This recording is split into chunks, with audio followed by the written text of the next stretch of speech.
X in my name is not just a symbol or a target sign. A spell that attracts all who spit facts online all the time.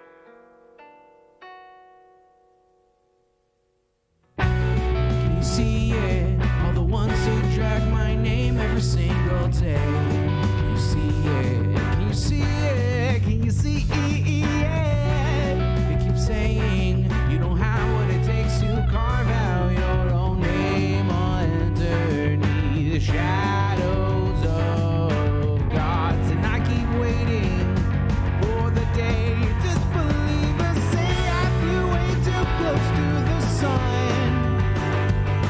I wait, but it never really comes.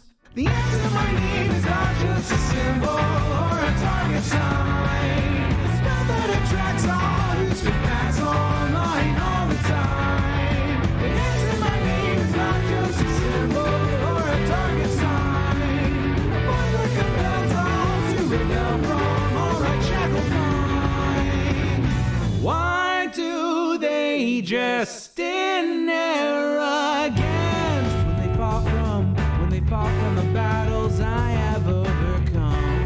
You feel it, feel the cope and the seething tone that they make while I stand up, man among gods. And I keep thinking with my mill, shooting ropes in my cold that faces towards the sun. They hate, but I'm sitting comfy with their mom. The answer to my name is not just a symbol or a target sign. A spell that attracts all who speak facts online all the time. The answer to my name is not just a symbol or a target sign. A voice that compels all to rebel from all that shackled mind.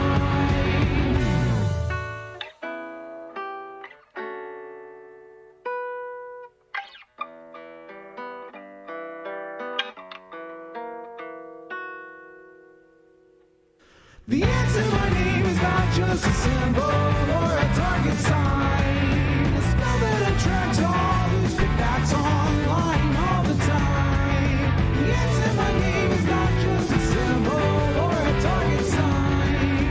A voice that compels all to rebel from all right shackled minds. It's you and me, your mom, it's me. I'll take another hit from my fame. You'll see now. Watch me right now. Punch your face now. Let me show you how.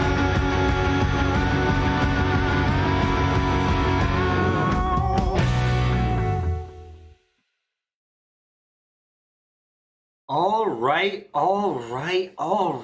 Hello, everybody. How are all of you doing on this fantastic, lovely Californian afternoon? It is 90 degrees out, 90 degrees Fahrenheit. It is sunny and absolutely blazing like the ovens and furnaces of hell outside. Leftist audio? Do I really? Wait, is it leftist audio for real? One sec. Better? Is it better now? Is it better now? No. Okay, let me, filters. I got a compressor and a noise gate on there. Turning those off maybe helps. How about now? Do I sound better?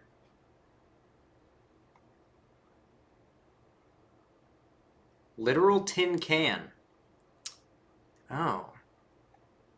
Oh, you know what it might be? I have a feeling what it could be. I actually know exactly what I bet it is. Oh, yeah. Yeah, there we go. Now let's just go ahead and put those filters back on real quick. The one thing I forgot to fix. The one thing I forget to fix. So, allow me to explain the events that have occurred over the last couple days. So, yesterday was Lonnie's birthday, my beautiful, lovely girlfriend's birthday. And, I had to do stuff for her birthday, get her birthday stuff and all that. And today I took her out to we had a nice. But I also, in the last couple days, because my computers had issues with performance, like issues that it shouldn't have for a computer as good as it is, I decided to back up most of my important stuff and just, completely reset my computer like back to its original kind of factory state. And yeah, so basically that's what I did. I went ahead and I reset my entire computer, reinstalled the important programs. Still have a little bit more work to do. Still got more stuff to log back into. I still need to reinstall Steam and that, but yeah, my computer is like way faster now. Just way smoother. I also went through and changed some basic settings that have made the computer look a lot nicer as well.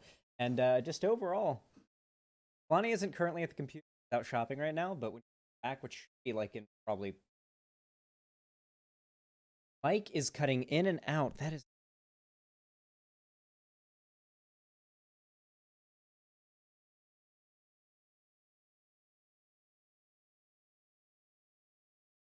Noise gate.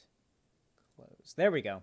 Okay, that should solve the problem with the cutting. I do prefer having a noise gate on because it helps with like noise and whatnot. But yeah, if it was having issues, then that's a problem. How do I sound now? Do I sound too quiet? It seems like I'm probably a bit too quiet. I'll turn myself up a little bit.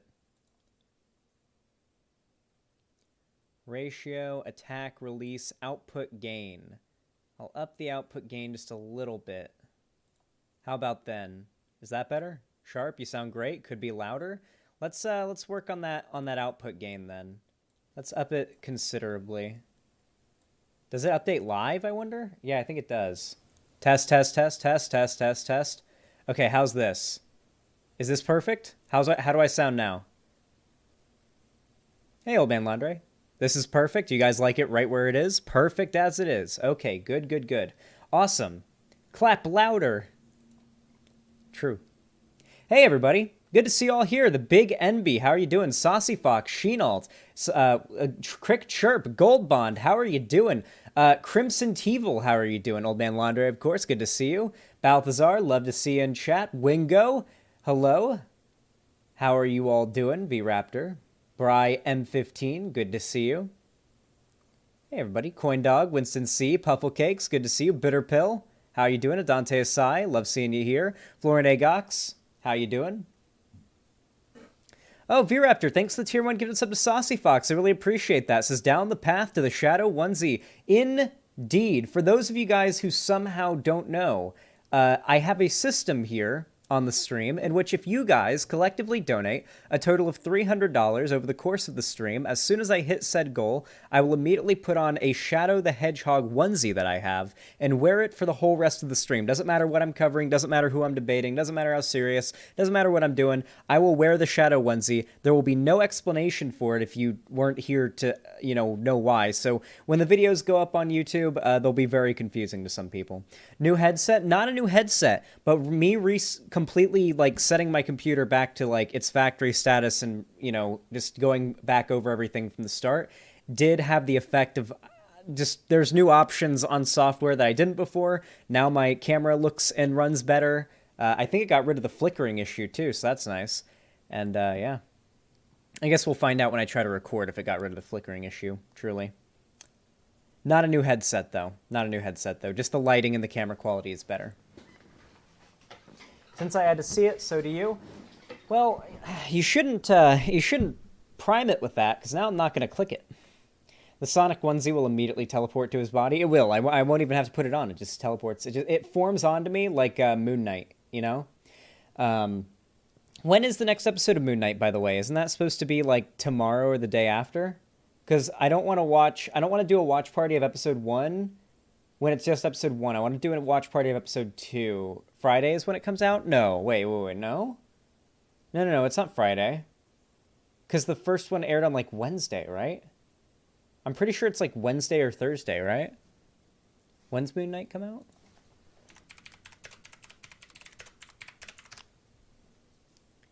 April 6th. Okay. Okay, day after tomorrow. All right, we'll do a watch party of Moon Knight the day after tomorrow. We'll watch episode 1 and 2. And we'll do a watch party of it in the Discord. I've already seen episode 1 and it ends with a cliffhanger, so when I show it to my friends, I would like to immediately start episode 2 after the cliffhanger, because fuck. I mean, we could do Moon Knight episode 1 tonight after stream as a watch party, and then, because like Moon Knight episode 2 is just in a couple days, we could do it. Moon Knight's going to be every Wednesday? Okay.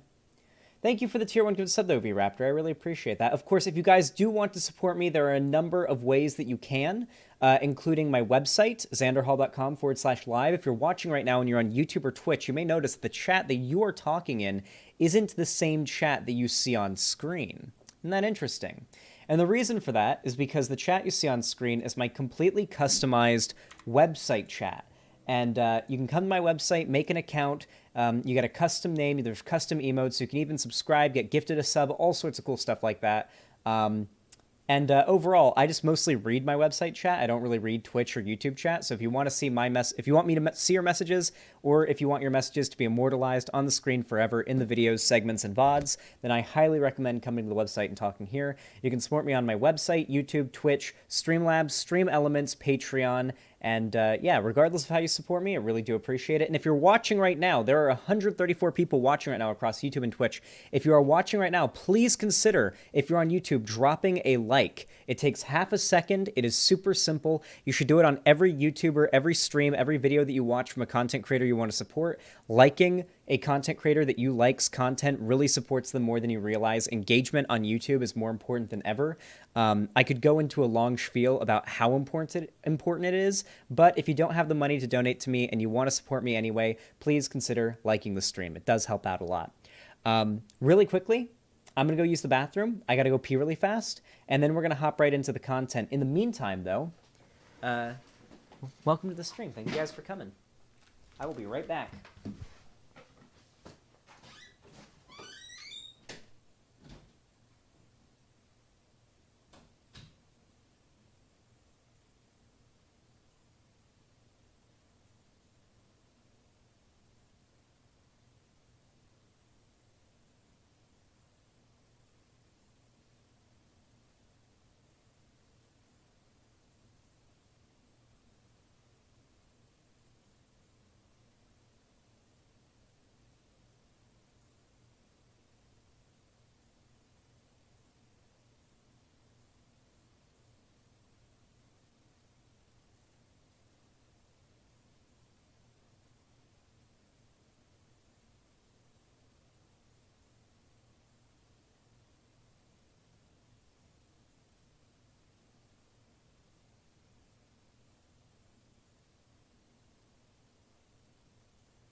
Sometimes you just gotta channel your inner Hassan, you know?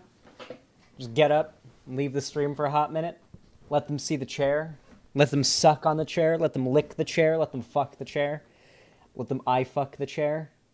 I don't know what I'm talking about. I'm a little bit high. I'm not gonna lie with you guys. I'm a little bit stoned. Xanderhal, think about doing a video where little sisters react to PragerU videos and compare them to Crash Course history. Oh, that would be really interesting. Don't be a coward, you coward. I am a coward. Didn't you know Xanderhal could steal Hassan's gimmick like that? Oh yeah, I could. Listen, if you put me in Hassan's place today, I guarantee my streams or what I could do with Hassan's platform would be way more entertaining than what Hassan does. Low key, on God, no cap. Watched 2 Hassan vids today. Left to go pee in both 2 minutes in. Yeah. Well, listen, okay. Hassan's an asshole. I don't know what you want from me. No, he had to pee. Anyway, yeah, I don't like the getting up to use the bathroom while reacting to a video. That's ridiculous. That is just downright shameless. Did we get any donos while I was gone? I don't want to miss anybody. It doesn't look like we did. I hope not. Okay, let's hope we didn't. We didn't miss any, I think. Okay, yeah, just piss your pants. Hey, they used to call him Poo Poo Piker for a reason. Oh, yeah, we did. How do I pronounce? Kivil Queen? 666, thank you for the $10. I appreciate that. It says, hi, first-time viewer. I discovered you on YouTube about a month ago, and I've been a big fan ever since. Absolutely love your content. Thank you so much for the donation. I really appreciate that. I'm glad you've been enjoying my content, and I'm glad the YouTube algorithm has sent you to a good channel for once. Yeah, I'm really glad that you're liking it. Thank you so much for the $10. It's really kind of you, and does definitely help toward the dono goal a lot. Thank you, guys. All right. Whew. Gotta crack my joints. You know how they be. Chat, I won't say how, okay? But I incurred an injury. And the reason why I can't say how is it has to do with the channel thing. That is a secret for now. But let's just say I can't really bend this arm much. Or sorry, I can't really straighten this arm much without the tendon right around here clicking in a really painful way. And so I kind of have to keep my arm a little bit at a right angle to keep it from hurting itself. Too much cooming. I did say it was for YouTube channel content in the future, so I mean, if you think that's what it was, then sure. I'm out here hurting myself for videos that you guys don't even know about that are in production. God, I'm such a good YouTuber.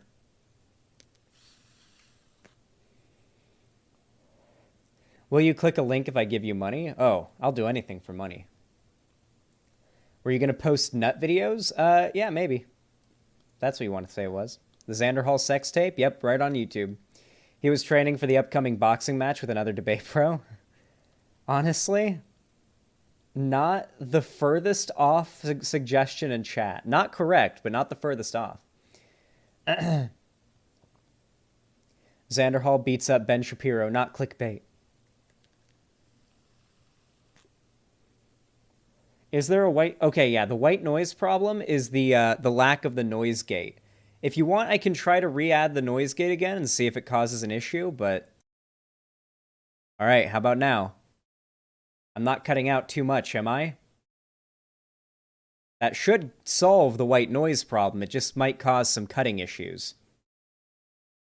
Perfect? Okay. You guys say so. Balthazar, thank you for the $5. Just click the link, you goddamn filthy coward. All right. Oh, no. Thank you for the $5. Oh, no. People always tell me, stop acting so cute. You're a war criminal. Ooh, as if working as a defense contractor means I have the most toxic, hyper-masculine personality imaginable, and anything less is a facade. Yes, I am an arms dealer. Yes, I'm a little. Yes, I am a little. We exist.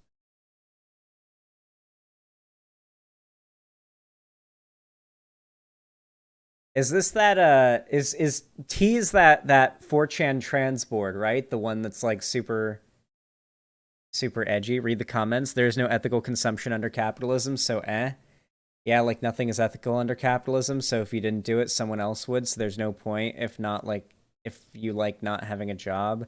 This, just because I defend a certain big corp in court doesn't mean I can't act cute. I'll have you know, I think I think weapons are based in cool and selling them as excellent. Being a little is more egregious than being an arms dealer, TBH. You're acting like what people dislike about war criminals, that they act masculine. Can you lend me $2,000? Arms dealer as in I work for Lockheed, or arms dealer as in I will sell you a Glock? What is this account? What the fuck? These must be troll comments. What is this? What are the replies on this? What are the replies? It's trolls. I'm sorry. I can't believe that it's not trolls.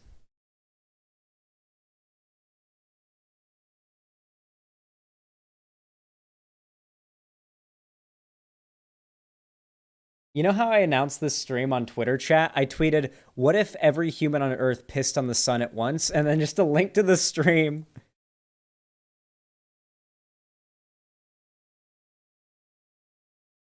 I'm selling arms. We're all selling arms in some way. We're all, if you think about it, we're all informants. We're all arms dealers, the CIA, if you think about it hard enough.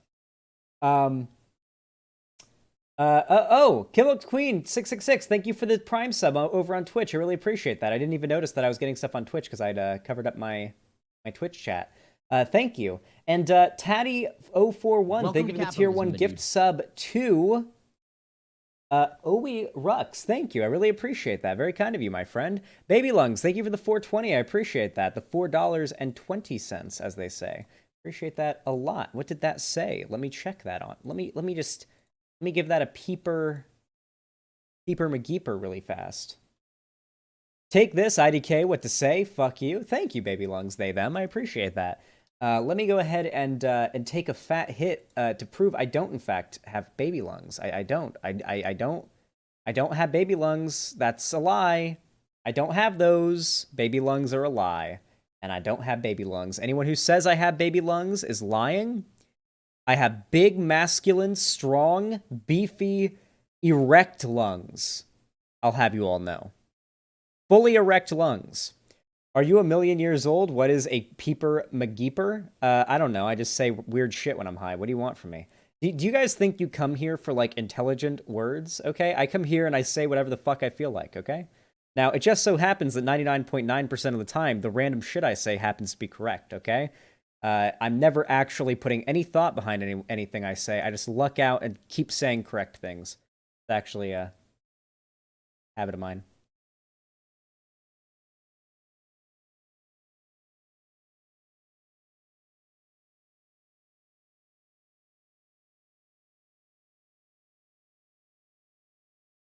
Low lung capacity Andy over here?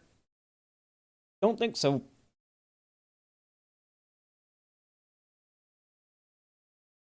I actually do work for Lockheed? Wait, Kona Kun, why are you not donating more to me then? Jesus Christ, you're fucking selling weapons and shit? You're not donating to me? Best followers, primes, and viewers on Mistrum. Oh, God. Sometimes I think that it's like a message in the Twitch chat, but it's always like a bot. My Twitch chat's always so dead. It's weird. Like, you'd think that, like, me having a few hundred viewers on YouTube would mean that, like, some level of that would like, carry over to Twitch, but surprisingly, no. I have, like, no Twitch presence. I gotta grow on there. I don't know, like, how, because I just stream on Twitch all day, and, like, I don't know. How do you get more people on your Twitch? Do you just get rated and, like, host people more, so they host you? I have a new job, and hopefully my commission will pay well. Well, hopefully it does, Love Raven. But make sure, if you're going to donate to me, make sure it's only ever your extra side income. Have you seen the Chuds freak out about Doctor Strange being removed from the post-credits scene of WandaVision because he's a white male? Yeah, I heard about that. That Doctor Strange was originally going to show up, not in the post-credits, but at some point in the WandaVision season finale, and they removed him because the story was to focus more on Wanda, and that having, like, some white man come in and save the day would be kind of off point. Yeah, I think they could have worded it better. Like, here's the thing. You can make a point that conservatives won't be mad about, but then if you add certain keywords into it, the same argument or same point will now all of a sudden be, like, triggering to them, right? So if what they said was, we didn't put in Doctor Strange because it was Wanda's series, and having someone come in and save her in her own show would kind of be a little bit weird. I don't think anybody would have lost their mind over that. I don't even think reactionaries, for the most part, would have lost their mind over that. But just the insertion of having a white man come save her, those two words, including white man, into that sentence, makes it all of a sudden SJW, like, just ridiculous. Yeah. Elon bought 9.2% of Twitter. Yeah, he's one of the biggest he is the biggest Twitter shareholder now. I don't think it's going to have much of an effect on Twitter. Like, I don't think just the fact that he owns a share in Twitter means he can't get banned, or, like, he's going to ban people who talk badly about him. Like, this is very clearly, like, him making a business move. Twitter is only going to increase in value, and he has a vested interest in Twitter, and it's just going to hit the news and get more attention on him because he bought it, and him buying Twitter is going to make more people buy Twitter, so he could probably just sell his 9.2% like tomorrow and make a ridiculous amount back. Elon Musk bought 9.2% of Twitter, making him the largest Twitter share owner there is. However, to be clear, he is not like CEO. He does not make the rules. While the CEO would still be to some level beholden to shareholders, especially when as influential, large, and holding as massive of a share as Elon, he's not like the like owner or controller of Twitter now by any means.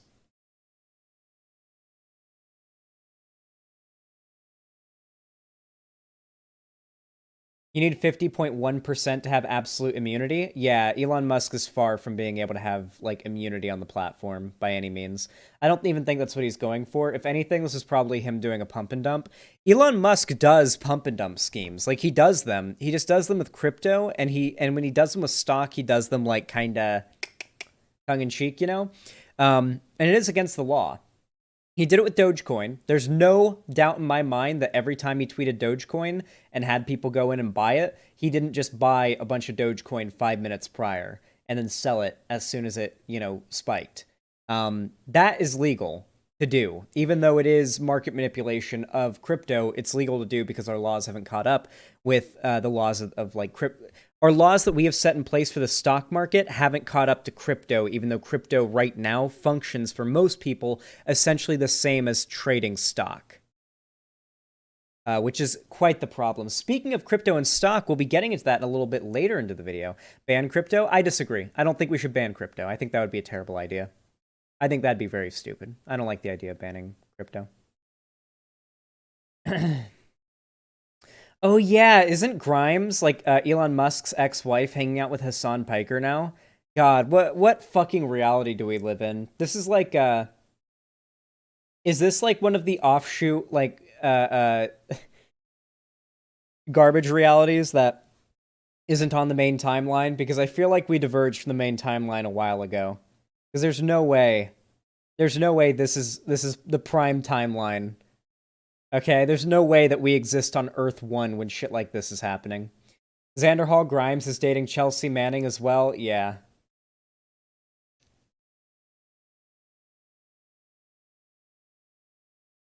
You think 2016 was the divergence event? You think it was either Hillary or Trump? Earth 1 is the Hillary won the 2016 election timeline, and Earth 2 is this one. It would make sense. Earth 1, where we get boring 4 years of Hillary and then Biden, would be the realistic, normal, boring Earth 1. We got the exciting, weird Earth 2, all right? With Harambe and Donald Trump winning and all this shit. Seeing a lot of brain dead econ takes in chat, just ban crypto. Yeah, I don't agree with the just ban crypto people. Lefties have very bad econ takes. If a lefty ever gives a take on econ, you should probably turn off the video and listen to a liberal. I'm sorry, but it's true. I'm sorry. I listen, I may be a lefty myself, but like, for one, I don't know enough about economics to speak authoritatively on it. That's why I don't talk about it. Have you guys noticed that I don't really talk about economics or issues pertaining to it unless it's like something I clearly researched a lot? Like, I talked a bit about economics with like the trucker protest thing, but my segment on that was literally an hour of me reading articles and like stories about it and then giving my opinion on it. So like, I don't really talk much about economics because I don't have the education to speak authoritatively on it. But I'm going to be honest, when I see a lefty talk about economics and then I see a liberal talk about economics, 99.9 repeating percent of the time, the liberal knows more and is more correct than the lefty. Even if I agree with the lefty on their conclusions or the prescriptive statements they want to make about how our economic system should function, the liberal clearly almost always 99.9 repeating percent of the time knows more about economics, is correct on the issue more, and has more knowledge pertaining to how an economic system, even under socialism, would have to work than most socialists or lefties that I've heard. It's an unfortunate truth, and it's not me saying the liberals are correct. It's me saying that lefties need to learn more about economics. I need to learn more about economics. I've been working on it. It's just, there's a lot to learn, and, it takes time, and I'm only human. Xanderhal, I mean, I've done a fair amount of research on crypto. It doesn't really have any benefit, and mainly is just a way to scam people out of money. No, I think it does have some value. If you're somebody who is anti, like the government cracking down on particularly okay, one of the best uses for crypto right now, would probably be like buying drugs. Like I know so many people who use crypto for buying drugs online. Like you'd be surprised how robust the online crypto drug sale industry is. And it's not hard to get some pretty serious shit and just use some like Ethereum or Bitcoin to buy it. You just like if you want to buy $50 worth of drug X, you just convert it into crypto, put it into a wallet, and then exchange it on a a website you probably have to get to using the Tor browser. Yeah, I mean, it's nothing too crazy. I mean, I've seen people order some pretty serious shit online using that.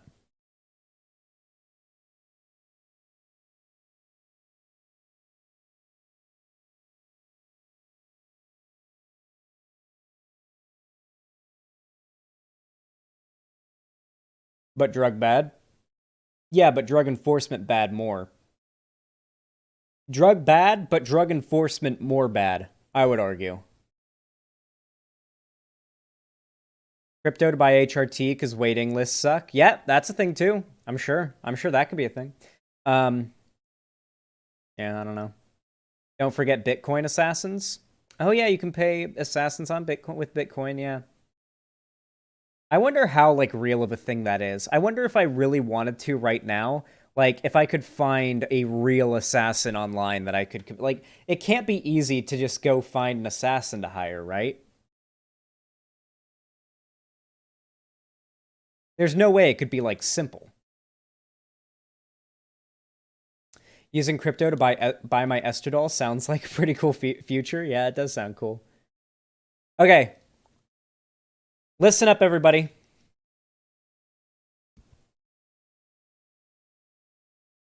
You guys know what to do. When I start a segment, you guys all have to say hi, YouTube. And I'm starting the segment when I say go.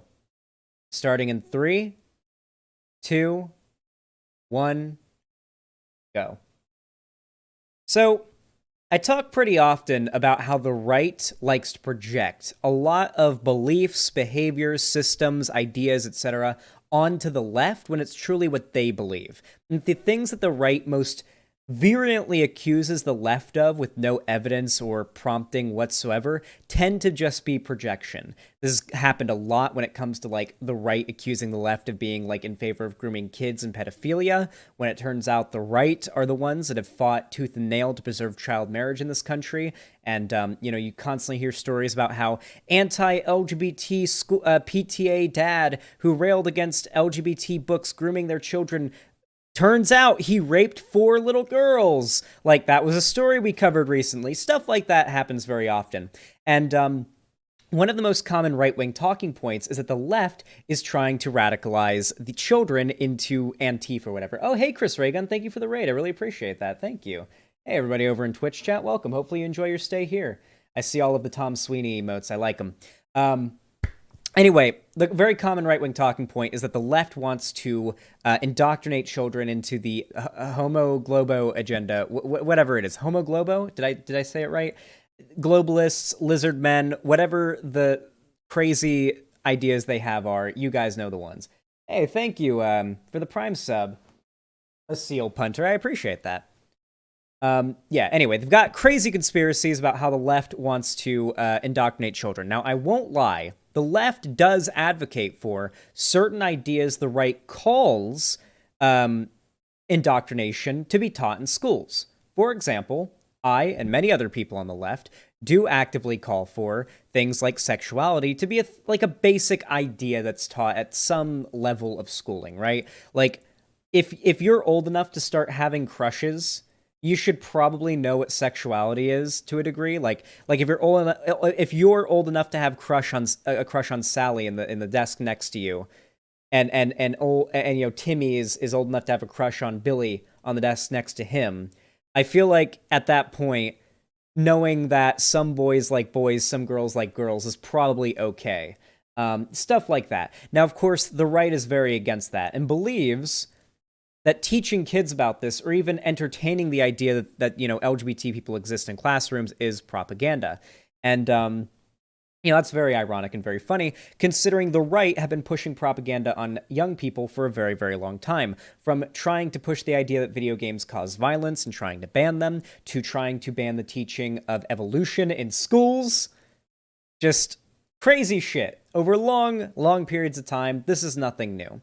Now, the reason why we're here today is because the Daily Wire just announced a couple days ago a brand new program they're opening on their channel. The Daily Wire announced DW Kids. Here's why. Daily Wire Kids. Oh boy.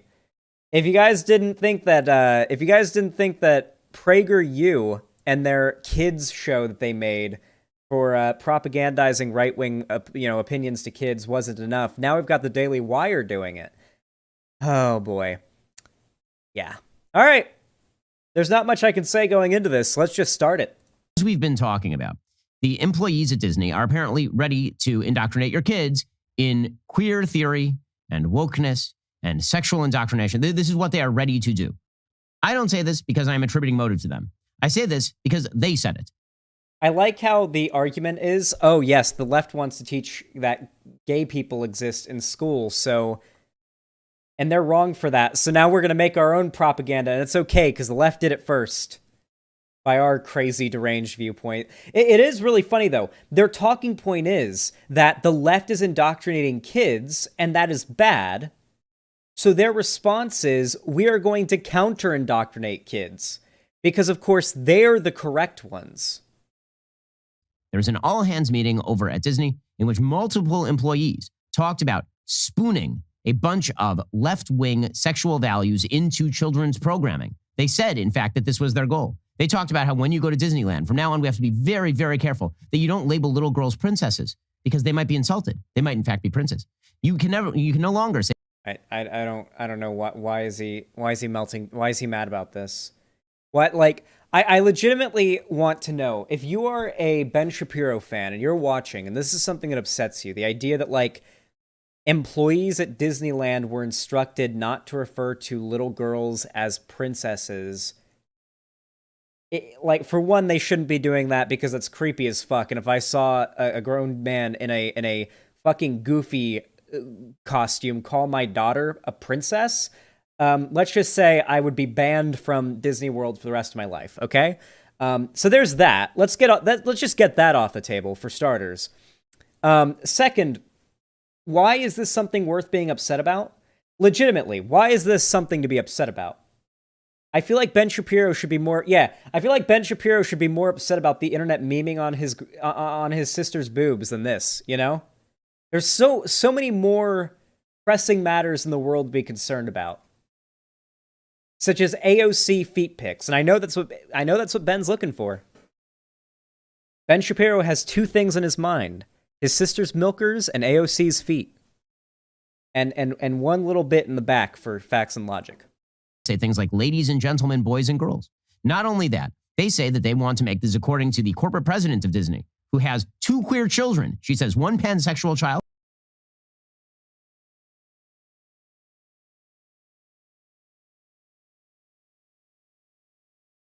How dare her? How dare her have gay kids? Nobody knows what that means. And 1 trans child. 1 pansexual child. No one knows what that means.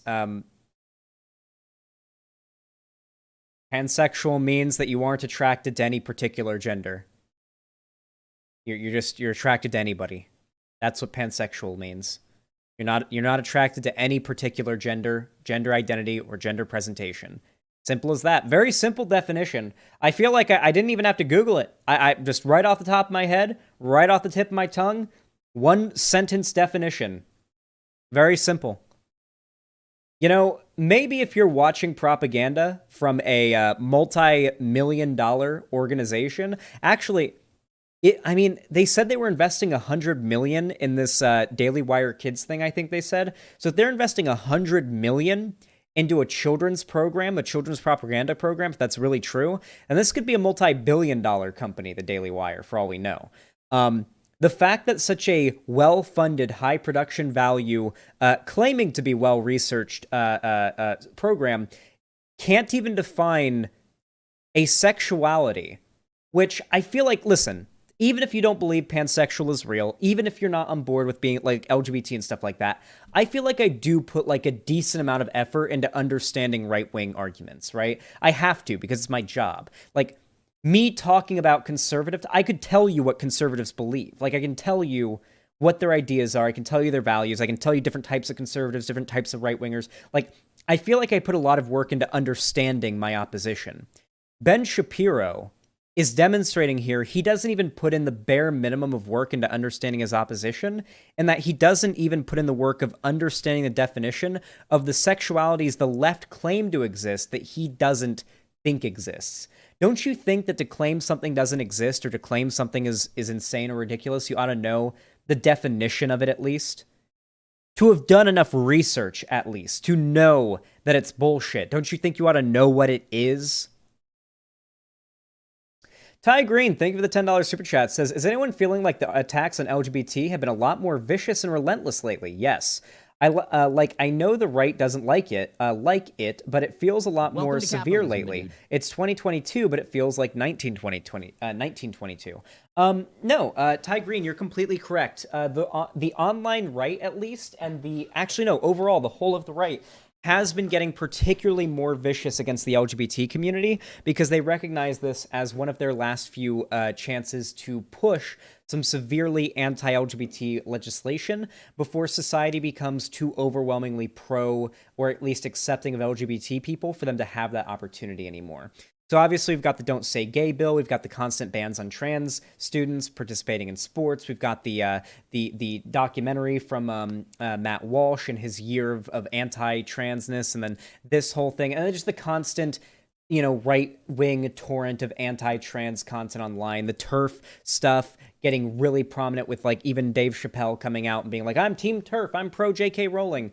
It really does feel like right now we're getting more anti-LGBT sentiment than ever, and I think it's completely in line with what I've been predicting for a while. I told you guys, we're heading back into another age of the right being culturally dominant.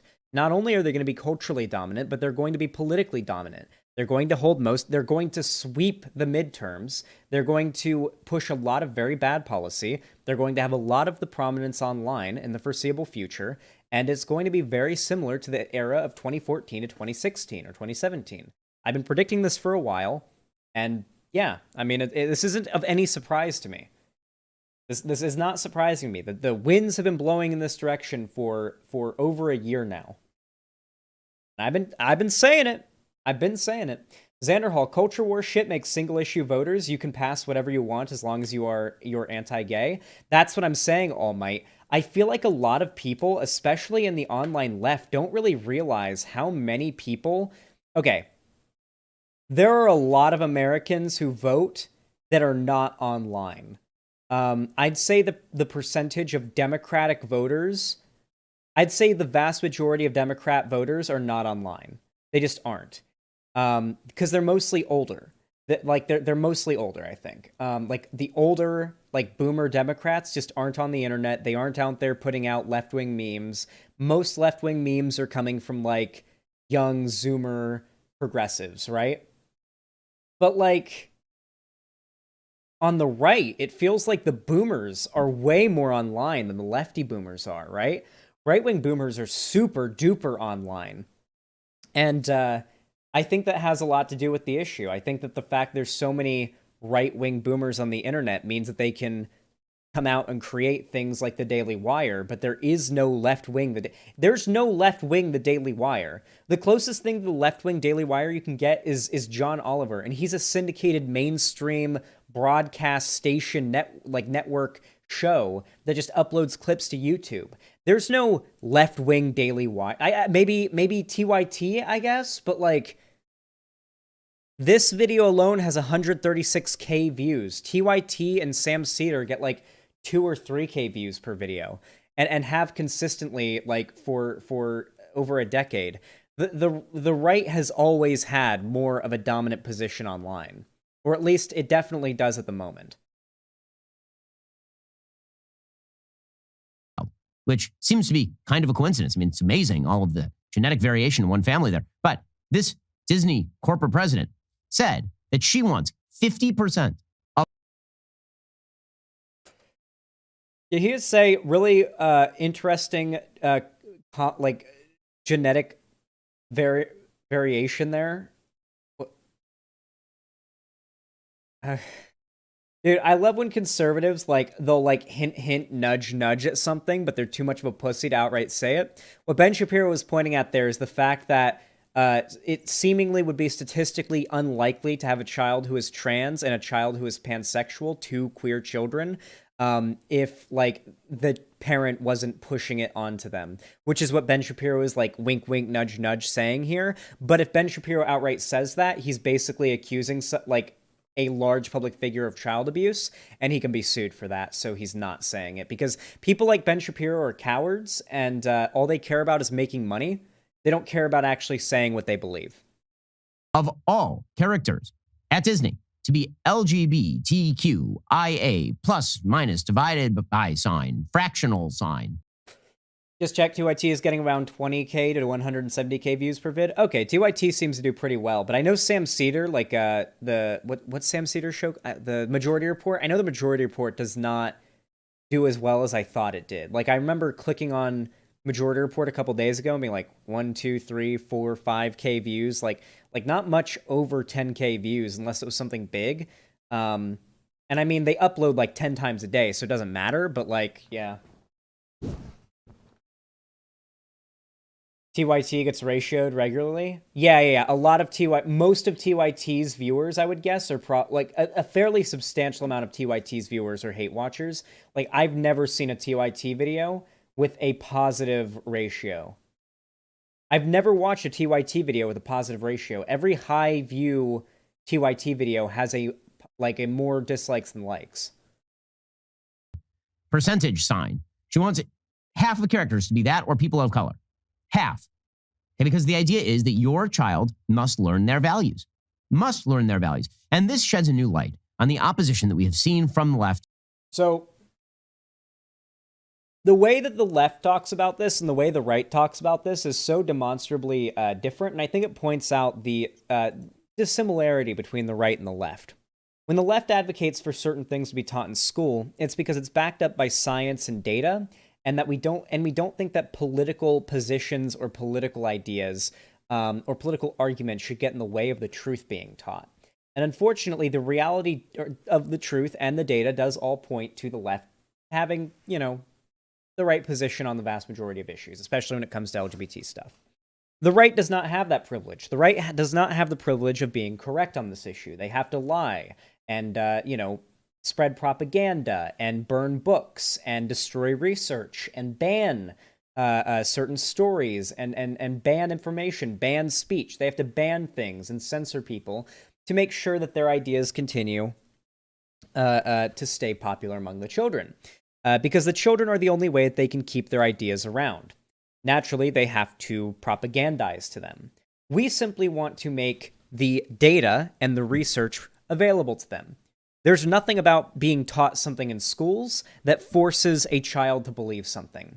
They are simply being taught what the research and the data says. If they want to say, oh, that's all bullshit, and throw it all away when they go home, or talk to their parents and their parents tell them something different and that's what they believe, that's a whole other thing. However, what Ben Shapiro advocates for is for things like this to be taught by their parents. Why does it that Ben Shapiro wants parents, and particularly right-wing parents, to be teaching their children the topic of sexuality? What is the difference between when a parent teaches you something or a value and a school teaches you something or teaches you a value? What is the biggest difference between a school and a parent and something that they teach you? I'm going to answer it for you guys because you're not going to figure it out. It's the ability for it to be enforced. If a parent enforces or teaches a value or an idea under their roof or their household, you have to follow those rules or follow those values, or you get kicked out. You could be kicked out, disciplined. You have to do what your parents tell you. They have control over you. The right is very big on control. They believe in hierarchy very strongly. So parenting, and there being a child and a parent, a lesser human and a higher human, is something that conservatives are very much in favor of. They love that dynamic. They love that idea. So the idea of parents being able to teach a kid a certain set of political ideas, and that kid never being allowed to say I disagree and being able to push against it, is what they love. That's why they want these right-wing parents to be teaching these kids these ideas and banning schools from being able to teach what they think. Because a school can't make you be pro-LGBT. They can make it so you're not allowed to call the gay kid in your class the F-slur, but they can't make you believe LGBT people are okay, right? But if you're gay and you've got homophobic right-wing parents, they can make you be not gay. They can kick you out if they find out that you kissed another boy or kissed another girl. They can punish you. They can beat you. They can hit you. And frankly, due to the way that our laws exist currently, many of these abuses that a parent can do upon their kid can be totally gotten away with, mostly because of conservative politicians who are very pro-child abuse.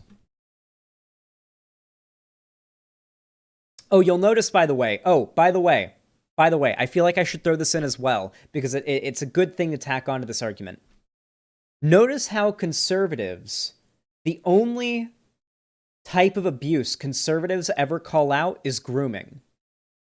Conservatives never use the term abuse. In fact, they belittle anyone who says they've been abused, because they see that as weak. They belittle abuse. They don't see it as a real thing. They think that if you say you were abused, it's a joke. They don't care about abuse. The only kind of abuse they care about is grooming. And the reason why they only care about grooming is because it's by definition, the only type of abuse a parent can't do to their kid. Because by definition, grooming is when you trick a child into being reliant on you, both emotionally and tangibly.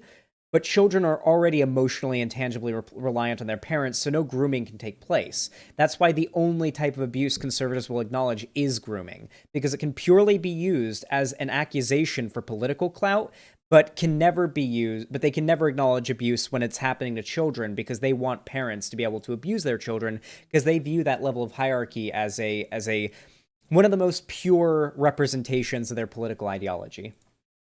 To the Florida Parental Rights and Education Act. Now, Ridge, I'll be honest. I just realized this segment has been 20 minutes long already, and we're 1 minute into this video. We should speed this up a little bit, shouldn't we? Originally, I thought that when the left saw the bill, the reason they freaked out is because they were misinterpreting the bill. They hadn't read it. They just listened to all the advocacy groups who said that the bill was called Don't Say Gay, and they literally thought, because some of them do, that the bill banned the word gay in the state of Florida, which clearly it does not, since I've now said the word. Nope, it bans teaching about sexuality and sex under, I think it was fourth grade, fourth and under. Yeah, it's stupid. I know what this. I know what the Don't Say Gay bill actually bans, and I'm still against the Don't Say Gay bill, Ben. Gay several times. I do like how he says, at first I thought the left had just misread the bill, because of course he doesn't put the time into understanding his opposition's ideas, because he can just come on here, straw man his opposition all day, and his fan base will just seal clap. They'll just soy clap for him all fucking day. Soy, Ben! Facts and logic, Ben! Soy! And they'll keep giving him money. In the course of this program, and I've said it many times over the course of the past couple of weeks, and not once, it's when broken down the door to haul me away. So obviously it was not a Don't Say Gay bill, nor does the bill say that if there's a kid who has two gay parents, that if this kid says, my dad's took me to Disneyland the other day, that the kid would be sued. What it did say is that teachers were not allowed to indoctrinate children on these issues without parental permission, K through 3. Indoctrinate these children on these issues. Doctrinate. Or as age appropriate beyond that. That is what the actual bill says. Do you guys remember? Can we please look? Can hold on.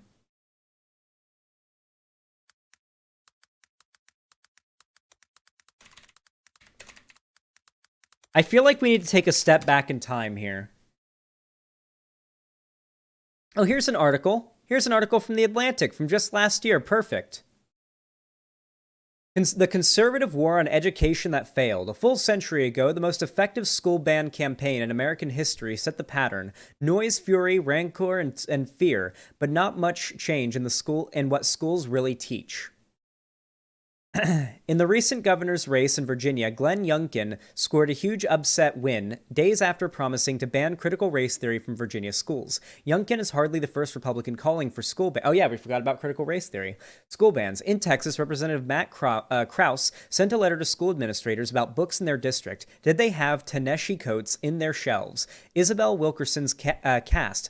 How about LGBT Families by Leanne K. Curie McGee, or any of the 850 other books that might, in Krause's words, make students feel discomfort, guilt, anguish, or any other form of psychological distress because of their race or sex. Beyond Texas, beyond Virginia, the prospect of banning books and aside from public schools has GOP strategists smelling electoral blood.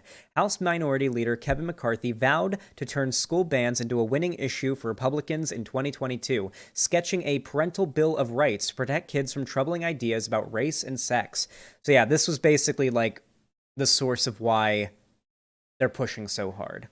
It's this whole like parental bill of rights thing they're trying to push. This idea that like parents should have first and final say on what their kids are taught in school, which of course is insane. Like, obviously Ben would crumble if I asked, okay, what if the parents are flat earthers? Like Ben would crumble at this, but I mean, conservatives don't think through their ideas very well. That's all the bill says. So originally I thought that it was just a misinterpretation. Maybe it was just that the left didn't understand the bill. Then you see the footage from the Disney employees who are saying overtly that they wish to convert your children to a particular way of thinking about sexual mores and about gender identity and about boys being girls and girls being boys. They wish to do this. And there's one employee who literally said, and I quote, that this person said that they are pushing a, quote, not so secret gay agenda.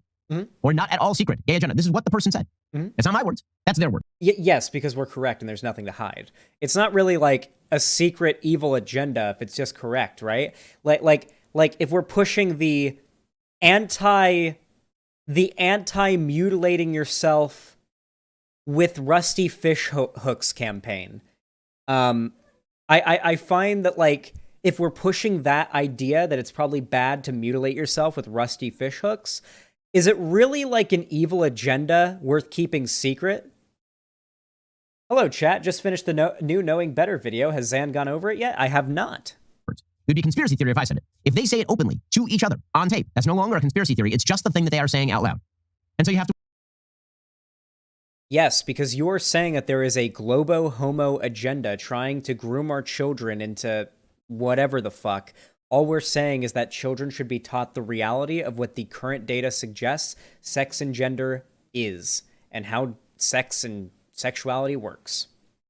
Oh, and also, for the teaching of basic sex ed, which I think should be seen as a completely different issue from, like, the teaching of, like, sexuality and gender and whatnot, like, it's a different issue. Sex ed should absolutely be taught, at least at some basic level, as early as humanly possible, because the data suggests that the earlier that children are taught sex ed, the much less likely they are to be sexually abused, and if they are sexually abused, the much more likely they are to immediately go find a trustworthy adult, such as a teacher, or a trustworthy guardian, and inform them. Because if a child doesn't know what is being done to them is wrong and is sexual abuse, there's much less of a chance of them contacting an adult about it. Not to mention, if you don't teach children, hey, this is a thing that happens, it's sexual abuse. If it happens to you, you need to tell an adult. You're basically leaving up to any potential abuser to manipulate that child into believing whatever, right? Like, let's say some dude goes and diddles a kid and then says, what you did is very bad. If you tell your parents or any adults, you're going to be in very, very big trouble. That's very, very common. A lot of sexual abusers tell children they'll be in big trouble if they tell anyone about it. These kids need to be taught sex ed at a young age so that they know if something like that is done to them, it's bad and it is wrong and they need to go find an adult. It helps children avoid actually being groomed. There's a reason why conservatives are so against sex ed and call it grooming. Because if sex ed is actually taught, it makes it harder for conservatives to actually groom children. To wonder at this point, the reason that they're opposing the bill in Florida, is it because they misconstrue the bill or because they actually understand the bill? And they oppose the bill on its merits. They want small children indoctrinated with their values, which is of course why it is a priority to them to put in animated shows for small children, lesbian couples making out, and why it's important for there to be trans and non-binary and non-cis characters in children's cartoon programming. It is not. Why is it important that there be straight ones, Ben? Literally every almost every single bit of media, even children's media, features straight relationships, straight kisses, straight couples, straight marriages, etc., etc., etc. What is wrong with acknowledging that gay people exist? I know Ben Shapiro thinks it's a choice and a lifestyle, which no data. Ben Shapiro literally believes in the completely unfounded, unscientific idea that like sexuality, like gay people are like choosing to be gay, and it's like a lifestyle. He believes that. You guys know that, right? He outright said as much to Dave Rubin's face when he said he wouldn't go to Dave Rubin's wedding or like his anniversary party or whatever. He said as much. There is no data to support the idea that you are not born. I know enough gay people that clearly it's not that know like what's up, that clearly it's not a choice. I don't need the data to prove that, but the data shows it's not a choice. Like clearly it's not. Like there's no evidence, there's no gay gene, like we haven't seen a gay gene yet. We haven't seen like anything like that, but we haven't seen anything to suggest that like you can be taught to be gay, or that like being gay isn't something that you're born as, right? But Ben believes it is something that you choose to be. Which is really funny because that just kind of supposes that like that would just mean that Ben could just choose to be gay by his like thought process, which is, doesn't that make you think for a moment though, right? Like when homophobes say being gay is a choice, doesn't that make you think like, for you maybe, like as a straight guy, when I hear a homophobe say being gay is a choice, I think, not for me. Wait. Being gay is not a choice for me. I am straight, and I was born that way, and that is how I am. Gay is not an option for me to, like, check off. If you think gay is a choice, you must think it's a choice for you, which means you're probably gay, and just don't realize it. That's, like, always been my thought process when I hear that now. Not for the good of your child. It is because they wish to hijack your child and to separate you from your child and to teach your child their values. You are the enemy. As a parent, when we here at the Daily Wire, for months and months and months, we have been talking and putting into place a plan to do children's content. Because the simple fact is that we've known for a long time that the left has been skewing children's content. Well, we announced yesterday. The left is doing it, and that's bad, so we're going to do it too, and now it's good. That over the next 3 years, we would be investing $100 million here at the Daily Wire into making children's entertainment content. The reason being. Can you imagine any left-wing, like, organization that does what this does, having $100 million to spend? Like, even Hassan doesn't have $100 million to spend. Hassan doesn't have $100 million to spend. Like, that should give you an idea of, like, the level of money the right has behind it. Like, when you see a creator like me, I want you guys to remember, I am making a barely livable wage. I am living paycheck to paycheck, and this is completely, like, independently funded grassroots by you guys. And then, like, whatever ad revenue I can eke off of YouTube and whatever platforms I host my stuff on, okay? Ben Shapiro is funded by billionaire oil barons and demagogues and these like dark money groups, okay? Nor any other left-wing talking figure online right now has this level of money or resources behind us. Jesus Christ. If you're ever looking at, like, who's on the right side of history, by the way, you should probably look at who has the least platform. Because the right has always had the most platform, the most money, and the most ability to push their ideas. I'm a parent. I have 3 kids, 8, 5, 2. And it used to be that I could turn on Disney Plus and feel relatively safe that if my 5-year-old grabbed a hold of the remote and hit anything, that it would be okay. I no longer have that sort of faith. I didn't have that much faith before. I pre-screened virtually everything my kids saw. Now I have less than no faith. Now I have negative faith. And I think a lot of parents feel the same way. We feel slapped in the face. We feel that companies like Disney wish to hijack our children and use our own children against us and turn. This almost comes off as parody. This almost comes off as parody. Can I just play this next few seconds here? I'm not going to say a word. What I want you to do right now is imagine this is somebody pretending to be Ben Shapiro doing a parody of Ben Shapiro, and tell me it doesn't look like a parody of Ben. No faith. Now I have negative faith. And I think a lot of parents feel the same way. We feel slapped in the face. We feel that companies like Disney wish to hijack our children and use our own children against us and turn our children against us on behalf of their own values because they want to create a utopia for the adults. That's what this is. It's a bunch of adults who wish the world to work in a certain way, and the only way for the world to work in that way is to indoctrinate your kids and my kids. This comes off as a parody of an episode of Ben Shapiro's show. He's just, it's wild. He's cramming all the talking points, all the propaganda right into one little video. And it's painful to me on a personal level. I'm a Disney lover. I love Disney. Outright saying that gay people are the enemy? Yes. Conservatives outright view gay people as the enemy.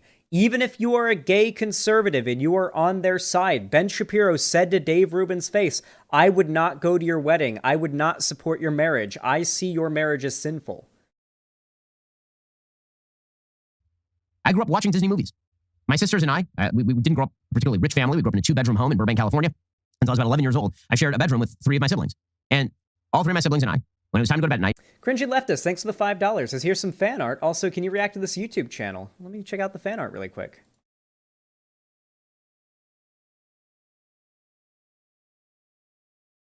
That's pretty good. Pretty good piece of art. Pretty good. What is this? Stopping Socialism TV. I've seen that channel before. We'll cover it. Thank you for the $5, Cringy Leftist. I appreciate that. Now, let's go back to the video. My dad would put on a tape of Beauty and the Beast, and we would listen to the score, and we'd go to sleep. So I grew up on Disney. I know Disney lyrics better than pretty much. Okay. So you fell asleep to a story about literally a romance story about a straight couple. How would it have been wrong then if it was 2 men? If you just replaced Bella with a guy? If it was a prince? That Bella's the main character, Beauty and the Beast, right? I'm not fucking up here. I think I am. I think I'm getting it right. Yeah, Bella. Like, what if Bella was Billy? What if Bella was Billy? Okay. What if it was Billy and the Beast? What if it was Billy and the Beast? Belle? Oh, it was Belle, not Bella. Ah, Belle. Billy and the Beast. Okay. Bill and the Beast. What if it was Bill and the Beast? What would be wrong with that? The same story? You just made Belle into Bill. How would that... Tell me. How is that inappropriate for children now? How is the once straight relationship now inappropriate for children now that it's gay? If gay people are not somehow inherently immoral or evil in some way. If you believe that gay people are inherently immoral and evil, which is the pill you have, the bullet you have to bite, as Ben Shapiro or anybody who claims they're not homophobic but says these things, if you don't think that gay people are inherently immoral and evil, why would it be harmful now to, in the same exact way, depict a gay relationship, just as a straight one was? It wouldn't be wrong, unless you actually believe that gay people are evil and immoral and it's wrong to be gay. Ben Shapiro does believe this, though he would soften his language quite a bit, and many Ben Shapiro fans would claim that they don't believe this. But they do. And what they say very clearly denotes what they believe. No idea if Xanderhal sees this, but he's straight up gaslighting both Ben and the right's position on virtually everything so far. Captain Phoenix, would you like to come onto my stream right now? Would you like to come on to Discord and have a little conversation? I would absolutely love to have you on my stream right now, Captain Phoenix.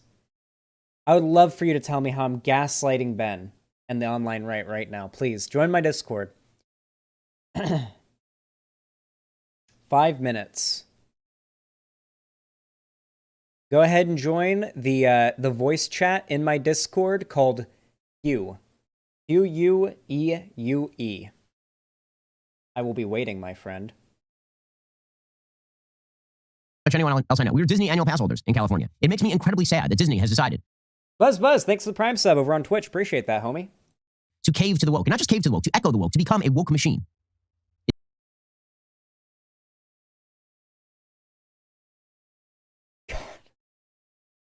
I love the combination of a Ben Shapiro fan in chat making a fool of themselves and Ben just saying stupid shit juxtaposed together on screen. Link to Discord. It's linked in the description of the stream. It's very sad to me.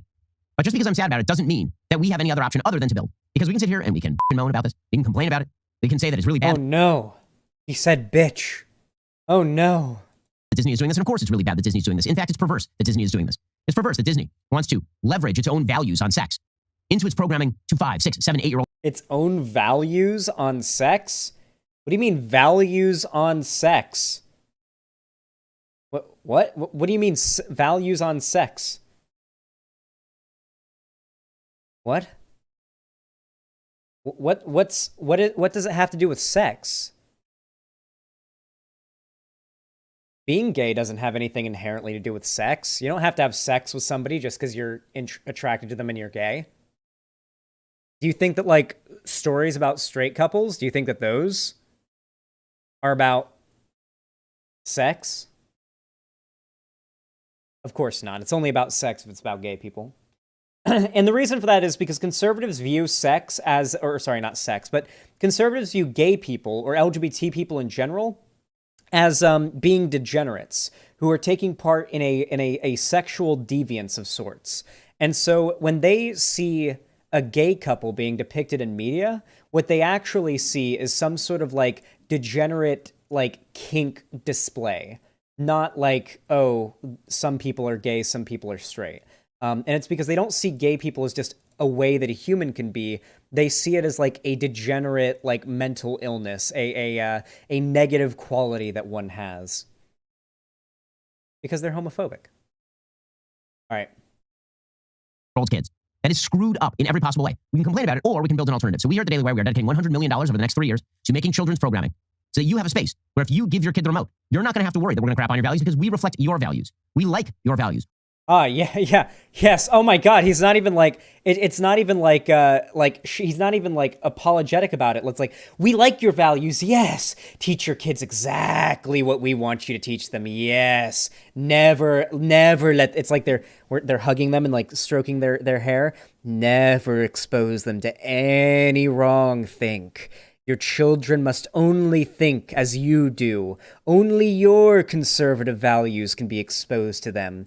They must never learn that gay people exist, not until they've properly learned that they're degenerate monsters who are to be hated.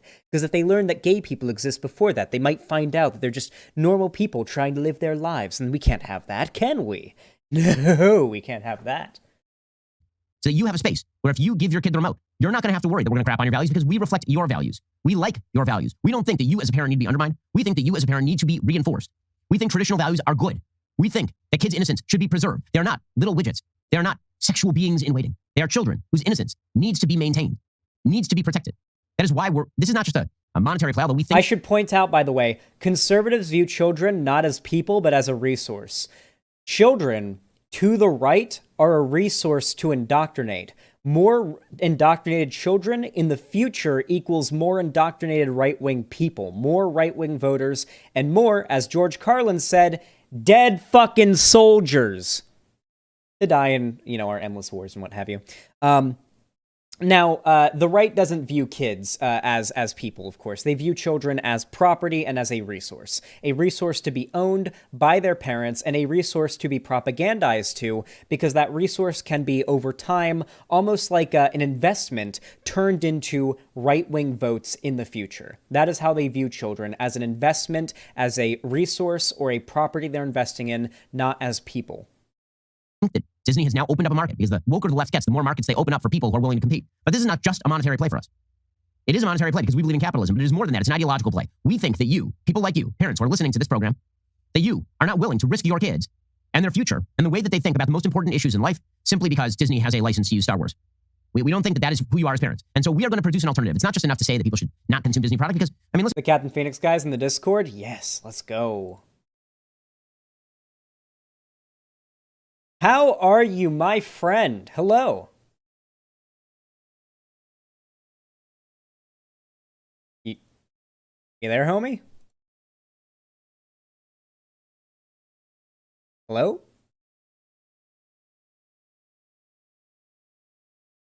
Hello? Missinello. Missinello. Miss Inello? Miss Inello. Is that how your name's pronounced? Are you muted? You're not server muted. You can speak. Go ahead and click the cog icon on the bottom left of your Discord. And you're going to want to click on voice and video on the, like, it's fairly far down the list of things that come up on the left side of the screen. You don't need to scroll, but it should be on there. You click voice and video. Make sure to select the correct input device as your microphone and the correct output device as your speakers or your headphones.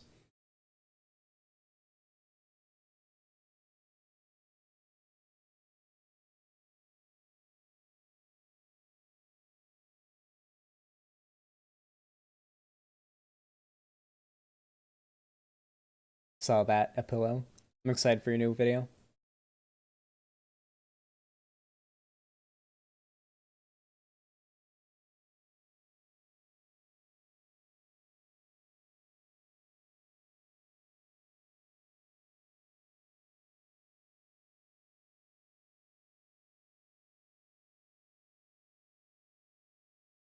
We're waiting.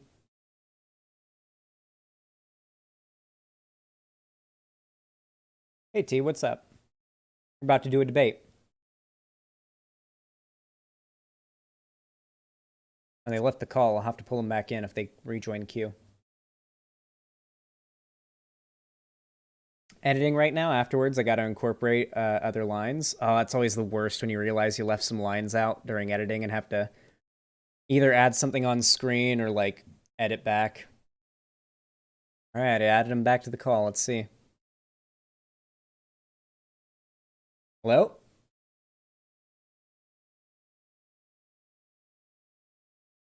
Hello?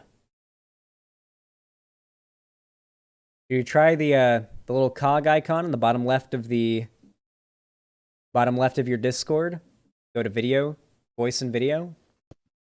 Oh, I can hear you. Xanderhal, do I have you? Oh, I can hear you. Yeah, sorry, man. I wasn't set up yet. Like, none of my audio was plugged in or anything. You had to give me a minute. Oh, good, all good. Are you good now? Yeah. So doing this on the fly and just winging it, like I said. But I wasn't expecting to come. I wasn't expecting to tell me, go ahead, hop onto Discord. So, like, my phone was not set up. Picture wasn't set up. Just had to throw everything all together real quick. That's why we were running into technical difficulties there for a minute. I love bringing people onto Discord. So, you said no idea if Xanderhal sees this, but he's straight up gaslighting both Ben and the rights position on virtually everything so far. And I'm curious, what do you think gaslighting means? Well, I mean, you've seen the movies, right? From the 1940s, where the husband, in both cases, was dimming the lights were not electrical lights as we know them today. They were gas lamps. So he was dimming the gas lamps, right? So, and when he was doing that as the reason he was doing that was to basically convince his wife at that point that she was crazy because I think he was trying to get a divorce or something. It's been a long time since I saw the movies. But basically what you're doing is just not presenting truthfully what is the reality that is before people. What is the reality that is before people then? When it comes to Ben? Well, what does Ben think reality is? No. So I'm going to be doing this from a gigantic steelman position because there's a lot that I disagree with Ben on this matter. Right? Mm-hmm. But so huge caveat on all of this, that I'm describing Ben in the rights positions, not necessarily mine, because that's what that message was about. So first things first, you mentioned that Ben thinks that sexuality and homosexuality is entirely a choice. This is not the case. Now, there was a time when he was a teenager and he wrote articles that said exactly this. He's actually retracted that position almost to the brink of nothing. Right? So his current position on homosexuality is, and I don't think he actually believes this behind closed doors, his current position on homosexuality is that there could plausibly be a social element to behaviors behind it, not motivations, not what's going on inside somebody's head. Like, I'm straight, so I will never be attracted to dudes, and that's happening in my head. But in terms of the behavior that I act upon that, there is some element of choice, is what he would argue. Okay, so your issue with what I said is that I said Ben Shapiro thinks that being gay is a choice, and your response Entirely is a choice. Ben Shapiro doesn't think it's entirely a choice. Dude, you the way you described this was as an absolutism. You doubled down on it. My Like, bad. My bad. I it's- shouldn't have been so. My bad. I shouldn't have been so absolutist. I got something in my teeth, I think. Oh my god. There's no need to be this obtuse. Like Obtuse? he's when he What's went that mean? I'm sorry. I'm fucking with you. No, I don't think I was Sorry, being. sorry, I don't. I'm not watching your video right now. I'm not watching your video right now, so I can't pick up on like visual cues to see when you're joking about something like that. Sorry. No, to be completely serious though, I don't think I was gaslighting Ben Shapiro or his audience at all. I don't think that gaslighting is something you can really do to anybody over like as an it's just not a thing that a creator does to people watching a video. This is an interpersonal relationship thing that happens. It's an abuser tactic. Gaslighting is not either one, getting something wrong, two, even lying. That is not what gaslighting is. This is a word that has been, for the love of God, butchered to hell. Please stop.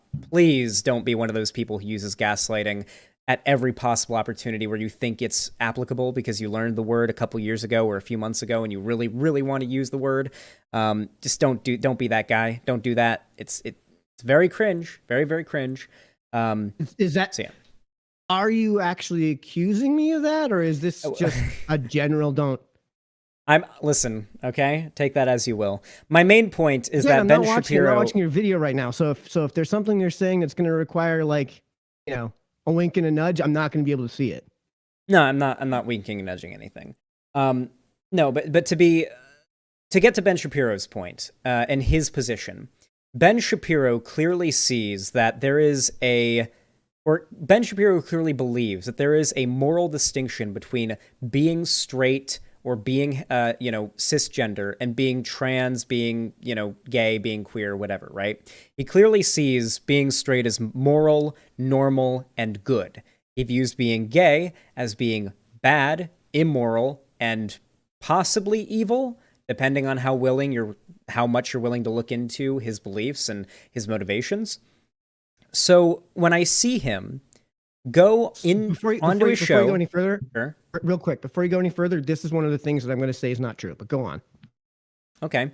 So when I see Ben Shapiro talk about how much he loved Beauty and the Beast when he was younger, a story that is essentially about the relationship between a woman and a man, or a man that turns into a furry boy, like... At an incredibly surface level, maybe, sure. Sure, but that is what's happening on screen. It's what the children are seeing.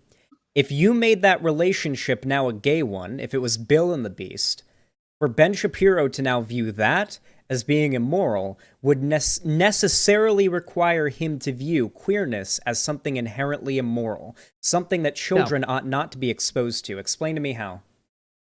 So what he would say is if that movie were released in it was 91, 92, somewhere in there, right?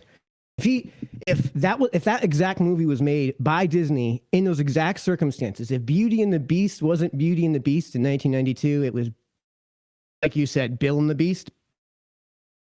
I don't think that he would argue that the motivations behind doing that were in any way political, were in any way anything other than. Wait. He doesn't have an issue with it being political. That's not the problem. He thinks that anything... Well, he does have an issue with it being political. No, I'm so sorry. He does have a problem with it. No. Hey, my stream. Let me correct myself. This is my stream, motherfucker. This is my stream. Let me correct myself. Quiet down. It is about it being political to him. He views any depiction of people being gay as political. He doesn't just think that when people at Disney say that being gay is good and they want to encourage showing and representing, gay things being in their media as that's not what he has a problem with. He has a problem with the representation, period. No, he has a problem with the agenda. What is the agenda? That's what he says. What is the agenda? That's what he says. What is the agenda? In the video. What's the agenda? What is the agenda? I mean, that he is seeing. No, what is the agenda? Not the warped, fucked up reality that he wants his fans to believe. What is the agenda that you think the gays are trying to push? His objection. Why talking are you about here his defending objection. Ben Shapiro if his views are in a warped reality that does not exist then? I'm here to defend reality. If you're going to put words into his mouth that aren't a just accurate description of what he's saying, that's just lying about his position, which was the whole point of this conversation. So do you think that Ben Shapiro, who said to Dave Rubin that he would not go to his gay wedding or would not be okay with going to like his gay anniversary party or whatever, do you think that Ben Shapiro would be okay with Bill and the Beast and would happily tell stories about how he listened to the soundtrack of Bill and the Beast while falling asleep at night as a kid? In public, I would say if it was Bill and the Beast 1992, in public he probably wouldn't make any mention of it. When it comes to his treatment of Dave Rubin, he's been pretty candid about the fact that the reason he did that was purely an appeal to his religion.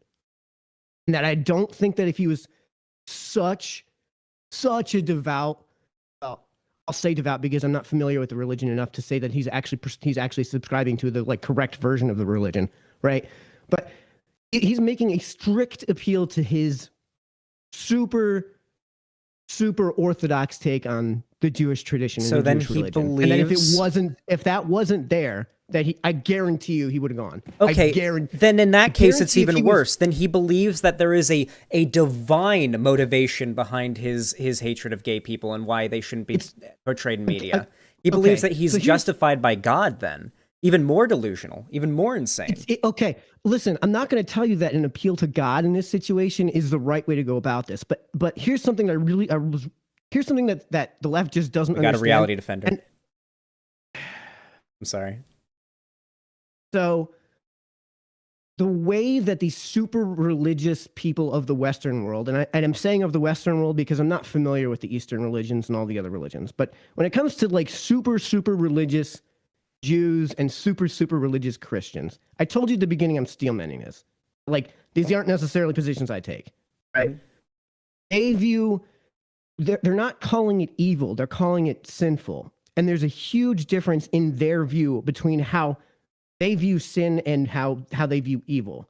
But you and I, when we talk about sin and evil, we might be talking about the same thing. For them, the best way I can describe what they would characterize as sin is just temptation. That's it. Right? So when it comes to something like fatty foods, right? I could choose to eat the greasy ass hamburger, or I could choose to eat the salad, right? So they would say that it's not evil for you to eat the hamburger, but it would be giving into temptation. There's an element of sin involved in that. Does that not imply then that giving into that temptation, and I guess in this analogy being gay, which also implies that then they all have the temptation to be gay, which is pretty funny. But not only that, doesn't that mean that then giving into that temptation is wrong? I've heard how religious people describe sin. Yes. No. They view sin. You're right. They the way they describe it as every person is good. Every person, like every soul is pure. It is the sin that is evil. They view being gay as a sin. They view it as sinful, as a mark of evil on a pure soul. That is how they describe it. Yeah, some dumb rednecks do say so. No, that is how. It's not how Ben describes it. That is absolutely not how Ben describes it. That is how most religious people who regard homosexuality to be a sin regard it. They regard sin to be like they view human souls to be perfect, like God created man in his image. We are given free will because that is the gift that God gave. I don't know how true this is to Judaism, but I know that. Excuse me? I don't think you're actually right on that one. I think that the religious Jews and religious Christians. Well, I am talking about Christianity here, and there's a lot of crossover. I just said I can't speak of Judaism, but like in Christianity, I'm describing right now. The point of me doing that, Xanderhal, is so that we don't have to deal with like, the religions that I'm not familiar with, the Eastern religions and all that stuff. Okay. That way what I'm asking you right now is, are you here to defend Ben Shapiro's talking points from his warped, deranged viewpoint as being reasonable? Or are you saying that Ben Shapiro's arguments are reasonable based on I'm saying they're not nearly as unreasonable as you're characterizing them. And I'll also add this point real quick. When you say that when they're describing the thing as sinful as being just generically bad, that's true. But bad has a scale, and evil is a pretty far end of that bad scale. Okay, maybe So I when shouldn't. Ben says I that shouldn't something have is said he sinful- believes it is evil. I should have said he believes it is bad. Well, My bad. again, I don't have any facial cues to see if this is supposed to be a dig or a shot. I am But there's a actually not like huge it's. difference. I'm saying it a little bit tongue in cheek, but that's legitimately what I'm getting from this. Is that like I should have just said Ben Shapiro thinks gay people are bad, not evil. Like that. That's what I'm getting from this. No, he believes that gay behavior is sinful. Which, again, if you want to just replace sinful with, I don't think it's the best way to characterize what he's saying. If you're going to replace sinful with in some way bad, I mean, I'm not going to necessarily bother. Can you that describe point- gay behavior to me? Two dudes, sword fighting. What else? Like two dudes holding hands, two dudes kissing, two dudes like on a date, two dudes getting married, two dudes having like child together. Hey, Is man, this all like this evil? This is an excellent debate point to bring up to Ben. I would love to bring this up to Ben, but Ben Shapiro only debates like college students. He doesn't debate anybody who could hold their own. Oh, come on, man. Yeah, the dude's a Like, pussy. You have to, He doesn't No, announce you where he's have going to debate so that he doesn't want to get ambushed. Same reason Steven Crowder doesn't- ran away from Sam Cedar. These people are fucking pussies. Are They you live kidding on me? these high That's horses not where the they one that you where they think can it is. broadcast their propaganda to an audience of people who will soy clap to whatever they say. They'll get no pushback. They can just stick to debating college students for their little viral 2-minute clips where he's like, Oh my God. it's in the name, by you the watched way." it? Like, Have you watched the debate series he did with KTTV back in the day when the left would actually debate him? And when I the say left would like, I actually know if debate you're- him. Hasn't he turned down Time like out. 6 debates with Destiny at this point? Like one of the was largest just online about left-wing to get to that, debaters man. there is. I I'm was pretty just sure about to Vosh get has to tried to that. debate him. I've added him once or twice on Twitter trying to debate him. Listen, you can try to argue that Ben Shapiro is just, no would one will love to debate get- I would him. love to The jump in left on just this and tell you won't exactly what debate the him. situation is, No. but- He is a propagandist. He gains nothing at his current juncture from debating people that can actually hold their own in an argument. He got pushed Why- against by a friend of mine named Synth. She's a trans woman who actually ambushed Ben Shapiro at an event and asked him, "How do you reconcile the fact that all your opinions on she the entered on the- trans?" she No, entered no, the no, debate in bad hey, faith. this is my Okay. hey, this is my stream, right. buddy. She went to him and asked him, "How do you reconcile the fact that all of your opinions completely go against what the scientific community has a consensus on regards to the trans issue?"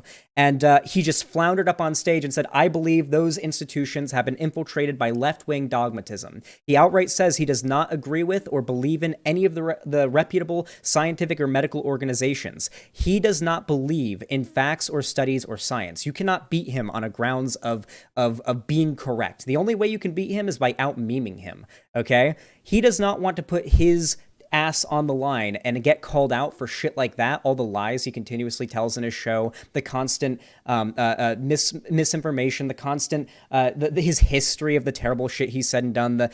He can't hold up to it. There's a reason why he doesn't do debates with lefties that can hold their own. He goes to college campuses where he debates random college students, and that's why he got famous. That's Okay. why everybody knows what facts and logic is. Okay, so it's cool that you've allowed me, some rando on YouTube, to just jump in. This is an extraordinarily rare exception to the rule. Like Destiny, you're right. Destiny is in, we'll call it the Twitch sphere of politics. Would you say he's the biggest streamer on Twitch? Well, not anymore. Well, would you say in the Twitch sphere of politics, he's either the biggest or second biggest behind Hassan when it comes to politics? He's probably the second biggest marginally left-wing political streamer, yeah, behind Hassan. Definitely the biggest debater, period, like on the left. But do you honestly think that if I said just Destiny debate me, some rando on YouTube, like, again, cool that you've done it to me? I think, anyways, because I mean, maybe I'm just hijacking your channel right now. I'm Maybe pretty sure your Ben chat Shapiro hates was the fact that I've jumped on. from my understanding, Ben Shapiro was ready to do it and then like last minute canceled or like pretty like on Destiny. Or yeah, I'm pretty sure this was like back Okay, in so 2017, 2018. Like this was when Destiny was really getting big, I believe. I will eat my own words if there can be any evidence, even just like not real evidence, like even just like. I mean, listen. I will actually hold on. Let me say, I may be wrong. This was 2018 when this would have come out. If anybody can look into that, hell, if anyone wants to go to Destiny's chat and ask him, hey, did Ben Shapiro put a link in it? in the chat in the chat or whatever, and just own me on this one. Go ahead, own me on this It's a one. lot of content to dig through. No, dude, it's your chat, man. So the point I'm bringing up is that Ben Shapiro wrongly views Destiny as a nobody because he's just online YouTuber.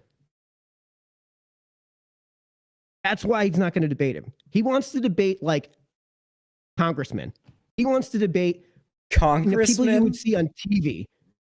Again, wait, what about when he talked to Andrew Neil? Wait, have you seen the Andrew Neil meltdown yet? When he did talk to like an actual... No wonder he doesn't actually do debates. After that talk he had with Andrew Neil on BBC, someone who knew what they were talking about, a right-wing pundit who simply asked, you complained about how the left makes politics more coarse, but I'm looking at your channel here and all your videos are titled like, Ben Shapiro destroys left-wing, Ben Shapiro eviscerates, yada, yada. Like, aren't you contributing to that coarsening of politics? And then Ben Shapiro goes on a rant about how Andrew Neil was this left-wing partisan whatever, and then leaves and gets angry and leaves. Oh, yeah, that is why Ben Shapiro doesn't debate anybody who knows what they're talking about. No. Again, it's the nervous laughing is really adding to my point too. I like it. Thank you.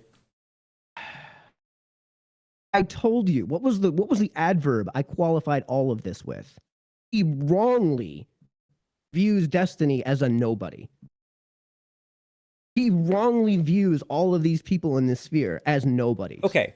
In that case, then that's why he's not going to debate them. Now, as far as Sam Cedar is concerned, with Steven Crowder, that's not the own that you think it is. Like the debate was supposed to be between X and Y. It was supposed to be between 1 and 2. To completely hijack that, that's such an unbelievably bad faith move. And now you and me would probably say, "Fuck it, let's do it." Oh wait, sorry. Can I swear on your stream? No, this is a child-friendly stream. Again, I don't have facial expressions, so. No, we swear here. All right, cool. All right. So, but like you and me would say, fuck it, let's do it. Right. But in his case, like it's a completely understandable position to say Sam Sneeder snuck into here under in terms that were not agreed to, in obvious bad faith. Why would I engage in this manner? So, like, I don't think that's the own that you think it is. Okay, the story behind that is that Sam Cedar and Steven Crowder were supposed to debate at a conference. And then Steven Crowder pussied out last minute because his dad made him pull out and told him not to do this debate. Like the lady over the phone had outright said, yeah, I think his dad stopped him from doing it. And Sam Cedar's like, oh, that's too bad. Like the call was recorded. They published the entire the call with the venue and everything. And so from then on, it became sort of a meme that Steven Crowder, the change my mind, debate random people on the street guy, is too afraid to debate Sam Cedar, a very well known and reputable lefty debater. And so he got the nickname Cold Feet Crowder. So as a meme, on top of that, H3H3 Ethan decided to bring in Sam Cedar into the call there and see what would happen because Steven Crowder had been ducking him for a long time. It was a funny meme. I don't think it was like, I don't think that alone. I don't snake move. I don't think it's a snake move. I think it was a completely, I think that anybody who says it's a snake move, no. Anyone who says it's a snake move is just mad because they like Steven Crowder and don't like Ethan. No, I'm sorry. It was not a snake move. It was not a snake move. You're only saying that because you like, it was a troll Why am I saying that? What's my motivation? You clearly have some bias in favor of Steven Crowder or against H3H3, as many people online do. H3H3's got, not the best reputation online. I don't know shit about H3H3. I saw that instance and I was like, okay, that's a snake move. Sure. I mean, like, if you think that, that's fine. Like, but I think that it's probably based on bias. I think that was a completely fine troll. I think that if that was a completely different scenario and it wasn't Steven Crowder and Sam Cedar and H3H3, something like that would not be seen as a big deal. It was literally bringing somebody unexpectedly into a call. That is not a snake, a snake move, okay? Come on. Bringing somebody into a call. He said, I can't debate this topic, so Sam's going to do the debate for me. That was an unbelievably snake move. Yeah. Like, imagine if there was, I organized a formal debate between you and Ben Shapiro. Mm-hmm. I'm sure you'd love this. I'm sure you would dive on that opportunity, right? Sure. And I told you it's going to be you, and it's going to be you, Ben Shapiro, and I'm largely going to get out of the way as the moderator. You're going to have a podium. He's going to have a podium. It's going to be in person. It's going to be at some giant venue. Lots of people are going to tune in. We're really changing up the criteria here from like random like 10-minute like call in on a stream. And then Like, instead of Ben we're Shapiro, really changing up the criteria here to favor your side of things, aren't we? not really. I mean, the fundamental principle is the same. Is it really? Yes. I feel like Like, a better example would be if I'd like brought you in here and we were about to debate, then I was like, oh, nope. And then I brought like one of my moderators in here to like scream at you for 5 minutes. Maybe that would be more comparable. And then I just like, and then you left. It would but still like, be an incredibly snake move. Like, I don't think that'd be a snake move. I think that'd just be like trolling. Like, I mean, one of the if it most was innocent done- examples no. of trolling I could think. No, Wait, it would- like, how can the right be like, It would- so if it was- the if right it will was- say if it was under the everything, pretense the of right will say comedy, just then dropping yeah, the N-word sure. in like a black streamer's chat is just trolling, lol, but then like bringing somebody who someone's been too afraid to debate for a while into a call that they can easily leave on a live stream, all of a sudden that's like a snake move. Oh, how could you do such a thing? Oh my god, not funny, so snaky. Oh. It was just, dude. It would be a snake move if. Again, remember, I had none of this mic stuff set up. I was about to go to bed, and then I sent you that message, and that's cool that you were like, "Fuck it, let's do it," right? I did go through that effort to come on, and then if you know what, now that you're on, now you're not going to get me. You're going to get my moderator, and I'd be like, "Well, what the fuck?" Like, I'm here to discuss the comments that you made and the way you're characterizing, not the way your mods are characterizing him, the way you're characterizing him. So what am I doing here? Yeah, I'm bailing on this debate. Yeah, and it'd be pretty funny. It would be a funny meme. It wouldn't be like snaky. Again, if you were doing it as just like a pure comedy gotcha, I get it. I get it. But I don't think that like it would still be a snake move if I'm not basically in on the joke. Weren't Sam or not Sam Cedar? Weren't H3H3 and what was the editor's name? I think the editor's name was like Ian or something. Weren't Ian and H3H3 for like weeks coming up into this saying Steven Crowder debate Sam Cedar, you fucking coward, like multiple times, and that was what got H3H3 on Steven Crowder's radar in the first place. Like, I don't feel like this was like some backhanded, like secret. I feel like the chances were pretty high to begin with. Not to mention, by the way, it seemed like Steven Crowder was ready for it to happen. He said, "I knew this was going to happen." Like, he was clearly scared it was going to happen there because, as said, Steven Crowder is afraid to debate somebody who can stand their own against the dialogue tree of right-wing talking points. The same thing goes for Ben Shapiro. These people have built their careers, their audiences, and their livelihoods, entire media empires, on not engaging with their opponents, saying their opponents are too afraid to debate them, only showing the debates where they win, such as the ones where they're going up against some college student that clearly doesn't know more than a media-trained professional like Ben Shapiro, and then not debating anybody who knows better. They can be completely selective, and they risk nothing. Okay, so when it comes to Ben, he actually has debated the people that you would like him to debate in the past. He stopped getting those debates because when he would send out those invitations, he'd get either nothing or a no. Or in the case of AOC, he gets a "you're catcalling me." Right? Oh, wait. Apparently, also Steven Crowder had also previously rescheduled the debate with H3 when he saw that Sam Cedar had ended his show early. Yeah. Do you honestly think that if a congressman, an elected congressman, came to Ben Shapiro and said, "Let's debate. Let's pick your favorite one. Your favorite one. The one that you think." I'm not going to say who it is. You don't have to say who it is. Just in your mind, your favorite congressman or senator, the one that you think is going to own Ben Shapiro. Do you honestly think if that invitation went to Ben, he'd say no?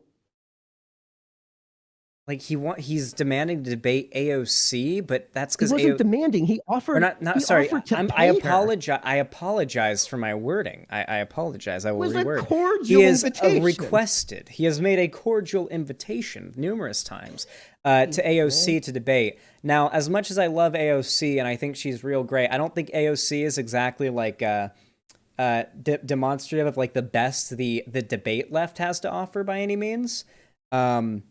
No, there are plenty of figures in this space that have about as large of a platform as a debater as you can have on the left. I know, we lefties, we have it a lot worse than the right does. The right, can just easily upload content to their soy-clapping audience and get real big and make a lot of money. We don't got the dark money groups and whatnot. Dude, they're literally investing $100 million into a kids program on their show, okay? There are no... TYT doesn't have this one. Disney is a left-wing, a left-wing propaganda outlet now? Well, okay, so the equivalent that you were giving before. Wait, isn't- no, you said you were trying to steal man, but I can see like the mask slipping. You're trying All so right, hard to all right, hide you that know you're what? actually a Ben Fine, Shapiro fan. I'll eat the Disney. I'll eat the Disney claim. That was okay. I'll eat that one. Are we gonna move on then? Like, 'cause Okay. Do are you you think willing that to putting allow me gay? to eat Do you the think that Disney like gay characters being in children's media is propaganda? I think that's a huge mischaracterization of what he's complaining about. Do you think that having gay characters in media, being in favor of gay representation, do you think that is propaganda? By itself, completely devoid of context? No, of course not. Completely devoid of context? No. Okay. So what is the context that makes it propaganda then?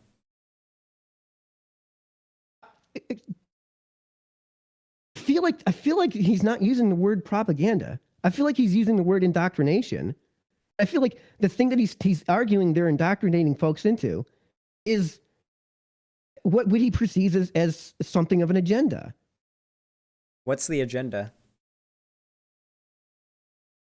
Are you on Twitch right now? No. Okay. I asked that because there are certain topics that like you risk getting booted off of Twitch for even bringing up. So I am of the belief that Ben Shapiro subscribes to probably not like 100% the furthest right, but probably like a solid 80% to the right of the gay agenda conspiracy theory. Do I have to explain what that is? I'm assuming you know what that is.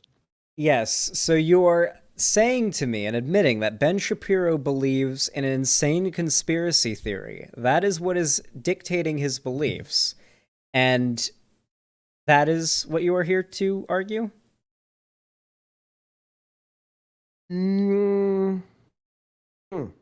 What? I'm giving you an out here, man. I'm And trying so hard. Yeah, no, and I'm trying to answer it honestly, right? Like, so, like, you asked a question that hasn't come up yet in our conversation, and I'm trying to answer it honestly. Now, Okay. I'll give you a second if you think that I was just wrong in what I just said. To call me out for it, go ahead. You know, again, I'm trying to be as honest about this as I can. So, shit, I've gone off topic. I rambled and I completely forgot what you asked. Sorry. I forgot Do you too, wanna but that's repeat just the because I'm question? high as fuck right now. Okay. Yeah, I don't know. You got any other Then- memes for me?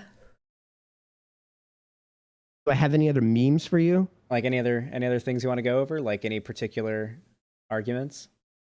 Well, I would really love to delve deeper into this debates only college kids thing, if you don't mind. Like, have you seen okay. the old Ben Shapiro content? Okay, I'm sure Ben Shapiro has a plethora of debate content with somewhat reputable, if not very well respected left-wing debaters on his channel in the past. But as of as long as I've been doing this content, I have yet to see Ben Shapiro agree to or do a debate with a figure that isn't a random college kid or something. Like I don't. Is Cenk Uygur a random college kid? When did he debate Cenk? You're kidding. When did he You debate haven't Cenk? seen I'm that curious. debate? I haven't seen the Cenk debate yet. When I don't know the happened? date. You Give don't me know the one date? second. I know that like Ben Shapiro and Cenk had a run-in like back in 2016. Like I know they had something like years ago. Politicon 2017. 2017. Okay. So is the time frame that you're talking about more recent than that? I'm giving you an out. I mean, 2017's fairly recent, I'd say. I mean, like, I'd say that's fairly recent. But still, I mean, that's still like, I mean, that's 5 years ago. I mean, still, like, Ben Shapiro very clearly is selective with who he debates. Like, come on. Like, if he wanted to be debating, and if if he he walk actually. it back to that point, so is everyone. Come on, dude. Are you serious? An example of a figure you could come up with on the left that's not like a random college student Ben's debated in the last like 5 years was 5 years ago, and it was Cenk Uygur. Who was bigger than Cenk in 2017? Cenk Uygur's a fine example. Okay, Cenk Uygur's a fine example. My bad. I shouldn't have worded it that way. I said his name with like a tone that indicates Cenk Uygur. No, but like 5 years ago, really? Like, I mean, that's not even that well predates. What do you think BreadTube. happened in those five years though? BreadTube happened for starters. Not to Exactly. mention Biden's gotten elected. Yes, plenty of stuff has happened in those 5 years. Yes. Do you think if Kamala Harris sent him an invite to debate, do you think he'd say no? Honestly. Wait. Like, I just brought up the the rise of BreadTube, a cascade, Yeah. a Smash Bros fighting collage of characters on the left with large platforms, many of which do debates that he could debate. Yeah. Also, you're describing Dude, I gave politicians. you- I Politicians gave don't it to always you do before. debates. Why are you listing politicians doing debate? Politicians don't always do debates. Like, just because the presidential debates are a thing doesn't mean that every politician's a debater. What are you talking about? He would do a debate with Anderson Cooper. Maybe, I mean, he'd that's probably get huge. his. That's huge. He'd probably do it because, well, that's something that I think he'd probably do. Well, would he do it? We can't say for sure. I'd actually say he'd do that. He would do it for clout only, and I'd say he'd do that for say clout. that's a criticism. I'd say that Yeah, he'd do no, I it for agree with you. clout. I agree Probably, with yeah. you. Like, he Probably would for definitely clout, do that yeah.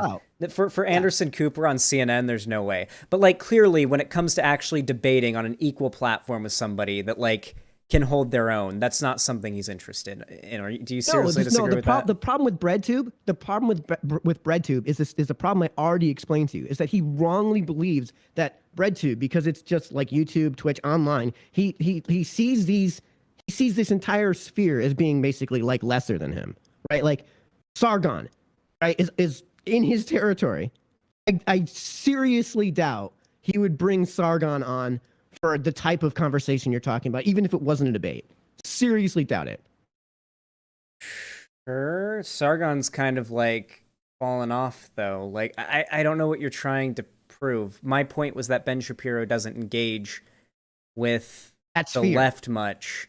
And then now your argument is that he doesn't engage with the left much because He doesn't engage with YouTube. He just doesn't engage with. No, he doesn't engage with YouTube anymore.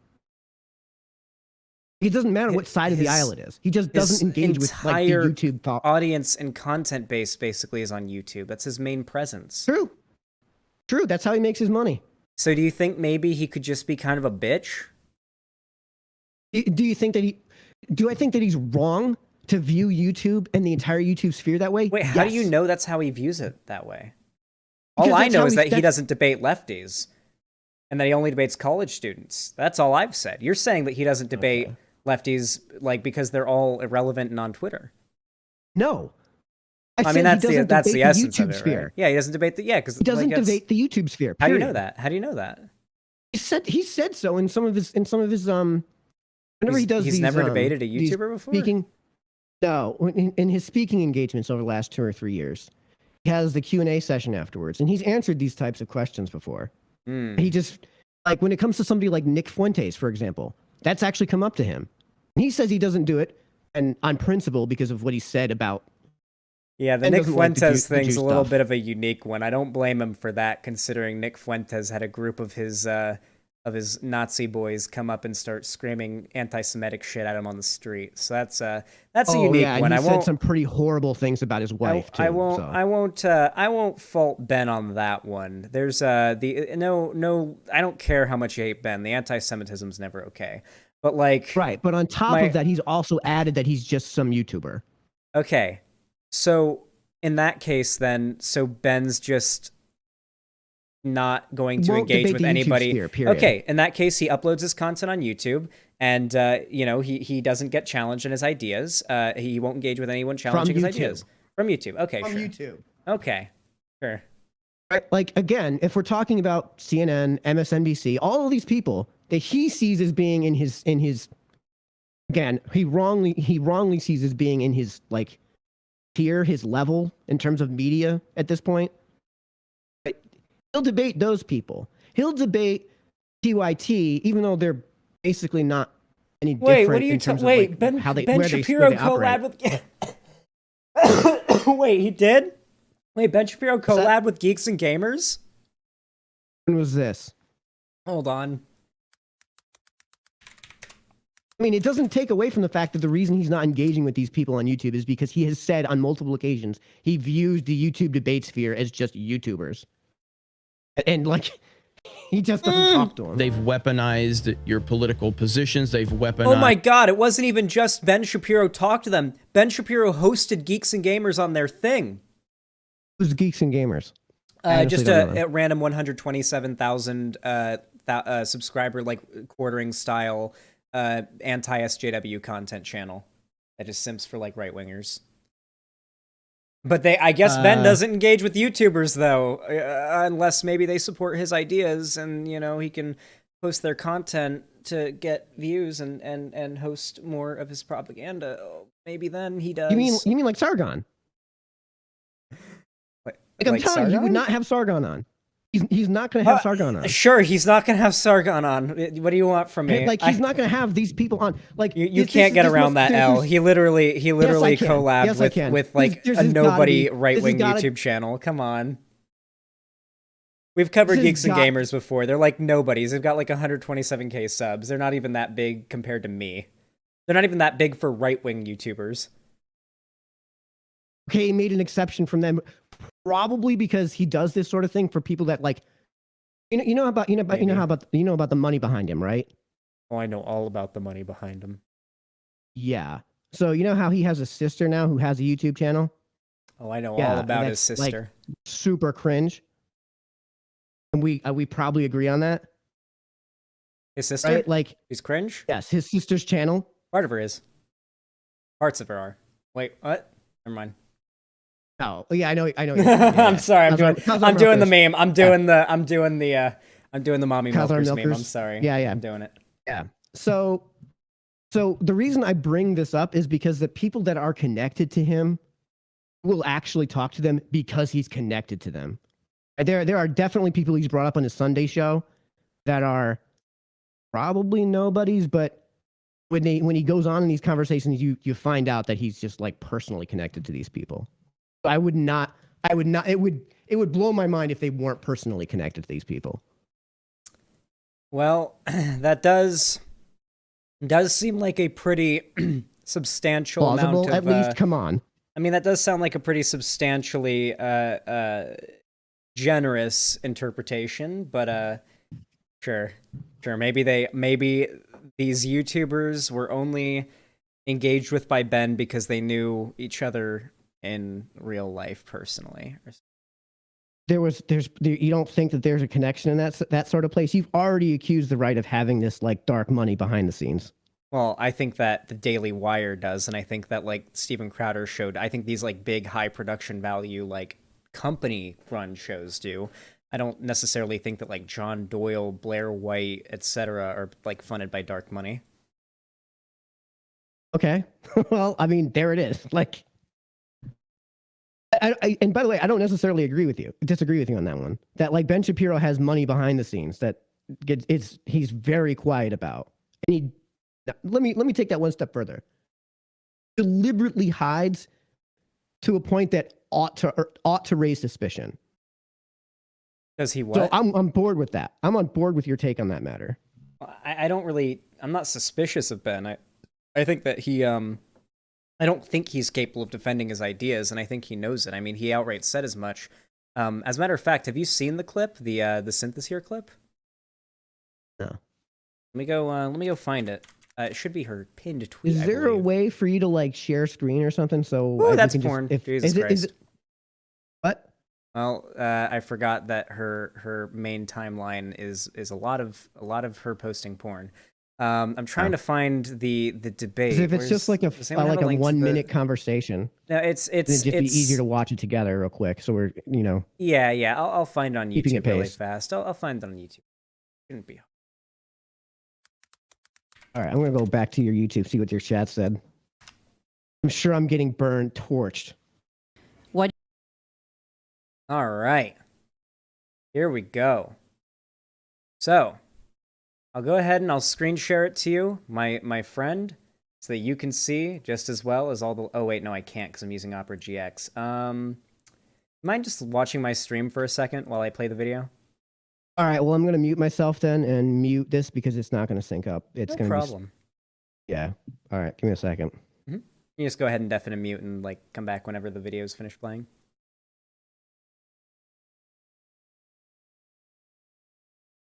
Why do you believe you're right about trans people given the American Psychological Association, American Medical Association, American Psychoanalytic Association? I can go on for about 5 more associations that are very prominent and govern the existing like health government or health industries within like the major Western countries.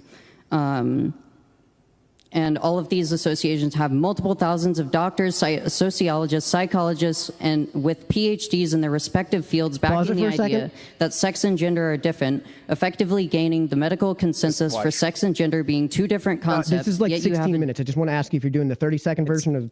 It's not 16 minutes. It's 4 minutes and 21 seconds. Okay, yeah, I didn't see that. All right, go ahead. Okay. Go ahead.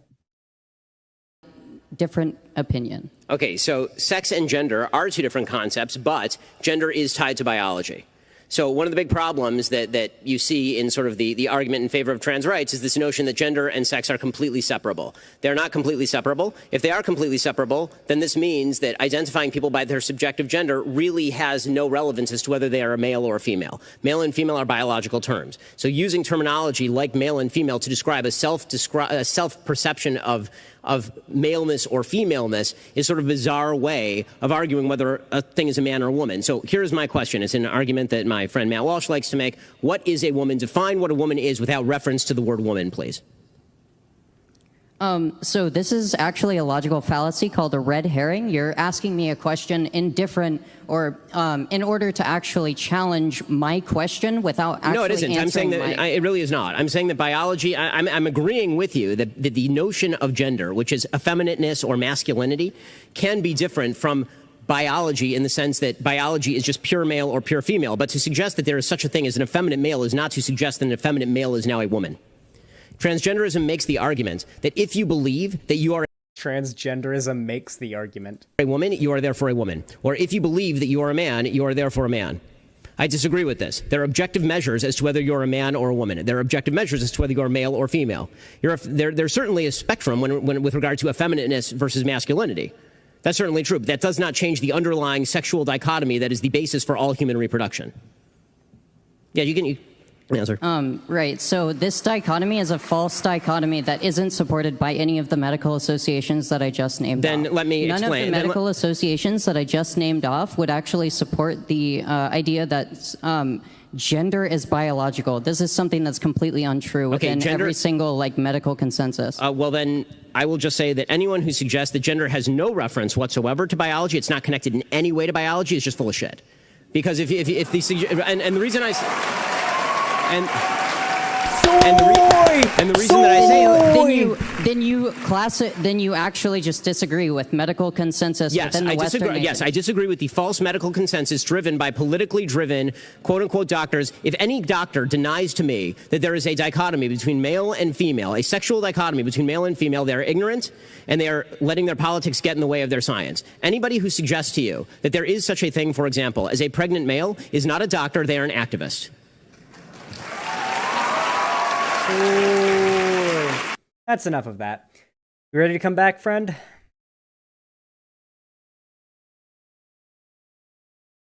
Okay, I was just about to ask you if you wanted to go any further because this clip I actually have seen. So I just wanted to say, hold on. Basically, what happens there, if you couldn't tell, is Synth asks Ben Shapiro, how do you reconcile the fact that your opinion on sex and gender and the fact that trans people aren't valid completely disagrees with the notions set by the entirety of the current scientific and medical consensus? His response is basically, I think they're full of shit, and any doctor who says yada yada is not a doctor, and gives essentially a non-answer that would just complete crowd pleaser answer. Now, Synth is not a pro debater, all right? A friend of mine, she's cool and stuff, but not like, a super pro debater or anything, stage fright. I mean, to be fair, she's a trans woman, and I'm sure about 50 people in that crowd would have loved to beat the shit out of her. So there's reason to be afraid in a crowd like that. I understand why she wasn't on her A game. Being trans in a place like that's got to be scary. But I respect the fuck out of her for going up there.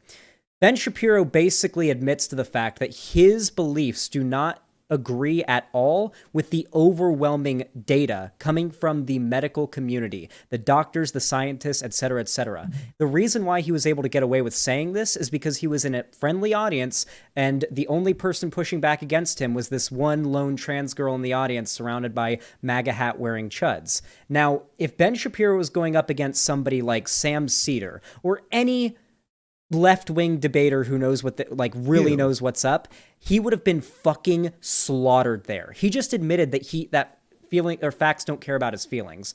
He just admitted that his feelings don't care about facts, essentially, is what he just said. He just said it in a way that would please the crowd. I think you understand now why I have the impression that Ben Shapiro might be a little bit too afraid to engage with somebody who's able to call him out in a situation like that.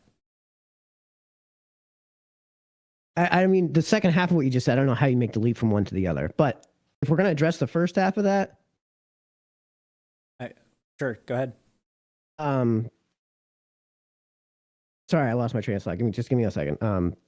If we're going to address the first half of that, two questions that I would ask are, first things first.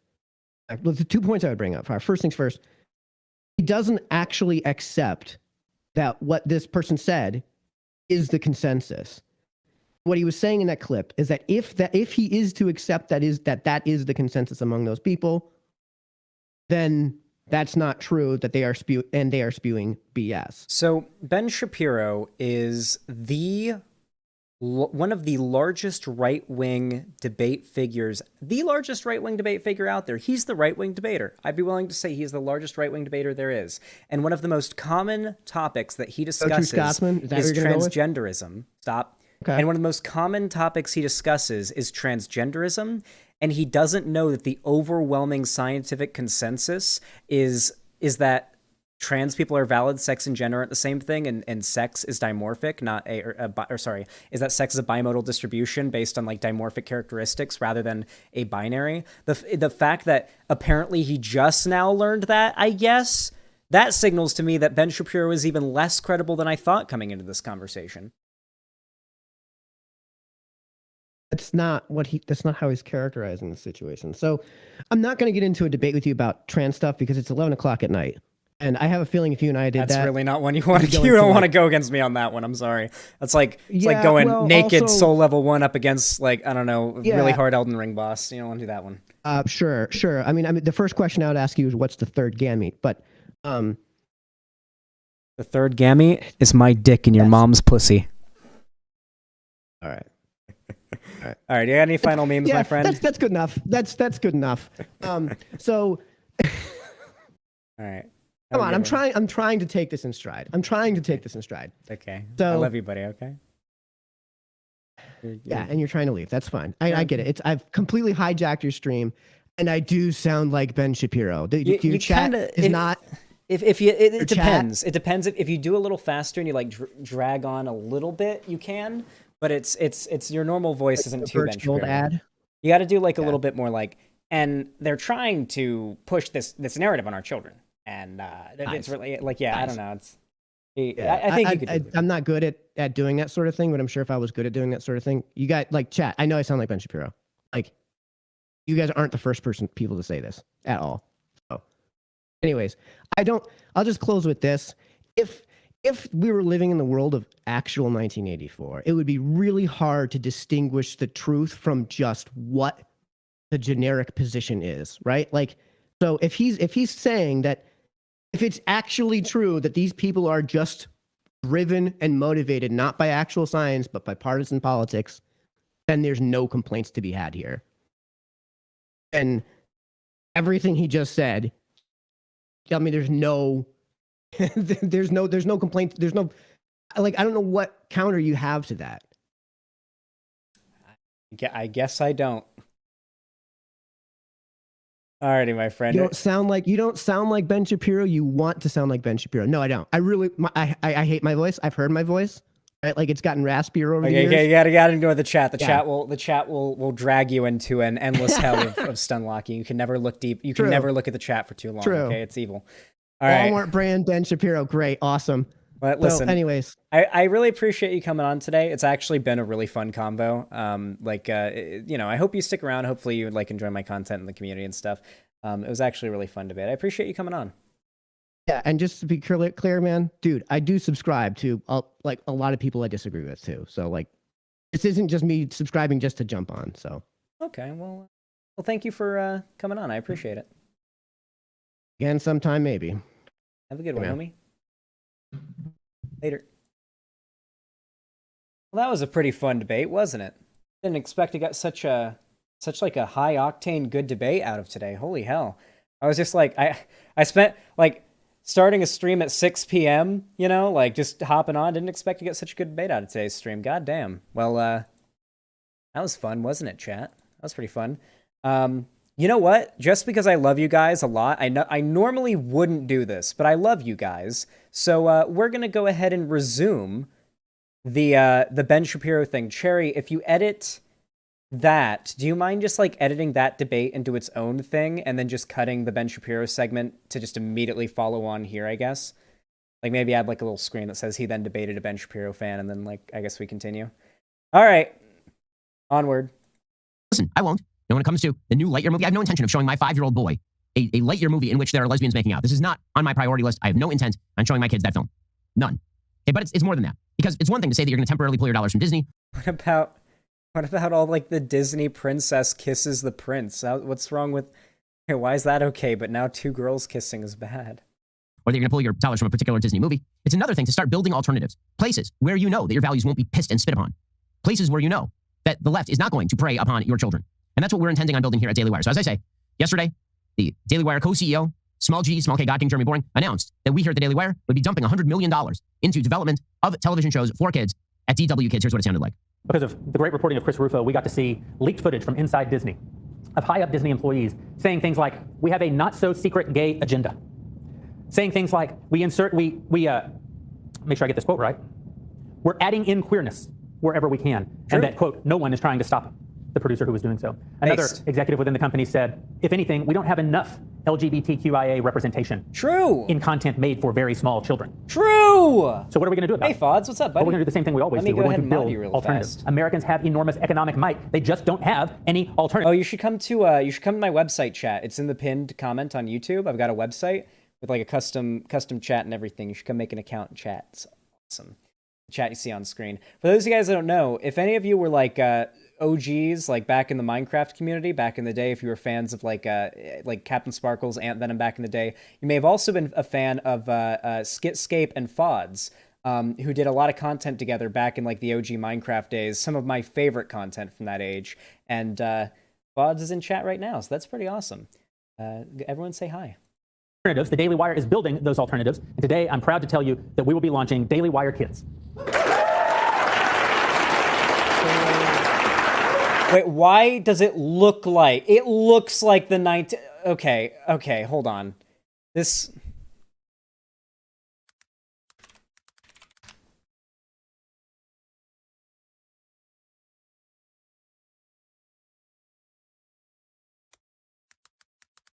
It looks like the... It literally looks like it. Where's the image from the movie? Oh my god, where's the image? Where's the image? It's like the really famous one. This one. Oh my god.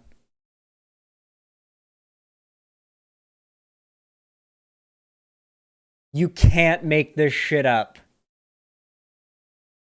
You actually can't make this shit up. As you're announcing the Ministry of Children's Education, yeah, as you're announcing the new re-education system for the children to be taught right-wing propaganda. Life imitates art. It really fucking does, doesn't it? It really fucking does. Number one washed up Minecraft YouTuber is present. You are the number one, soon to be number one Minecraft YouTuber, okay? We're gonna make sure that you take Dream's spot as number one. So this has been in the works for quite a while here. As I mentioned over at Daily Wire, we hired the VeggieTales writers to help create our first 2 children's shows. One is called Chilla Time.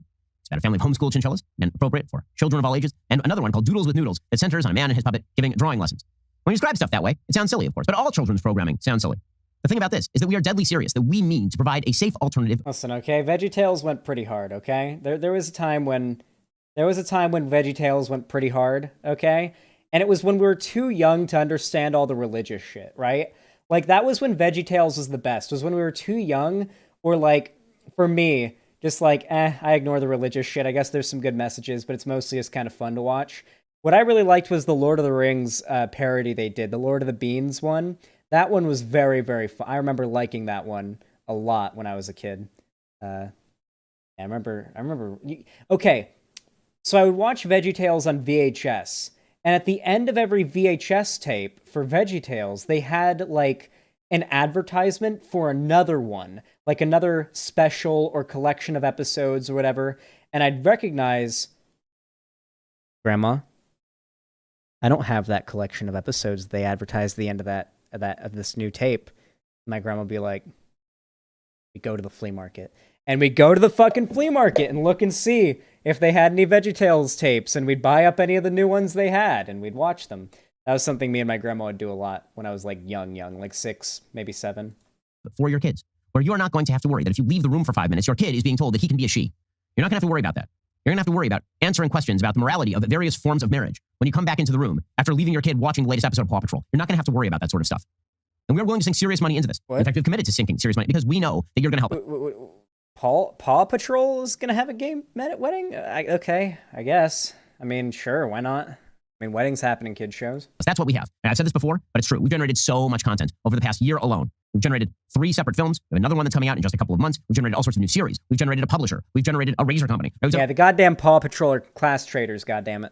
All these things because you guys help us. And we need your help. Because here's the thing. Disney has tens, maybe hundreds of millions of Yes, ACAB includes the Paw Patrol subscribers at this point. Disney spends $25 billion a year on exactly the kind of programming that they claim they are going to use as a political weapon against you and your children. Okay, we are committing $100 million over the next 3 years. We need your help. Okay, I'm just going to put it right out there. Okay, obviously, we make money from this because we believe there's a market out there. We believe every time Disney spends a buck attempting to push its woke agenda, it is pushing more people into our corner. But we are also first. God, the way that they virtue signal their audience feels so self-aggrandizing too. Like the way he frames it as if these right-wing figures pushing against the gay agenda in kids' media are like, it's as if they're on like some holy moral crusade or something. No, dude, you're bitching about gay characters in kids' shows. You sound like the biggest virgin on earth right now, Ben. First movers in the space, which means that we have to sink an enormous amount of time and money into the project to build an alternative. And for us, kids' content is a loss leader until it's not. Wait, I just remembered I was in FOD's chat like a year ago, maybe even more, and somebody in the chat brought up Ben Shapiro, and FOD said someone asked like, who's Ben Shapiro? And FOD said, he's a really short Jewish man who really hates brown people. And I was like, you got it. You basically got it. Yeah. You basically got it. A very short Jewish man who hates brown people. That's because he can't get his wife wet. That is true. God, I can't believe he announced that on the internet. The fact that, like, my wife said that when a woman's pussy gets wet, it's because they have a disease. You're going to help us make it profitable. Because if you do, we will. Yeah, rap music isn't real music. Yeah. Oh my God. Okay. Everybody that I know that knows music, and I don't know music very much, FODS does, everybody that I know that knows music hates Ben Shapiro because Ben Shapiro has dared to talk about music theory before, and apparently he's about as wrong about music theory as he is about everything else. And so, like, everybody that I know who's, like, really into music and knows music hates Ben Shapiro for his takes on like, rap music not being real music and music today being trash or whatever it was. Xanderhal, do you have a reaction video coming for the continuing Sargon v. Internet comment etiquette debate? Oh, of course. Of course I'll continue to watch them go against each other. Provide an alternative. And by the way, if we provide an alternative, it will force Disney to take you seriously. It is not just that... There's no such thing as music theory? Pretty sure there is, right? I'm pretty sure that's a thing. I've heard that word before. Pretty sure that's not made up. I'm pretty sure I didn't make that up. You will actually have something to show your kids where you can feel safe. It is also that Disney might have second thoughts about caving to the most pathetically woke people on planet Earth, the people who want to hijack your kids. They might have second thoughts. They might start looking at that profit margin shrinking and think to themselves, hey, maybe we shouldn't make a story about a panda bear. Hey, I should mention, by the way, these companies, they go where the money is, okay? As much as Ben Shapiro may want to convince his audience otherwise, the vast majority of Americans think that being gay is just fine. There's a reason why gay marriage is now legal here in America, And I promise you, the vast majority of voting Americans are not as mad about gay characters in their kids' media as Ben Shapiro thinks they are. Who happens to be a pansexual lesbian gymnast. Maybe instead we should make something that appeals to 5 and 6-year-olds, maybe, and doesn't crap all over the parents. Disney might have, again, markets matter. There's a reason Disney doesn't tick off the Chinese, because they know the Chinese will use their market power. There's a reason Disney doesn't care about ticking you off, because they know you're not going to use your market power. So we want to give you the ability to use your market power and get good content in return, and yes, leverage Disney into going back to a time when they protected the magic and innocence of childhood.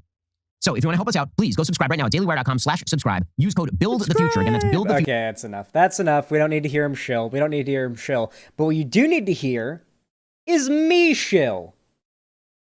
Heh. All right. If you enjoyed this video, please consider leaving a like over on the stream on YouTube. It helps out the channel more than you even realize. Engagement over on YouTube is even more important than ever right now. So likes, comments, anything like that, even if you can't afford to donate, really do help out the channel. They're totally free. It takes half a second. You should really get yourself into the habit of, like, if you watch a bunch of YouTubers you really enjoy, just consistently before the video even starts, almost like instinctively hitting the like button on your favorite YouTubers' videos. You shouldn't even have to remember. Like, just get into the habit of immediately hitting that like button. I started doing it. I always hit the like button for all my favorite YouTubers.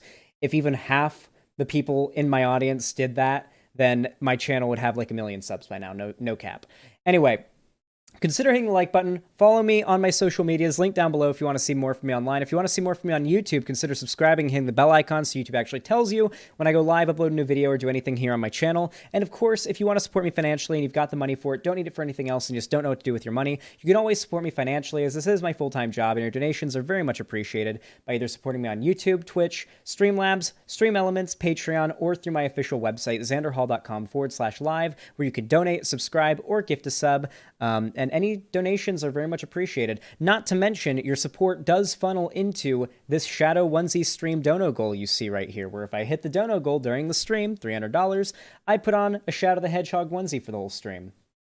And basically it. With all that said, thank you so much for watching, and have a good one. That was a good segment. I heart everything I watch, bruh. YouTubers are in serious work. Yeah, liking the stream really helps. Absolutely eviscerate that like button. Compound fracture each one of your fingers, slamming them into the like button. True. Like that motherfucking button. All right. Kettle Queen 666. Thank you for the $6.66. Said snake move, man. True, snake move. Thank you so much for the dono, though. And Negan Eyes, thank you for the tier 1 subs. His rainbows have nothing to hide. True. Sargon respond to Eric. You should cover that. Sargon's response to Eric's response. We got to watch Eric's response to Sargon's response to Eric's response to Sargon's response to Eric. Because we got to add a couple of layers of content in between first. Because if it's just one layer of extra added on content, it's I can't work with much. You know what I'm saying? I'm gonna wait for Eric's response because I think he will be doing one probably.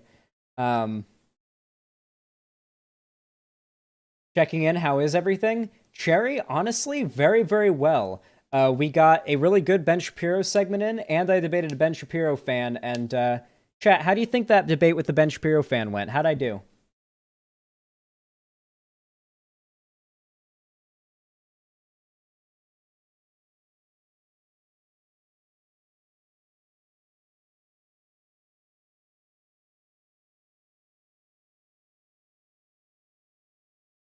$11 out of 10. You never miss, San.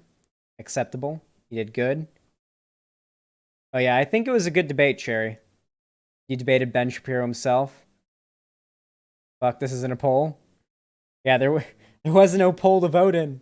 All right. Whew. Thank you, Sot Beb.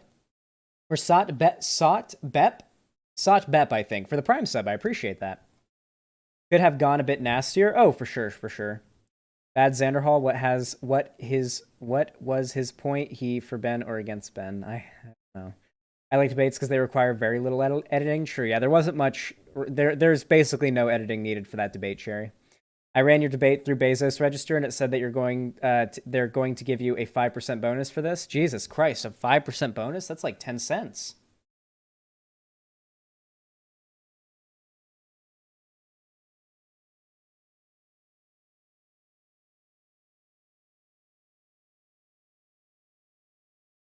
It was probably like 45 minutes, Cherry.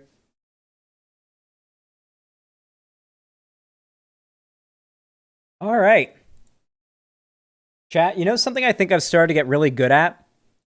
I've started getting really good at streaming and being entertaining and funny and not like phasing out while high as fuck on stream. I've started to really it's like an animal adapting to a new environment, and like you trap a fish in a cave where there's absolutely no light, and like the fish's eyes grow to the size of fucking marbles or some shit. Like something like that. Like I'm starting to adapt to functioning while constantly high. It's pretty based. No, you were always good at that, in my opinion. You don't remember my old WoW streams where I would there was this period of time where I was so addicted to World of Warcraft and weed that I'd just stream. If I didn't feel like streaming direct politics that day, I'd just go live and stream WoW to 120 viewers. And if I got anyone on to debate, then it happened. I'd mostly react to videos. I was just really half-assing it at that time because my channel wasn't growing very much from the content I was uploading that was good for some reason. The algorithm wasn't favoring me at the time, and streams weren't doing that well regardless of what I did. So it was why not do something I find fun if I'm going to get the same viewership anyway? But now, the algorithm's fixed itself, I think, and, I can pretty reliably, at least for me, I can pretty reliably guess how many viewers I'm going to get on a stream based on the time and topic I'm covering, and who else is live. I can pretty reliably guess. Xanderhal, we got 20,000 views from today? God damn, 20k views from today's uploads. Yeah, me and Cherry are also focusing on a new method for uploading content that should hopefully make us a bit more money, which will allow us to make better content, basically. So the difference between a yellow dollar sign and a green dollar sign in a video is substantial. The difference is insane.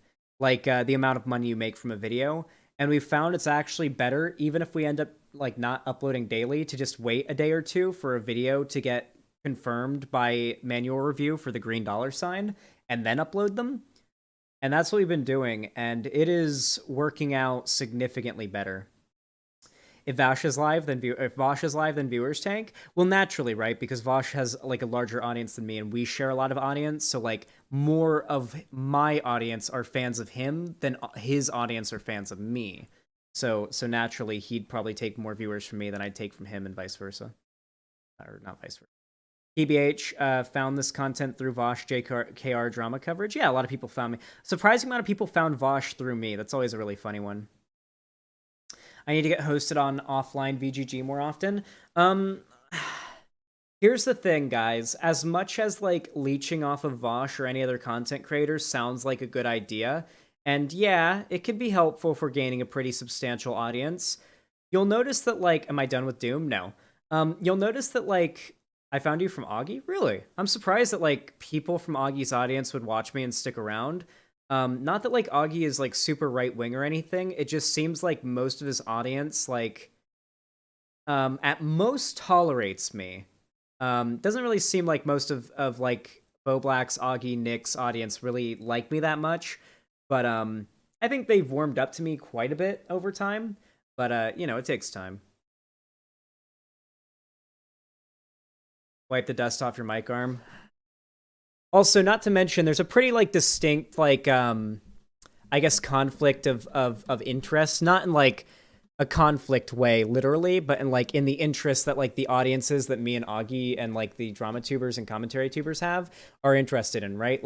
Their audiences don't give a fuck about politics. Not politics. Maybe the drama that happens between the creators when it comes up, but not really the political topics. They're on the internet to have fun. They don't care about making the world a better place. I think Augie said as much. It's more about having fun on the internet and fucking around. So when I come along and I'm super moral froggy and I'm arguing that we need to be nicer and make blank blank blank more accommodating to blank blank blank people, I come off as a massive buzzkill probably to a vast majority of their audiences. So that probably puts me a little bit on the underfoot, I guess you could say. Hate watching someone can be fun, a waste of time, but fun. I watch Glenn Beck all the time. I don't hate watch anybody. I can't imagine hate watching somebody because when I'm not streaming, it's my chill time. It's my relax and have fun and be happy and chill out and cool time. It's not it's not I want to get mad about somebody who I don't like. I save my watching people that I disagree with for on stream. When I'm off stream, I'm watching well, I mean, I watch content from creators I disagree with, right? Like I watch PKA, that's my favorite podcast, and I disagree with them on plenty of stuff politically and whatnot. But like, I mean, I don't go out of my way to watch like hate watch content. It's just not something I do. Anyway, listen, guys, I'm gonna start another segment here. You guys know what to do. When my segment starts, you guys have to say hi, YouTube. No? 5, 4, 3, 2, 1, go. Okay, so we've talked a little bit about stocks and crypto here on the channel. Just a little bit, nothing too crazy. I've dipped my toes into the topic a little bit. And I have to say, it's very complicated. And while I do invest a little bit in stocks and crypto, by that I mean like $20, $30 at a time at most because I'm broke, you know, I've gotten a little bit into stocks trading and crypto and whatnot in my own free time. Not super big, nothing crazy, just the basics of like Robinhood and whatnot, and the basics of like trading a little bit of crypto on Coinbase. Nothing crazy. I've only lost money, of course, but that's the nature of crypto, and that's the nature of trading stocks. With that said, though, I want to say, this video has gone viral. It's by Michael Reeves, very, very, very popular YouTuber. Hopefully, I will be that popular one day. And he's like an electrician and like a smart boy. That's basically what I know about him. He's a smart boy. He makes like smart boy things. Also, I'm gonna like the video. I'm also gonna drop a link to the video in the chat for you guys to go send support, because while I don't think I'm exactly going to be stealing much from him in the way of viewership, I'm not very big on the whole, like, Twitch streamers just reacting to videos and not inputting any extra content and not, like, providing anything on top of that. So I like to send support to the content creator. I like to try to add stuff to the original content. We aren't Hassan. To put it simply, we aren't Hassan. Oh, really quick, it might be time to run an ad. It's about to be time to run an ad over on Twitch. I just ran one on YouTube. All right, let's go. 2:30 a.m. Time to rise and grind. First thing I do is grab breakfast. Wish I had time to cook. Okay, for those of you guys that aren't aware of this guy's video style, it is very bizarre, very funny, like what's the word for it? Kind of like lol so random humor, but like done well and funny. Like actually funny and endearing. Very Gen Z type humor, yeah. But it's also like, he's also very smart though, and typically does very smart boy things in his videos. I think he's also part of Offline TV. I think he's dating Lily Pichu, right? Yeah, he's Lily Pichu's boyfriend, I think, and he's in Offline TV and stuff. So that's, for those of you guys who aren't like fully in the know on the backstory of Michael Reeves and like which side of the internet we're talking about right now you guys know. Cook, but I'm far too busy for that. It's been 6 months since I quit YouTube to trade stocks full time. Social media is nice and all that. I like to get the day started with just a nice casual jog. Just relax the body, you know, get your blood pumping, get a That is like the kind of camera I'd like to have for my streams. Holy shit. good start to the day. But the real money is in the stock market. Now we can finally get to work. Oh god. Stock options, futures, derivative futures. Okay. The other day, or not the other day, it was more like a couple months ago, I was walking down the street to go to the dispensary, and I passed this building with a glass window, and it was some shop front, I don't know, but the guy inside had this computer with like 6 monitors, and he had like his work up on one monitor, and then every other monitor was all stock shit. It was all like graphs and lines and like fucking stock shit. This dude was like doing his main job at his desk at work, like in his like on one screen, and then he'd set up a bunch of other monitors so he could trade stocks while he was working at work. And you know what? That's the American dream right there, okay? That dude's making a shitty pittance of a pay at whatever job he's working. A job so shitty that I can see him working at his desk through a giant glass storefront opening while walking down the road. Palm Springs is a really nice town, by the way. It's like all like sidewalk. It's like when you walk down. I was in downtown Palm Springs. If you want to like get a look at what it's like, look up downtown Palm Springs and look on Google Images or Google Earth or whatever. It's really pretty. So I was walking down the street. I see this dude is grinding the fucking American dream. Okay, he is going for it. Buy cum coin. Take all your savings, put it in the cum coin. Day trade that option. Trade that stock.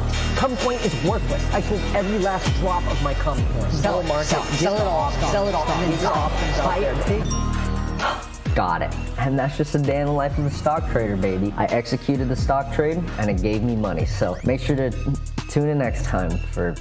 Listen, I don't know how to trade stocks, man. I lost all my money on Robinhood. Same. I had no idea what I'm doing. If only there was something that could trade stocks for me. Okay. If the Goldfish actually does well, then there's no way the stock market is actually a skill. Hi, I want to give my Goldfish Frederick the ability to trade stocks. Now I know what you're thinking. Michael, you own a Goldfish? And Michael, why haven't you posted a video in 8 months? Anyways, this is He's been Twitch streaming is why. Right here. We track Frederick's position anywhere he is in the tank. Then, every morning when the stock market opens, he'll be prompted with 2 random companies. He'll choose one by spending more time on that side of the tank. Then, the computer will take his decision and buy that stock with the money of whoever is sponsoring this video. But before any of that, we need to track fish. You might think I built my fish tank against a blank white wall because it provides... Spoiler, this type of experiment has been done before and it had similar results. Stay tuned. Oh, shit. There's a psychological study that says complete laymen invest as successful or even better than professionals. Holy shit. Ample lighting and doesn't overstimulate my fish. It's just gambling. Wrong. I did it so I can write the detection software to just look for orange pixels of the fish and it won't get fucked up by a shitty, messy background. Here's some code I wrote that displays what the camera sees. It's not much, but we can add a function in that filters out specific colors, like apartheid. Then we can tell that function to filter out every color that isn't orange. Now this is kind of a complicated coding thing, so just try to keep up with this, and bada bing, bada boom, we got a color mask. But it has these little speckles of shit in it. We just gotta sprinkle some post-processing code on there and clean it right up. I did not have to Google how to do that. Shut the fuck up. Then we take that post-processed image, find the location of this little blob. This is a fantastic way to teach coding. Like, legitimately, this is probably how schools should be teaching everything nowadays. Can you imagine if, like, schools just started hiring, like, Salmonella and, like, Tierzu and shit to just start making videos to teach, like, curriculum? Like, if Salmonella videos were teaching you the quadratic formula, I think I'd remember it. I think I'd remember the quadratic formula if it was taught to me by a Salmonella video. Or, like, any funny, like, Zoomer humor type YouTuber. Like, Zoomer humor knows how to break through ADHD and low attention spans, okay? This is what we need to be looking to for how to educate the future, all right? Blob of pixels, draw a circle around it, then take that circle, copy it, draw it on the original image, bada bing, bada boom, tracking fish track. And honestly, that was most of the hard part. I just added some random stuff like the tickers and some logic, and I think we're ready to test it without actual money, because I don't know if it works. Bop. All right, so you should see these lights turn on, including the fish tank one, because I wired it to this relay box over there, and the program... Can you imagine being able to afford anywhere close to this level of, like, expensive equipment? Like, sometimes I'll see rich people, and I'll just be like... I'll try to imagine what it's like to wake up in the morning and for money to not be the first thing that you start worrying about. For, like, to stop dreaming about, like... Because I literally have dreams where money isn't an issue, and then I wake up and then I feel sad because money's an issue. To wake up from a dream like that and be like, hey, it's not just a dream. Or, like, God, like, it's a hard life to imagine. It really is. Should turn them on automatically. Anytime it will turn them. God fucking damn, is it broke? No, the lights are on. Boom.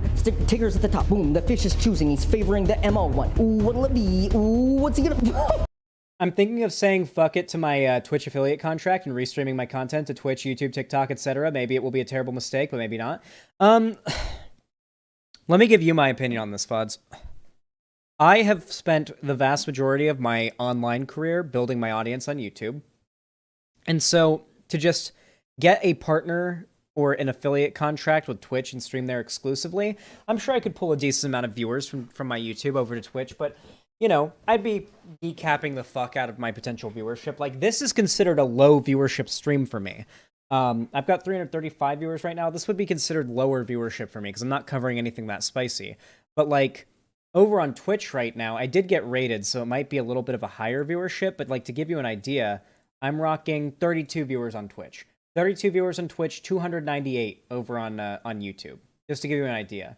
So, like, you will never be hurt by diversifying your platform. The question is, how much are you making from Twitch right now and the affiliate program? Because you can replace that income with, like, Streamlabs donations and whatnot, because people can still donate to you through, like, Streamlabs and stuff, and they'll be able to donate through YouTube without you having to sign exclusivity over. The question is, you get to keep all your audience over on Twitch. You do lose the income you make directly through Twitch's income services, but you get to be on other platforms too when you go live. Or, since you've already dedicated yourself pretty hard to Twitch, you could go for partner, go really hard on Twitch, and you know, gain prominence in the Twitch community, which is a very tight-knit and supportive community, while also uploading segments and content to YouTube, growing your content separately on YouTube, and bringing that audience over to Twitch in small amounts in order to continue to grow your more dedicated audience on Twitch. That's typically, like, the dichotomy.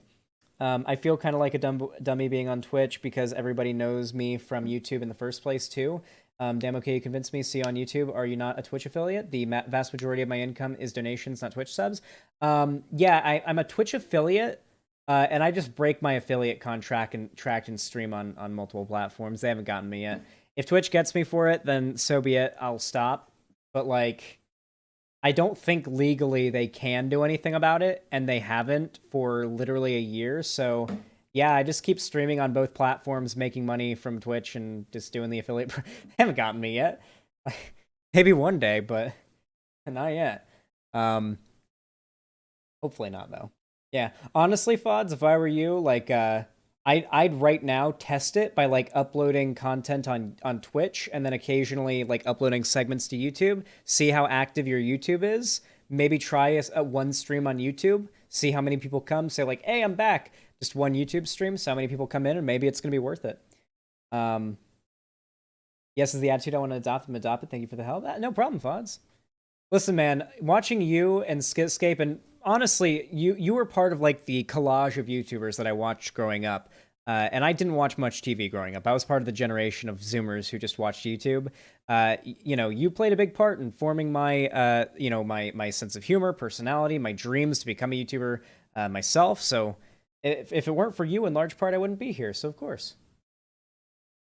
I'm pretty sure the no streaming on other platforms is only for partners, not affiliates. They say you're not supposed to do it as an affiliate, but you'll lose your partnership if you do it. But I don't think they act as, like, quickly on affiliate or as, like, aggressively on affiliate. Because, I mean, I've been restreaming as an affiliate for a year now. And granted, I don't have that much of a Twitch presence, but still, you know? Stop calling yourself a Zoomer. You're a year younger than me.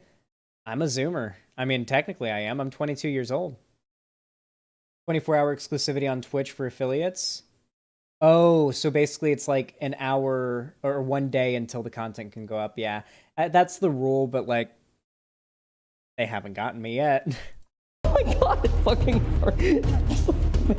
the fish bought stock. Well, I mean, he didn't buy the stock, but, like, he chose the stock. That's amazing. He bought Altria over Boeing. Excellent choice. I think we're ready to hook it up to the actual stock market, which is actually going to be super easy. There's like 1 million of these stock market APIs that let you buy stocks with just a little bit of code. I'm going to use this one called Alpaca API. They're all pretty much the same, though. And really all I have to do is add a few lines to the fish code, and yeah, I guess we're done. Yeah, Frederick can start trading stocks anytime. I'm going to go upstairs and start it. What is that? What is Wall Street Bets? Wall Street Bets is a subreddit for dipshits. So, the only way I know about this video is because I saw a meme about the Goldfish beating Wall Street Bets. That's what I saw. So that's how I knew about this video in the first place before you guys sent it to me. Who try to get rich quick on meme stocks. We like the stock. We like the... Like this idiot who recorded himself losing $50,000 in 2 seconds. Their investments are not based on logic here. They're based on memes and tendies. Those guys are fucking geniuses. Their stocks only go up. Wait, what? Fuck, I could have built a bot that scraped the Wall Street Bet subreddit and just bought stocks based on what they posted there. Should I just start over? But Frederick already knows how to trade stocks. But those guys from Wall Street Bets literally only pick good stocks. You've seen GameStop, you've seen Tesla, you've seen... No, they don't. You saw Frederick in there, he was fucking... They lose their... this is not true. They do not think that... Do not follow Wall Street Bets. Do not... Wall Street Bets should be a meme subreddit you look at for memes purely. Do not invest in anything Wall Street Bets says to invest in. Okay? By the time Wall Street Bets is saying to invest in it, it's too late to invest. Fucking incredible. Just stick to the plan. Wall Street Bet said it would be free tendies. What do you not get about free tendies? I don't know. I wish, like, if only I could make both and then pit the two systems against each other in a super sick competition of fish versus man to see which one makes more money. The entire collective knowledge of all Wall Street Bets versus the Goldfish. Frederick takes an early lead by buying Nike stock. But those dumbasses at Wall Street Bets buy Lucid and they're close behind. This is gonna be it's me, the bitch Okay, that was pretty fast-paced. ass audience. Michael, you can't just represent an entire community with a computer program. Yes, the fuck I can. For this bot to work, we need to know how Wall Street Bets feels about certain stocks. To do this, we're gonna use sentiment analysis, which is a natural language processing technique that uses machine learning. They were looking through my YouTube comments. One says, Okay, this is gonna get a little bit... Wait. Oh shit, wrong thing. Hey.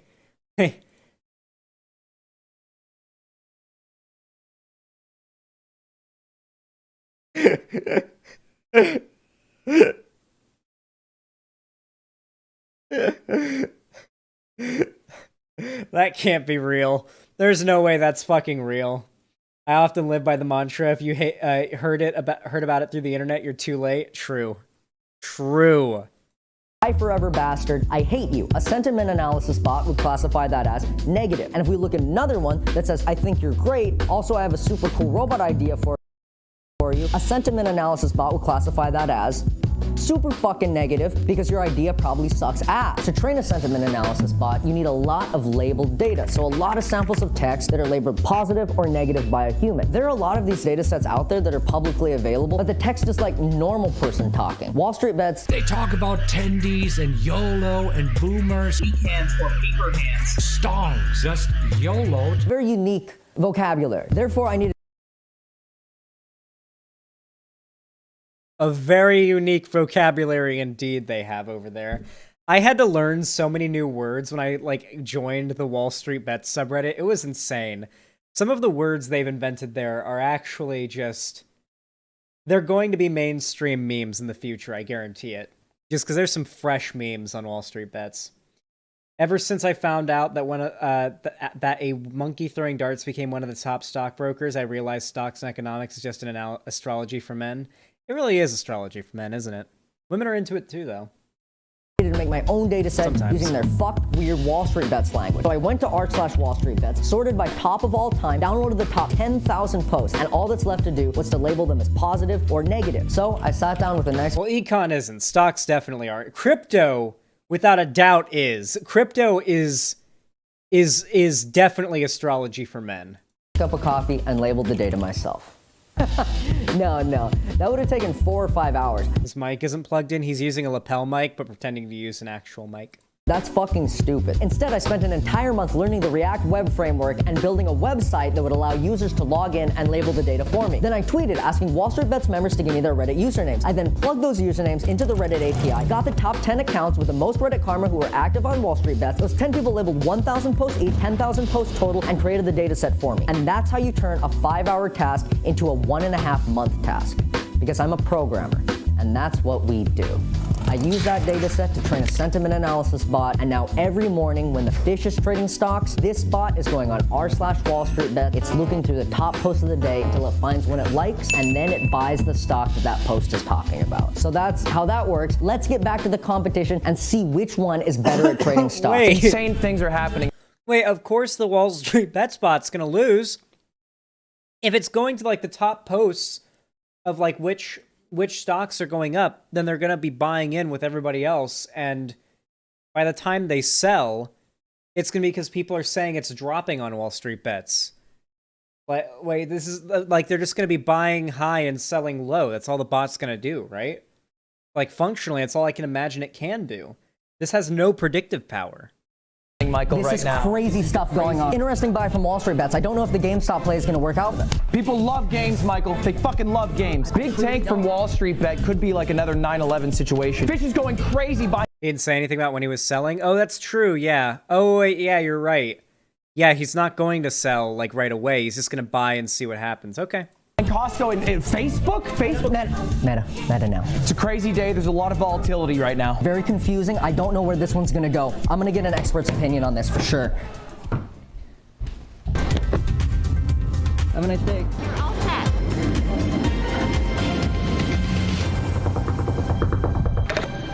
Hey! This is Graham Stephan. He does financial investing videos and is also rich as fuck. Hello. So you do money. Yeah. You have money. I came to ask you questions. I'm gonna give you Okay. What makes rich people, like, what makes a guy who gets rich from, like, crypto and becomes, like, a 10 millionaire for, like, a $10 million? What makes them keep investing in crypto? Like, I'm done at that point. Like, I don't give a shit about crypto if I make 10 million, like, from GME or whatever, and I'm done. Like, I'm done. Gambling addiction and greed? I guess I don't really have, I don't get gambling addiction, so I guess there's that. I do hate gambling, so maybe they're hoarders, yeah. Attendees. 2 portfolios. I just want you to look them over. Which one do you think is better? Oh, okay. Okay. Portfolio 1's interesting. Now portfolio 2. Okay. We got a lot of the memes. You got a rush from winning? Yeah, maybe. Maybe if you, like, get a shit, like, when you make a ton of money, you, like, desire that feeling again, not necessarily the money as much. I guess, yeah. Maybe it's because I've never won at gambling. Maybe that's why I've never gotten addicted, is because I've only ever lost at it. I've never, like, tasted victory at it.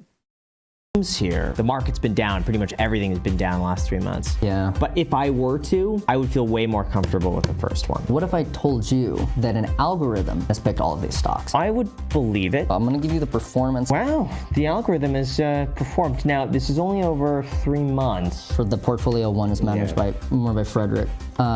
This video is about investing. Yeah. So like maybe giving viewers an opportunity. Has he not told them that it's a fish? He hasn't told them it's a fish. To invest into a fund that is managed by my fish. So, it's a fish. Yeah.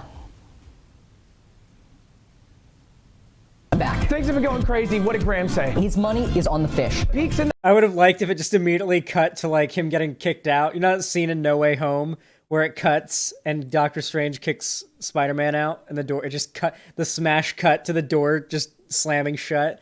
I would have loved that. That would have been great. I'm on Twitch now. Pog. Let me mod you over on Twitch. You gotta come to the website. That's the real place. That's where all the real shit goes down.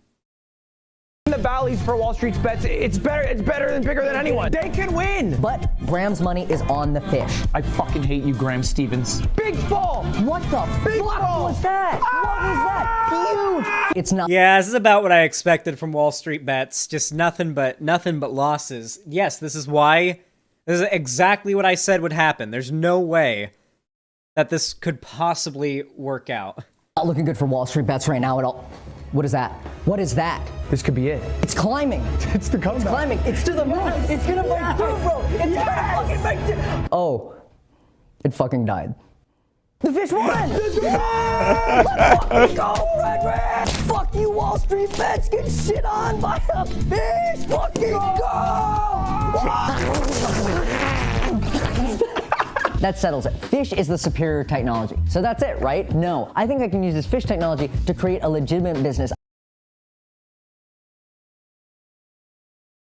When the end of the video happens and there's still 6 minutes left. You're gonna do what, Michael Reeves? You're gonna do what? I've been working on a startup proposal for the last couple. I will, looking at the gains that fish made with that stock shit, I will get on this fish run stock algorithm. I don't care. I'll invest all my money into this fish.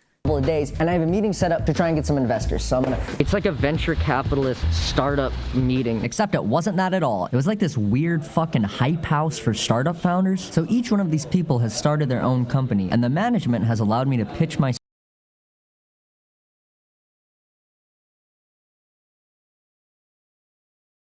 God. There's never been so many soy lattes in a room before, has there? There's never been so many courier bags, soy lattes.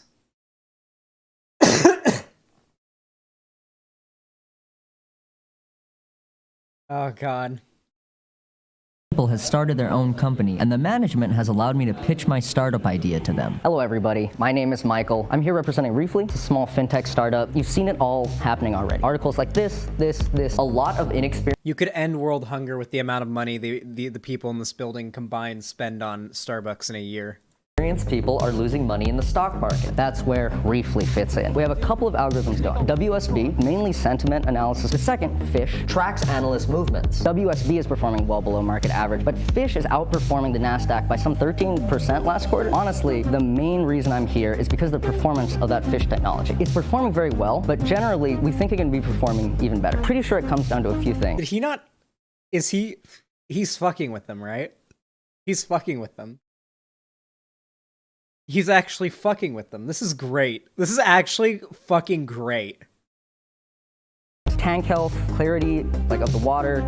We're probably going to be improving food and like better filters in general. Oh, I already covered that. We need to know how long the fish can perform. Looking into the data, the lifespan of this species is generally around 8 to 12 years. We think that with better water parameters and more attention to the food, we can get it up to an outlier of 20 plus years. The fish's name is Frederick, and that, thank you. Do you have any questions? I have a lot of questions. So the fish is determining your stock picks? Yeah, it's fish. It's fish is the idea. So we've got a front-facing camera. He's doing it he's like perfectly improving this. He's like perfectly improving this. The fish is prompted with 2 stocks. Whichever side it spends more time on, just that stock. Do you have any more questions? You know, not everyone can see the vision, and that's okay. I'm not, it's not like I'm mad. I'm not mad or anything. Fuck! Why don't they understand? Fuck! I guess the world just isn't ready for this technology. All I wanted to do was get super fucking rich. But maybe I don't deserve it. But I think I know someone who does. So I sold all the stocks in the portfolio and withdrew the money. This is the exact amount of money Frederick has made so far, $1,007.59. Can you believe my goldfish made this? And then I went back to where I got him. I got him from this tank. And now he's doing such big things. Excuse me, I'm looking to get some like better filters and food. They're really good filters. Awesome, I will grab this. What about food? Wait, oh, this is great. He's like going all in. Stuff like this. Oh, that's some fancy shit. Oh, the rest is for Frederick. Sorry? It's for Frederick, the rest of it. Frederick? Yeah, the rest is for Frederick. You can keep the rest. Frederick made it. Thank you. Oh, that's so nice. He gave him all the money. Wham, Michael, why did it take you so long to make the video? I don't fucking know. It feels like I blacked out for 8 months and still somehow managed to procrastinate the video until the last minute like a dumbass. But hey, still faster than internet historian, baby. That's what matters. And as for Frederick, he made enough money to retire. He'll live out the rest of his days in fish paradise. That's the end of the video. Thank you for watching. If you liked it, you can subscribe. It's taped right there. Frederick versus Wall Street bets. There we go, baby. The fish fucking won. God, can we look at that? Can we look at those stats really fast? Oh, let's get a look at those stats right there. The fish made $1,007.59. Wall Street bets made negative $6,091.55. Yeah, I'm gonna be doing, like, I'm gonna go on YouTube after this and find, like, a fairly, like a stocks algorithm that has a fairly reliable, like, history and whatnot, and maybe put, like, $50 into that and see how it goes over the course of a couple months. Maybe it turns into something. Maybe it doesn't. Who knows? Can't hurt. I have such a bad memory. Like an algorithm would do better than I can. Just use Luna. Why would that be what you got out of this video? Clearly the goldfish knows what's up. I'm looking to find an algorithm that mimics the goldfish. I feel like you could probably do this functionally by like programming like an AI goldfish, right? That just can go anywhere and do anything just as a normal goldfish would, and it's totally random where it goes. A coin flip? Well, do we know exactly like how the stocks were selected? That's what I'm curious about.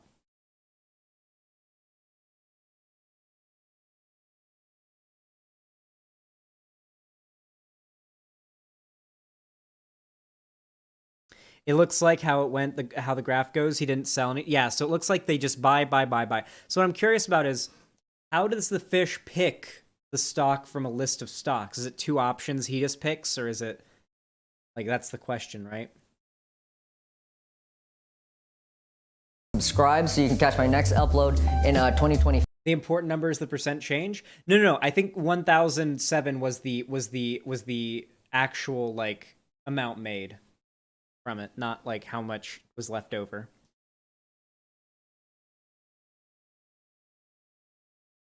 What if the goldfish can actually see the future and pick the side of the tank that gave it a future where it had a better tank?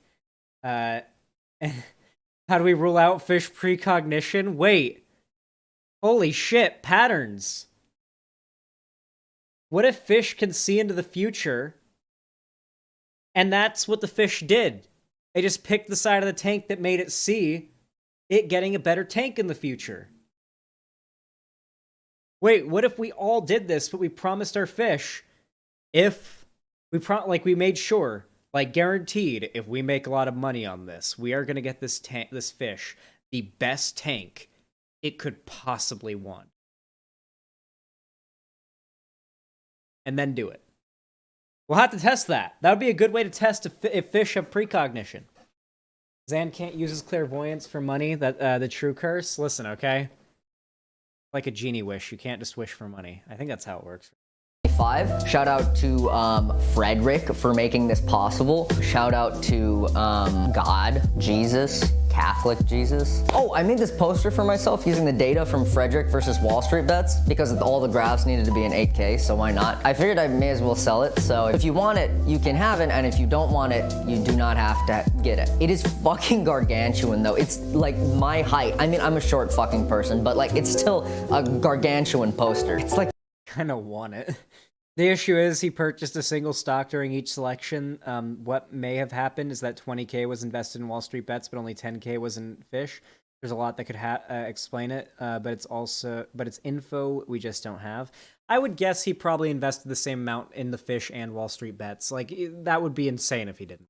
5 feet long. It has all the brands and when they were bought by like who at the exact times. It's lit. If you want it, you can go to my new URL. Pissbaby.art is no longer my store or whatever. I just didn't like the weird toilet humor. I'm trying to go in like a more elegant direction. Also, I forgot to renew the domain, and so somebody stole it. So now pissbaby.store is my new best friend. It doesn't matter. You just click the thing in the description anyway. Yeah. Thank you for watching.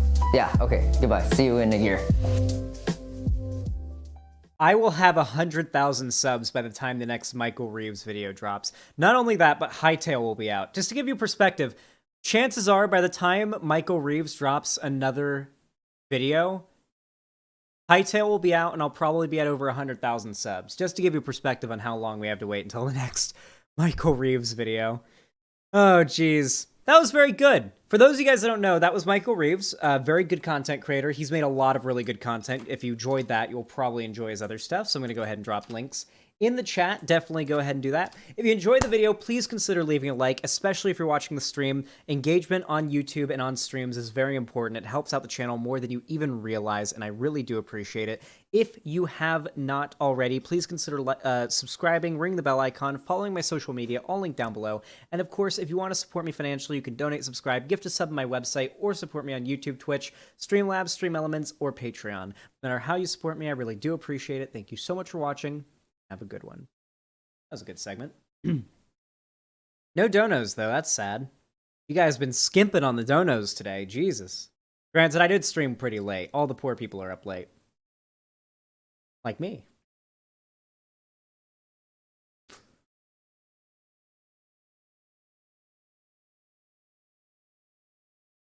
This.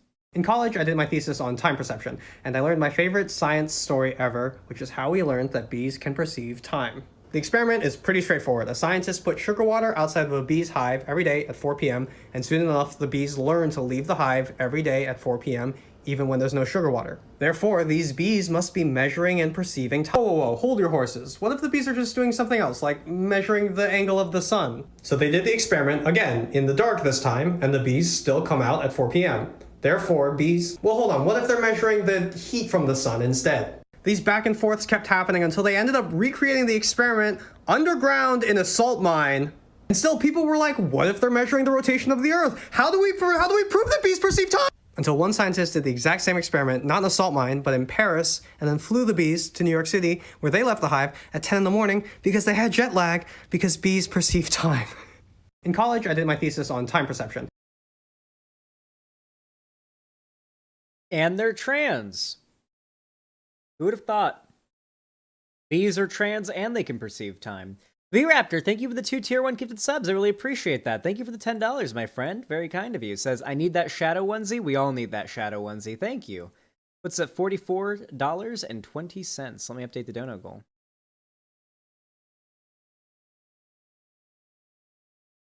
I'm just gonna put it at $44. I'm sorry. I can't do the cent amounts. We're not doing cent amounts anymore.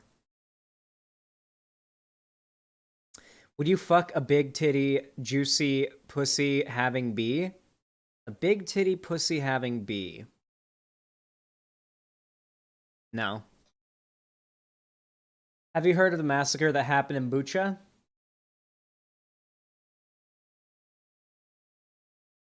No. What happened in Bucha? Is this gonna be a Ligma joke? I feel like it's gonna be a Ligma joke.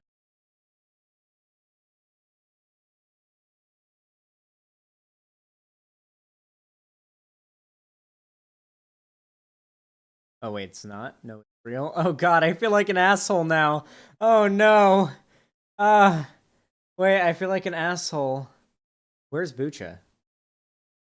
Sounds like a place in Canada. Heartbreaking? Like 400 dead civilians? Ukraine, oh. What happened? What did Russia do? Hold on, let's look into it. Actually, we're gonna go ahead and do a segment on it. Oh, here we go. All right, segment starting. You guys know the deal. Say hi, YouTube, when the segment starts. Segment starting in 5, 4. Welcome to capitalism. 3, 2, 1. Okay. So I just got news from my chat just now that apparently Russia did a war crime. Or another war crime during this whole Ukraine thing. And we're going to go ahead and read an article about it from today. And hopefully we'll be a little bit more enlightened on it, because I like learning on my stream. It's what we do here. Satellite images show bodies lie in Bucha for weeks despite Russian claims. An analysis of satellite images by the New York Times reboots claims by Russia that the killing of civilians in Bucha, I don't know how it's pronounced, we're going to say Bucha, a suburb of Kyiv, occurred after its soldiers had left the town, when images emerged over the weekend of the bodies of dead civilians lying on the streets of Bucha, some with their hands bound, some with gunshot wounds to the head. For those of you guys who don't know, gunshot wounds to the head in war usually means you were lined up and shot, because in war you don't aim for the head, most certainly you aim for the body. So tied up people, shot, gunshots to the head, suggests civilians were lined up and shot, and we're not able to, and we're not fighting back, and we're not able to get away. That's a massacre. Russia's Ministry of Defense denied responsibility. In a Telegram post on Sunday, the ministry suggested that the bodies had been recently placed on the streets after all Russian units withdrew completely from Bucha around March 30th. Russia claimed that the images were another hoax and called for an emergency UN Security Council meeting on what it called provocations of Ukrainian radicals in Bucha. But a review of videos and satellite imagery by the Times shows that many of the civilians were killed more than 3 weeks ago when Russia's military was in control of the town. Okay. How fucked is it these bodies are laying in the street for weeks? Dead bodies from civilians laying in the street for weeks. Have you ever seen The Walking Dead? What the fuck? One video filmed by a local council member on April 1st shows multiple bodies scattered along Yoblanska Street in Bucha. Satellite images provided to the Times by Maxar Technologies show that at least 11 of those have been, or those had been on the street since March 11th, when Russia, by its own account, occupied the town. To confirm when the bodies appeared, and when the civilians were likely killed, the visual investigations team at the Times conducted a before and after analysis of satellite imagery, and the slides and the images show dark objects of similar size to a human body appearing on Yablonska Street between March 9th and March 11th. The objects appear in the precise positions in which the bodies were found after Ukrainian forces reclaimed Bucha. As the footage from April 1st shows, further analysis shows the objects remained in those positions for over 3 weeks. Here we can get a good idea of... This is where that stretch of road is. Here's where a mass grave was. Here's 16 miles to downtown Kiev. So this is like right around here, probably. If this is like a full map, would be like where we would be looking at the cameras when we're doing like the live coverage streams. So this is like just down the road. And this was on March 11th. Would have been the latest that these people were killed. So... Jesus. These bodies could be from the gunshots we're hearing back when I was doing my live coverage and we were looking at the cover at the cameras. Those gunshots we're hearing very well could have been like around where and when that happened. If my memory serves me correctly. The causes of death are unclear. Some of the bodies were beside what appeared to be an impact crater. Others were near abandoned cars. 3 of the bodies lay beside bicycles. Some have their hands bound behind their backs with white cloth. The bodies were scattered over more than half a mile of Yablonska Street. A second video taken on Yablonska Street shows 3 more bodies. One lies beside a bicycle, another near an abandoned car. Satellite imagery shows the abandoned cars and the nearby body appeared between March 20th and the 21st. So this is a video we've seen quite a bit. That's a dead body there, but it's not detailed enough for you guys to be traumatized by it, right? You guys have seen dead bodies on the internet, right? Good. These are just some of the civilian bodies discovered since Saturday. The Associated Press published images of at least 6 dead men lying together in the rear of an office building, some with hands tied behind their backs. The building is 1 mile west of the other victims found along Yablonska Street. Another mile further along, a photographer with the Times discovered the body of a man with a gunshot wound to the head lying beside a bicycle. As I said before, I've seen worse, sadly. Of course we all have. Is this the end of the article? I think it is, yeah. Can we get a look at that before and after really quick? So yeah, you can see this is how it was March 19th, February 28th, March 19th. So this was before Russia's taking and after Russia's taking, or during Russia's occupation. You can't really say that this is done by Ukrainian insurgents if this area was occupied by the Russians and that's when the bodies were put out. And this area was occupied by Russians for a while and the bodies weren't like clearly this was not like Ukrainians killing their own civilians or taking bodies and putting them out on the street to make Russia look bad. Did they mention the rapes? This story did not mention any particular rapes, but apparently bodies had been raped. Apparently, is that true? Take it with a grain of salt. That was just coming from someone in chat, but I wouldn't be surprised if it was. I mean, 4 girls as young as 10. Not to mention the mass graves. How the fuck would Ukrainians dig mass graves without the Russians knowing? It's true. Yeah. People have, not bodies. Oh, people have said, okay. I thought you were saying the bodies in the street had been, like, evidence was that they'd been raped before death or after death. Okay, so people are being raped, yeah. Yeah, no doubt. Absolutely no doubt that Russian soldiers are raping young girls and stuff, yeah. This is like, you imagine shit like this, like you imagine a siege of a city, right? Where, like, the enemy is on the doorstep, the enemy is here, there's no... And you're like a civilian, and basically you're going to get slaughtered by like the incoming army, so you decide just go ahead and kill yourself, right? Like, because it's better than whatever's going to happen to you if you don't, right? Like that's like the stereotype of a medieval like sacking of a city. It's happening now in the real world between two developed nations. One developed nation is doing it to another. Today, in 2022. It's not like a barbaric war practice of the past that happened back when you were using swords and shields and horses to fight. Very much the reality of war and how disgusting of a thing it is. Anyway, if you enjoyed the segment, leave a like, subscribe, ring the bell icon. You guys know what to do. Follow my social media. I'll link down below. And of course, if you want to support me, you can donate to me on my website, xanderhal.com/live. You can also support me on YouTube, Twitch, Streamlabs, Stream Elements, and you can also do it through Patreon. With that said, thank you so much for watching. Have a good one. Is this an officially declared genocide yet, though? Don't think so. Probably will be, like, historically, depending on how this goes. All right, what else do we have today?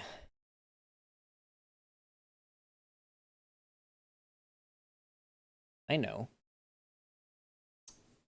All right, guys. Oh, by the way, we got a $20 donation. Thank you so much for that. That puts it at $64.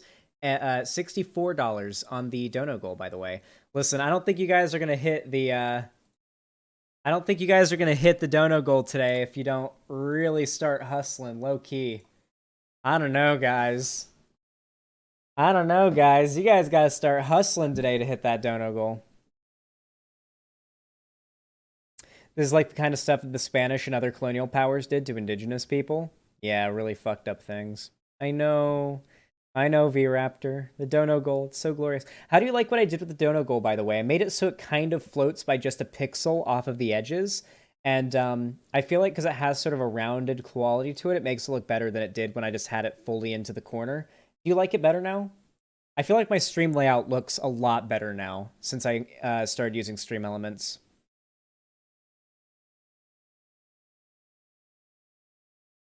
I'm glad to know you guys like it. Hell yeah. Looks good? Fuck yeah. That's what I like to hear. All right. I'm about to do another segment. You guys know what to do. You guys have to say hi, YouTube, as soon as I start my segment. It's good for the beginning of the video having a lot of engagement. Here we go, guys. Also, like the stream. Like the stream. If you're watching right now, please like the stream. Likes and engagement are very important for the channel, so please like the stream. I really do appreciate it. All right. Segment starting in 3, 2, 1. All right. Knowing Better is a YouTube channel that I watch pretty consistently. He makes really, really good content. If you don't watch his stuff, then you're really missing out because, I mean, if you want to learn some good educational shit, you're going to want to go to Knowing Better. He's a lot bigger than I am, so it's not like I'm stealing any views from him or anything like that, but I highly recommend that if you don't know of this channel or you haven't seen his content, that you go and you watch it. It is very good. I really enjoy it, and yeah, we're going to be watching his new video. The part of history you've always skipped, neo-slavery. Haven't watched the video yet. It's only got 52,000 views. It came out today, and yeah, people have been telling me to watch it. It's apparently very good, very educational. It is an hour and 16 minutes long, which means my ability to Welcome to capitalism. respond. Ooh, diggity! Thanks for the $15. My ability to respond will be somewhat limited.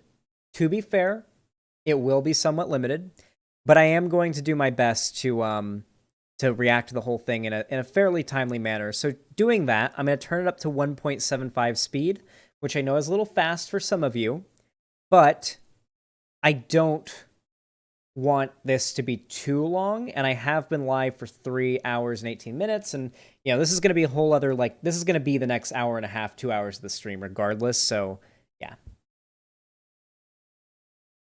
Why are you watching an hour-long video you're going to agree with? I mean, people kept on recommending it. I feel like I need to start just doing what my audience recommends more often because, I mean, the customer's always right, you know?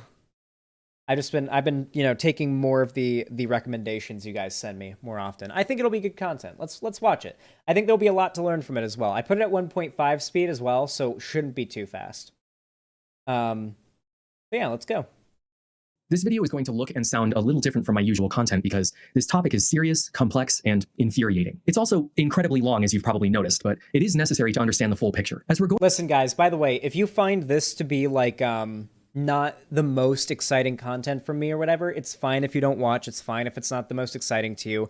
I am still going to cover this and do this segment because I'm going to watch this video off stream regardless, because this is going to have information in it I'm sure will be useful to me for my job as a left-wing debater that needs to be able to debate people and defend my ideas. Like, I need to see this video and learn the information in it, no doubt. So I'm going to be reacting to it on stream, because why not? So if you enjoy and you want to see it, then hang around and enjoy, because this will probably be the last segment of the stream. So let's have a fun time. Going through this story, I want you to keep this one simple question in the back of your mind. When was the last slave freed in America? 1865, at the end of the Civil War. Everyone knows that. That's probably the second easiest elementary school history question I could possibly think of. Well, okay, if you want to get technical about I actually don't know the answer to that question. it, it was after the 13th Amendment, which was a few months after the war ended. Is this some kind of trick question where you're going to claim something abstract like— Actually, to be fair, American prisoners are slaves. Legally, they are slaves. It literally, like, by law, legally, they are slaves. Shift work is actually a continuation of slavery? No. Traditional chattel slavery. Juneteenth, final answer. Still wrong. Is this going to be another hour-long Knowing Better video about how something we thought ended a century ago actually didn't?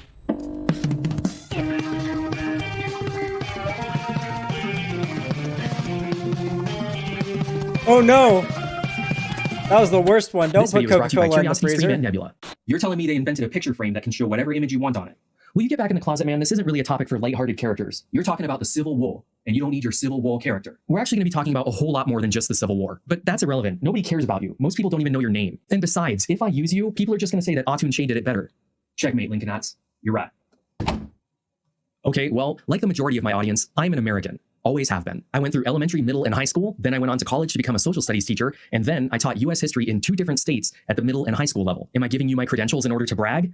No, quite the opposite, actually. I was taught what I'm going to be calling the standard American history myth. Throughout all of my years of education, including college twice, the story had barely changed between the 1990s and 2010s. And then I taught that same myth to the next generation of students. Since I'm going to be spending the rest of this video dismantling this story, and at least some of my audience isn't American, it's probably a good idea to make sure we're all on the same page. As you can see, I have a brand new-ish TV, so I can show you video clips whenever I want. Now, I found this video from an online university that sums up what most of us have been taught and therefore believe about American history. Let me just, Oh, this is going to be a great video, I can already tell. U.S. history in 4 minutes or less. America was founded when a group of Protestant Christians fleeing religious— This is good. Oh my god, he's making fun of PragerU. Okay, this is great. Persecution in Europe, made the harrowing journey across the Atlantic Ocean and landed at Plymouth Rock. These pilgrims had a feast with the Indians to celebrate their cooperation, and that became the holiday of Thanksgiving. Over the next few decades, several other British colonies were founded on the American continent, and in 1776, they all declared— This is what I was taught in school, by the way. Their independence from the king over the issue of taxation without representation. After the Revolutionary War had been won, the Founding Fathers wrote the Constitution, a freedom-loving liberty document which guaranteed that all men were created equal. There's one glaring hypocrisy with that statement, though, the fact that slavery existed in America. How could the Founding Fathers believe in equality while many of them were also slave owners? Well, many of them knew that this peculiar institution was morally wrong and thought that the practice would naturally die out on its own. But just to be sure, they put a clause in the Constitution saying that the importation of new slaves would end in 1808. None of the Founding Fathers could have predicted the cotton gin, though, which suddenly made slavery much more profitable, and all but guaranteed it would continue for another century. Throughout the 1800s, abolitionists like Frederick Douglass fought to end the practice, and in 1860, Abraham Lincoln was elected on that very platform. In order to protect their rights as states and keep their taxes from increasing, several southern states decided to break away from the Union and form their own country known as the Confederacy. From 1861 to 1865, America fought the bloodiest war in its history, and in the end, the Union was preserved and 4 million black people were freed from bondage. It's a common misconception that Abraham Lincoln freed the slaves, but the Emancipation Proclamation only applied to areas in active rebellion, meaning the Confederate states. There was no way to enforce that without invading,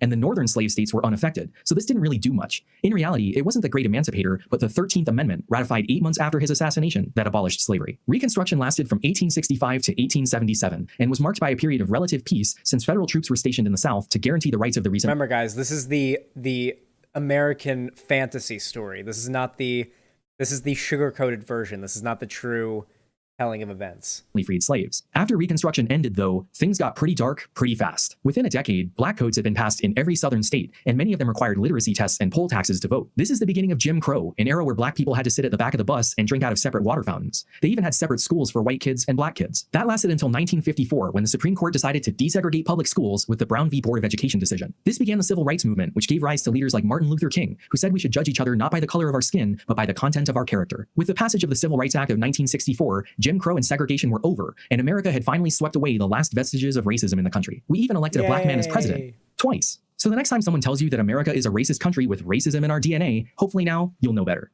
I'm No Less Better, author of You Learned Everything You Need to Know About History in Elementary School for Better University. Thank you for watching. To help keep Knowing Better videos free, subscribe to our Patreon page at Patreon. I don't apologize for that, nor do you actually want an apology. That was hilarious. You're probably familiar. That was fucking great. Zan, is your chat dumb, lol? Yes, my chat is very dumb. Yeah, you're all dumb and gay. Yes, that is your job. Being gay and dumb. Dumb and gay and dumb. That's what you guys do.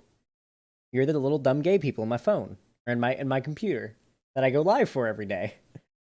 That's the dynamic.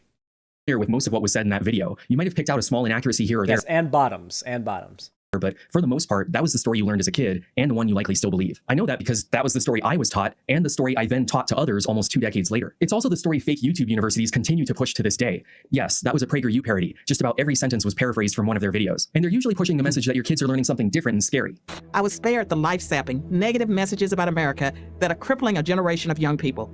These ideas are poison. As a social studies teacher, I can assure you that no K-12 student is being taught that America is a racist country or was founded on racist ideals. And they're certainly not learning critical race theory, because if you stray from that standard story, you'll have an angry parent on the phone by the afternoon, and you'll be talking to your superintendent by the end of the week. Before you assume anything, that did not happen to me. I 100% believed that version of American history the entire time I worked in a classroom. And honestly, for years afterward. But that general story, the standard myth that America was founded on freedom, slavery ended after the Civil War, and segregation lasted until Martin Luther King, doesn't really explain the current state of racial inequality and leaves a lot more questions than answers. Zan, are you sure you're not the dumb gay one? I think we're all a little dumb and gay. But I'm dumb and straight. I mean, if black people have been free for 150 years, why is there still so much inequality? Why haven't they caught up yet? You can come at this from multiple different angles. Why do they perform worse in school? Why do they make less money? Why are they convicted of more crime? Why aren't they elected to office at a rate more proportional? The point is, you're never given an answer to these questions. You're left to make it up on your own. If America is the land of equality and some people just can't seem to do well, there must be something inherently different about that group of people specifically that prevents them from succeeding. Most Americans are never taught that. I don't think Knowing Better's like a bread tuber, is he? Like, I watch his content, but I don't think he's a bread tuber. Does he have a Twitter? He's like a full-on bread tuber? Oh, okay, yeah, he is.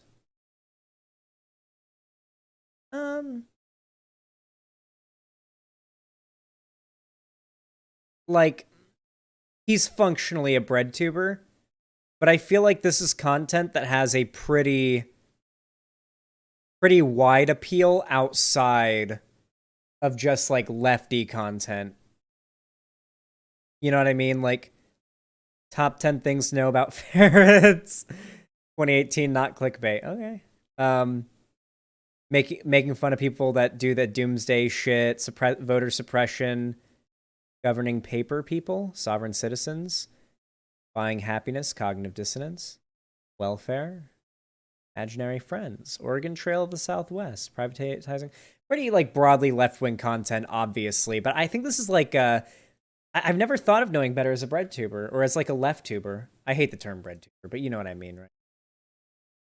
Maybe the system itself is rigged against them. But even more than that, they never learned that the fundamental premise of that question, that slavery ended 150 years ago, is incorrect. I'm not talking about the prison industrial complex or unpaid internships. I'm talking about ball and chain chattel slavery. If the standard American history myth that we all grew up hearing is wrong, when was the last slave freed in America? Okay, we don't need a second title card. I don't know why I did that. Before we can get to your first guess, the Civil War, it's important to talk about the political and societal situation leading into it and correct several misconceptions. Firstly, America was not founded by the Pilgrims, nor were they fleeing any kind of religious persecution, but clearing up that specific myth is a story for another time. Jamestown, Virginia was the first permanent British colony. Yeah, that never made sense. The whole religious persecution escaping thing. I looked back on that. I'm curious about that one.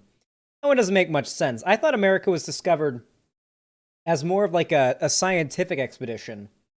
Not discovered, but like by like Europe. It was more of like a paid for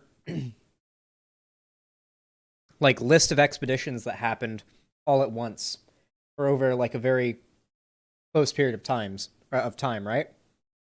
In America. And that's when like colonies were established. Founded in 1607. If you watched my Company Towns video, you're familiar with this place. It was a tobacco plantation that began to use I watched the video on Company Towns. That's where I learned about script. slave labor after a workers' strike in 1619. This is why the 1619 project marks this as the beginning of America, because it kind of is. The Mayflower didn't happen until I should pay you guys in script, honestly, for watching my like. We should add that like coin system to the stream, where like if you guys watch me long enough, you get Zan coins, and you can spend Zan coins on like certain things on the website. That would be pretty cool. Like every 10 minutes of Xanderhal stream you watch is 1 Zan coin, and like 1,000 Zan coins is like a free piece of merch. That would be cool. Wouldn't that be dope? Like giving like legit like rewards for on my site for watching the stream. Bots though, don't care. It'd still be worth it. It would pay for itself in the long run.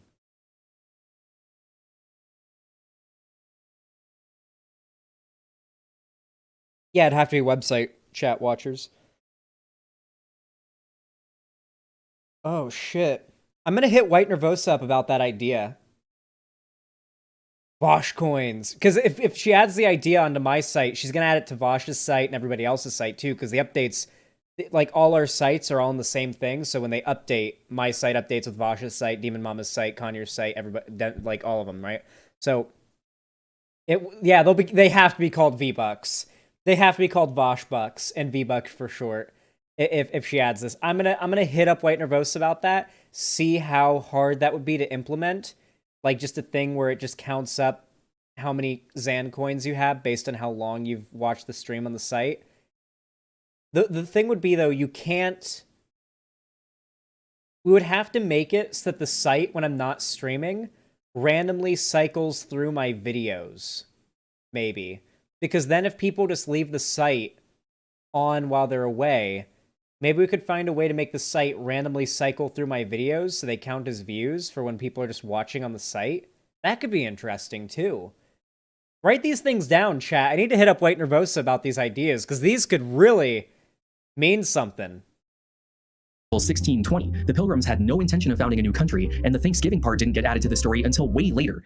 But again, another time. For decades, the various colonies in That's basically what the Yogscast do right now. The Yogscast, on their main Twitch channel, when they aren't streaming something special, literally just do a non-stop 24-hour live stream of random videos from the main channel. Wouldn't that literally be viewbotting? No, because there'd be people watching my video. It's just embedded somewhere. Like it is now. That's not viewbotting. Like, by that logic, having somebody leave their stream on while they're away from their computer would be viewbotting.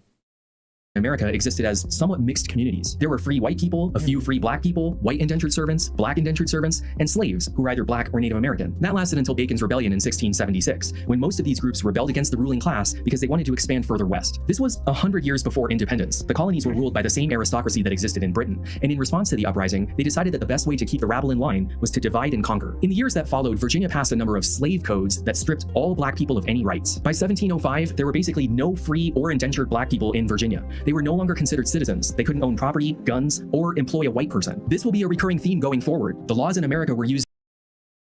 They couldn't employ a white person? That implies they could still own businesses. That's interesting. To force black people into an underclass. Over the next 2 centuries, the rich white landowners of the South, including many of the founding fathers, relied on slave labor to keep their economy going. And at this point, slavery was still legal in every northern colony as well. In 1769, Charles Stuart traveled with his slave, James Somerset, from Massachusetts to England. They lived there for a few years until Somerset tried to escape and was imprisoned. In 1772, his case was heard by Lord Mansfield. They couldn't own property, so not likely. Yeah, it's just like a weird caveat to add, like, you can't own property. And you also can't rent out to white people.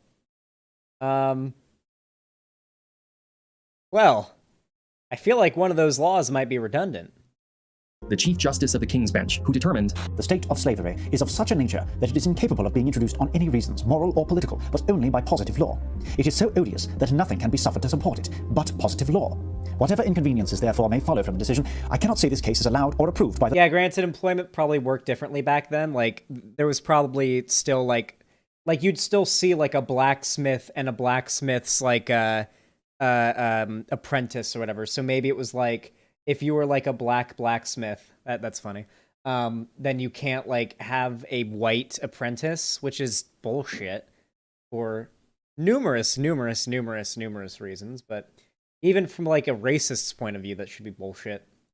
the law of England, and therefore the black must be discharged. Basically, what he just said is that slavery is an unnatural condition and can only exist if there is a law specifically stating it can exist. That's what he means by positive law. There was no such law in England, therefore slavery cannot exist there. It's unclear who came up with this famous line, but it was said that the air in England was so pure that if an enslaved person were to breathe it in, they would instantly become free. This decision popularized the abolition and anti-slavery movements, which had quietly existed for some time. You know the next part. There's some spilled tea, a few lanterns in a window, Mel Gibson, and eventually recognition of our independence. A few years after that, the founding fathers got together to write the Constitution. There were 55 delegates, so there were disagreements on nearly every issue. Among the noteworthy, there were abolitionists like John Adams and slave owners like Thomas Jefferson. As a result, the issue of slavery appears in the Constitution 3 times without ever actually using the word slavery. Article 1, Section 2, Clause 3 states, "Representatives and direct taxes shall be apportioned among the several states which may be included within this union, according to their respective numbers, which shall be determined by adding the whole number of free persons, including those bound to service for a term of years, and excluding Indians not taxed, 3/5 of all other persons." This is the 3/5 compromise, which we all learn about in school. Two things to note here. First, it doesn't say that black people are only worth 3/5 of a person. It just says that 3/5 of the total number shall be counted, which is basically the same thing but worded slightly differently. Yeah. Secondly, indentured servants still count towards the population. It was just Indians and other persons who are not. It wasn't the racists of the South who wanted to count slave populations less than white populations. It was the abolitionists of the North. Not sure why it keeps cutting to stuff. These old CRTs are kind of buggy. Anyway, she is right about that, but why? The 3/5 compromise was a way for the southern states to increase their representation in Congress and the Electoral College. This is like explicitly dunking on PragerU. I like it. So I really enjoy when channels like this make educational content that is very obviously left-leaning. Have you noticed anything about what is essentially a video essay in this video that like kind of stands out? This video is essentially like a lefty video essay, but there's something about it that makes it a lot less obnoxious or annoying than most lefty video essays, right? What is it about this that's like so different? I'm going to answer that question for you guys. It's not preachy. It's not preachy. It doesn't feel like it's trying to sell you anything. And it's funny and engaging. And it's not sacrificing educational value for humor either. This is the type of video essay content I really enjoy, personally.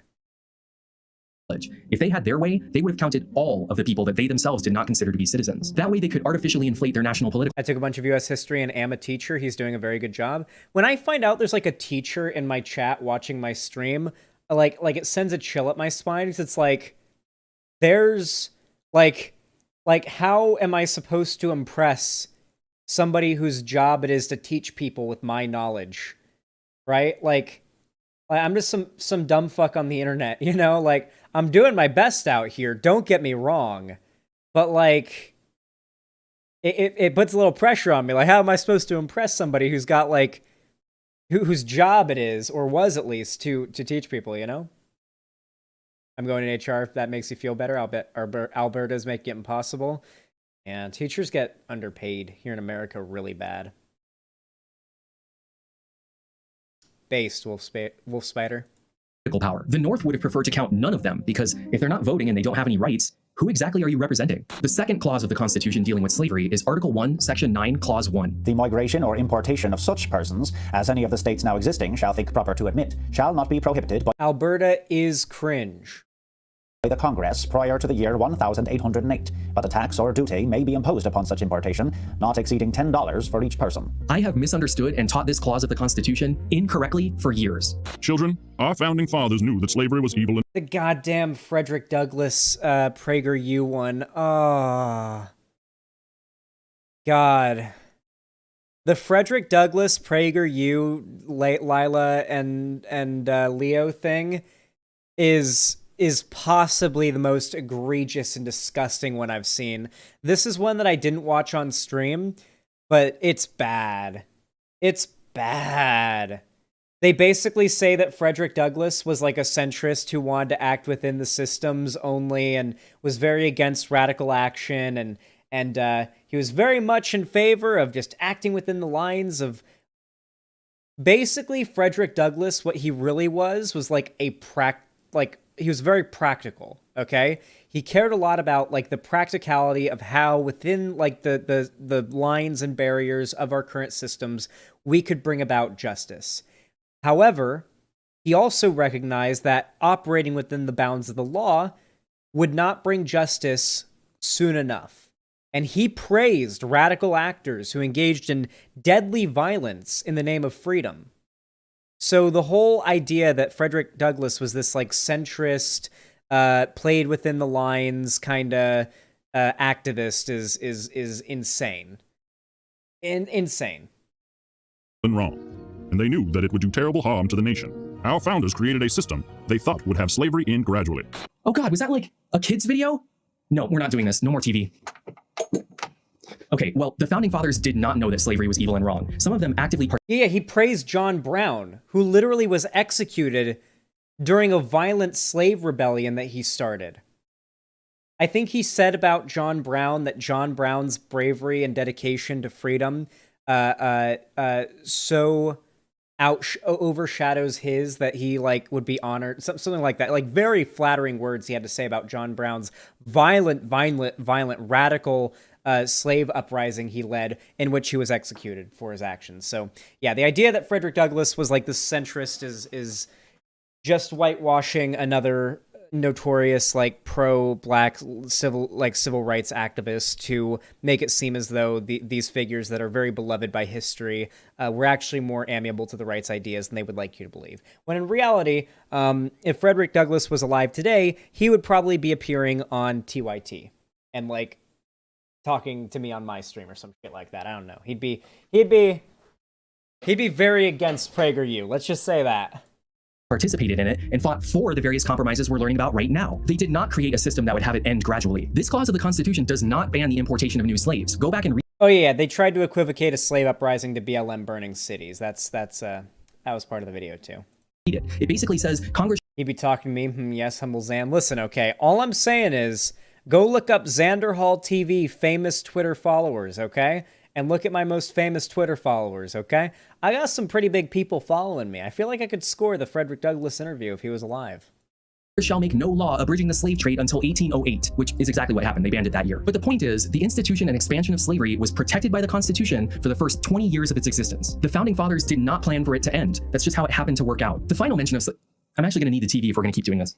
We'll just deal with the random clips, I guess. The final mention of slavery can be found in Article 4, Section 2, Clause 3. No person held in service or labor in one state, under the laws thereof, escaping into another, shall, in consequence of any law or regulation therein, be discharged from such service or labor, but shall be delivered up on claim of the party to whom such service or labor may be due. This is the Fugitive Slave Clause, which states that if an enslaved person escapes to a free state, the slave owner can still hunt them down and return them to bondage. Unlike in Britain, in America, breathing free air does not automatically make one free. I just want to point out that the Constitution went out of its way to include a direct response to the Somerset case, stating that those circumstances could never happen here. It's also important to remember that America didn't exist in a vacuum. Things were happening in other countries too. One such country was Haiti, a French colony in the Caribbean which used slave labor to grow its sugar industry until the slaves decided they had enough. They fought for 12 years and gained their independence in 1804. After this successful slave revolt, two things happened. One, America seemed to decide that no matter what, Haiti would be perpetually impoverished. And two, black people couldn't read anymore. If they found out about Haiti, they might try that here, which is exactly what Nat Turner did in Virginia in 1831, so no more reading. While some states, like South Carolina, banned black literacy during the colonial era, most southern states didn't enact similar laws until the 1820s and 30s, when the abolition movement was really gaining steam. As a result, it's when you hear things like they banned black people being able to read.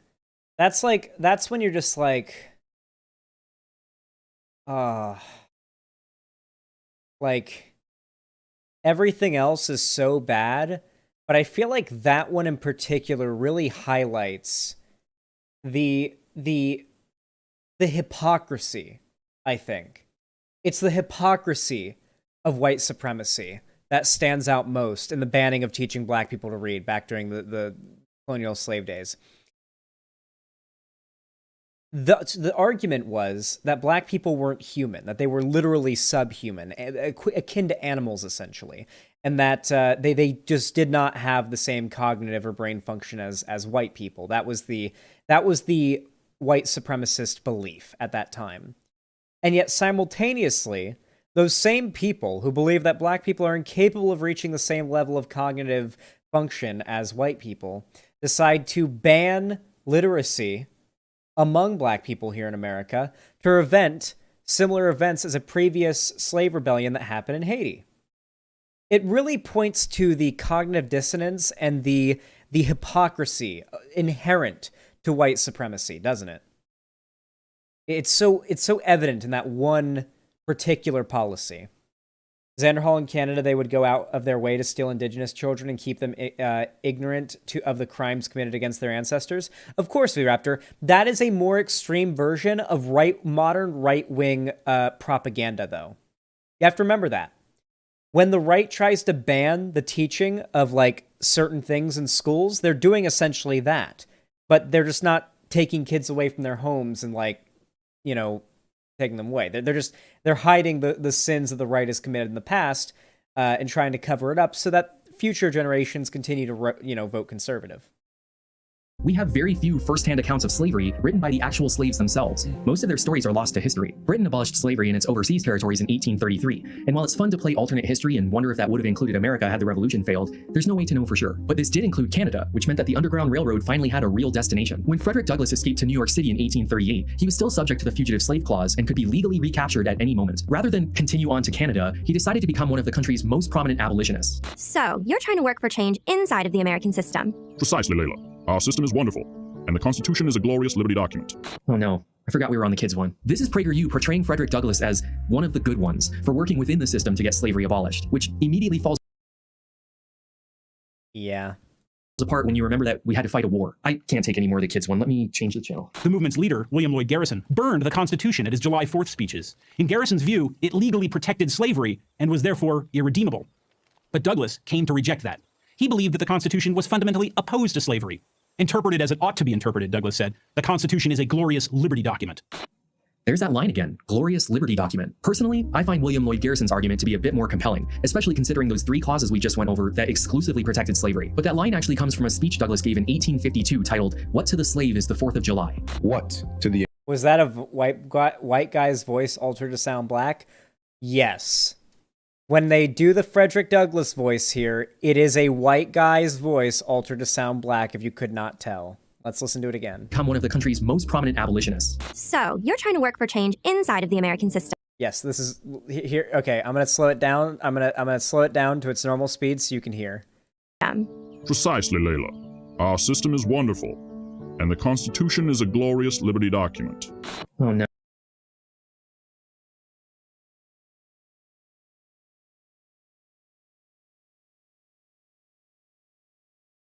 I'll let you guys decide on that one right there. I'll let you guys decide on that one if that sounded like a white guy whose voice had been altered or not. It was clearly someone's voice who'd been altered, though. That was not a natural human voice. That was someone either doing like a voice or like using some sort of thing.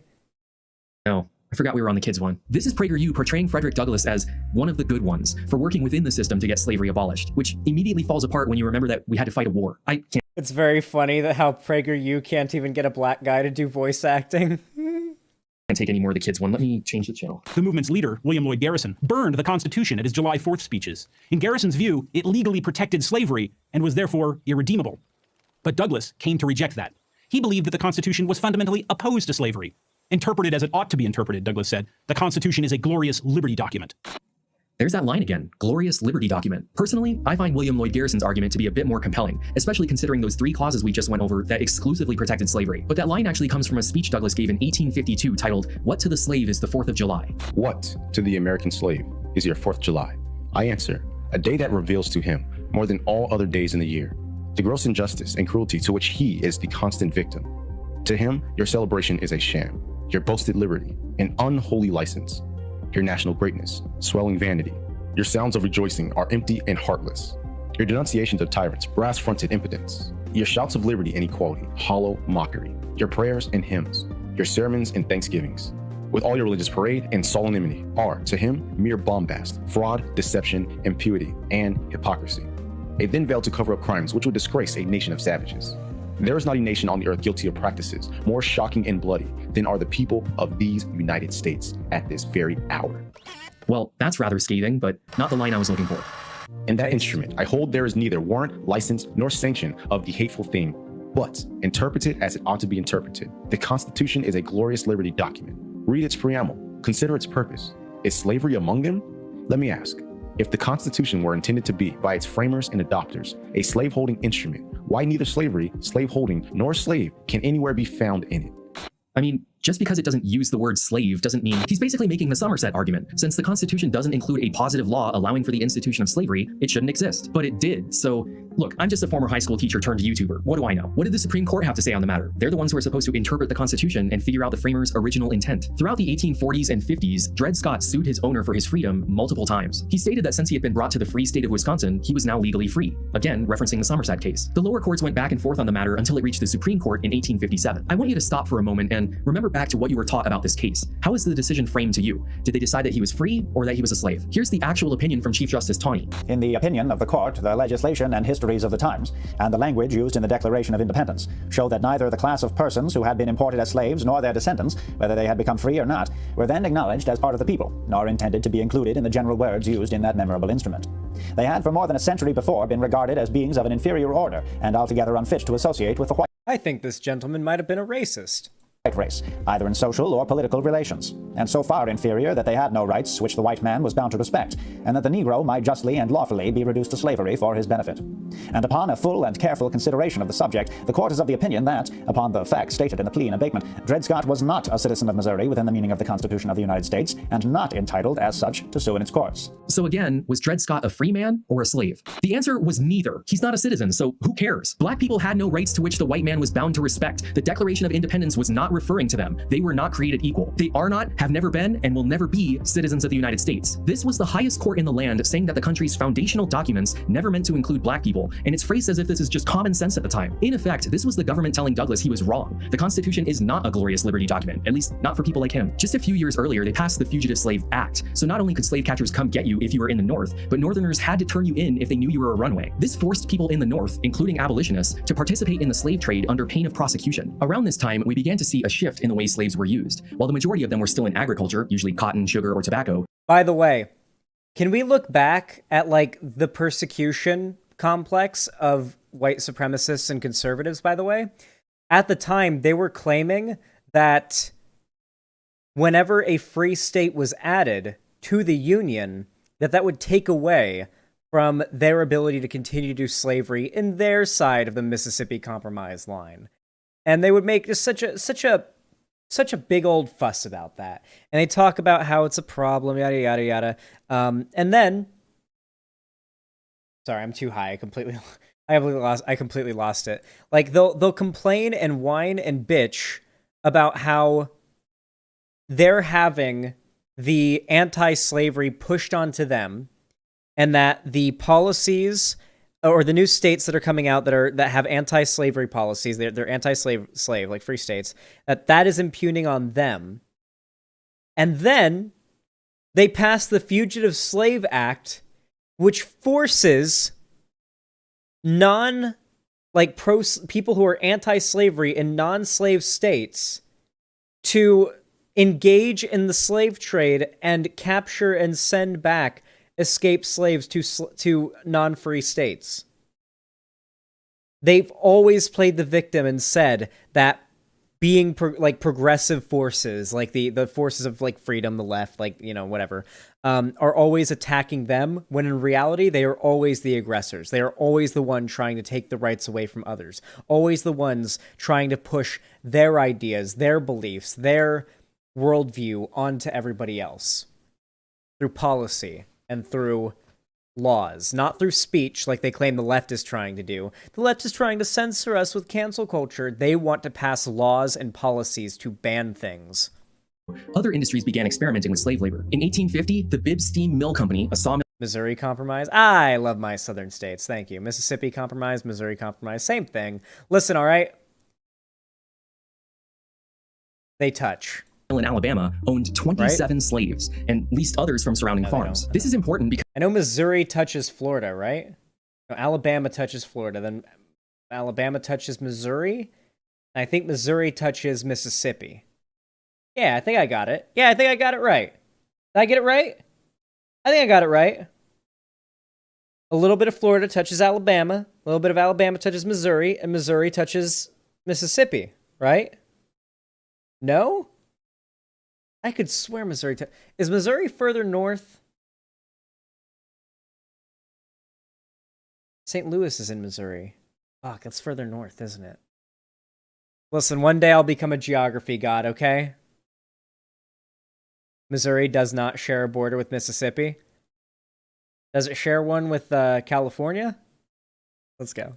Because this is the beginning of industrial slavery, when corporations owned people rather than just some rich guy on a plantation. Railroads soon got into the mix, and by the beginning of the Civil War, they collectively owned about 20,000 slaves. So, all right. How close to New York City is it?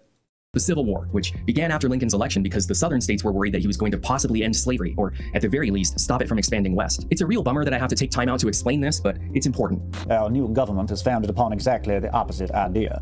Its foundations are laid, its cornerstone rests upon the great truth that the Negro is not equal to the white man, that slavery, subordination to the superior race, is his natural and normal condition. This, our new government, is the first in the history of the world, based upon this great physical, philosophical, and moral truth. That was the Vice President of the Confederacy saying that this is the first government to be founded on the idea that black people are subservient to white people. I mean, arguably not, right? Like the United States was. Anyway, the point is, whether they were first or not, the Confederacy was founded specifically to defend the institution of slavery, and every state that seceded made sure to mention that as they left. At first, Abraham Lincoln had no real intention of freeing the slaves. This war was about preserving the Union. My paramount object in this struggle is to save the Union, and is not either to save or destroy slavery. If I could save the Union without freeing any slave, I would do it. And if I could save it by freeing all the slaves, I would do it. And if I could save it by freeing some and leaving others alone, I would also do that. Now, don't get it twisted. Abraham Lincoln was definitely against slavery, but keeping the United States united was more important to him when he wrote that. But for the Confederacy, this war was entirely about slavery from start to finish. The evidence is so clear and overwhelming that it's almost impossible to argue otherwise. Here, I'll prove it to you. The evidence is clear and overwhelming. Slavery was, by a wide margin, the single most important cause of the Civil War.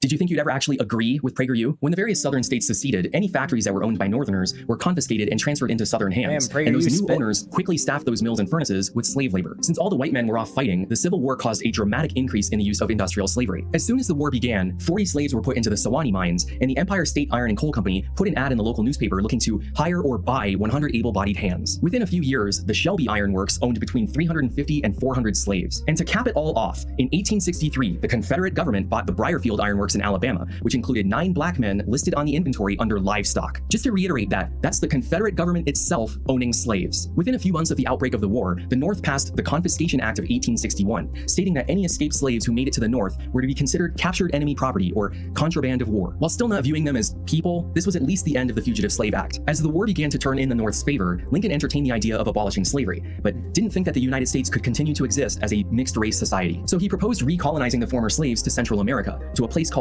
Lincolnia. If that sounds familiar, it's because this is the exact same thing President Monroe tried to do with Liberia. This was just a new take on an old idea. This is where Frederick Douglass has the most impact. He convinced Lincoln out of the recolonization plan and into the Emancipation Proclamation, which, as stated earlier, wasn't really enforceable and didn't really do much in terms of freeing anyone. But it did allow the Union Army to enlist black people. Douglass thought that if the United States saw black men fighting for their own freedom, there was no way they could deny their citizenship going forward. 2 of his sons ended up enlisting in the 54th Massachusetts. Upon hearing about the Emancipation Proclamation, Jefferson Davis, the president of the Confederacy, issued his own counter-proclamation, saying that any black soldiers they capture will be returned to a state of slavery or, in practice, executed. The Emancipation Proclamation went into effect on January 1st, 1863, and by the time Lincoln gave the Gettysburg Address 11 months later, the entire purpose of the war had shifted. So many people had died that Lincoln began to wonder if preserving the Union was really worth the human cost. But if he could reframe this war as the fight to free 4 million black people who were being held in chains, suddenly the death toll doesn't matter as much. The North was already starting to win at this point, but now they had a renewed sense of purpose. Imagine going from putting down a rebellion in a part of the country you don't really care about to ending slavery. In terms of righteous causes, that's even better than fighting for your own freedom. In January 1865, when the 13th Amendment was still being discussed in Congress, General Sherman issued Special Field Order 15. This divided up 400,000 acres of abandoned lands along the Georgia coast to be given to the freedmen, which is what we were calling former slaves. According to the order, each family was to get 40 acres and a mule, and by June of that year, over 40,000 parcels of land had been redistributed. This is reparations. We actually did reparations.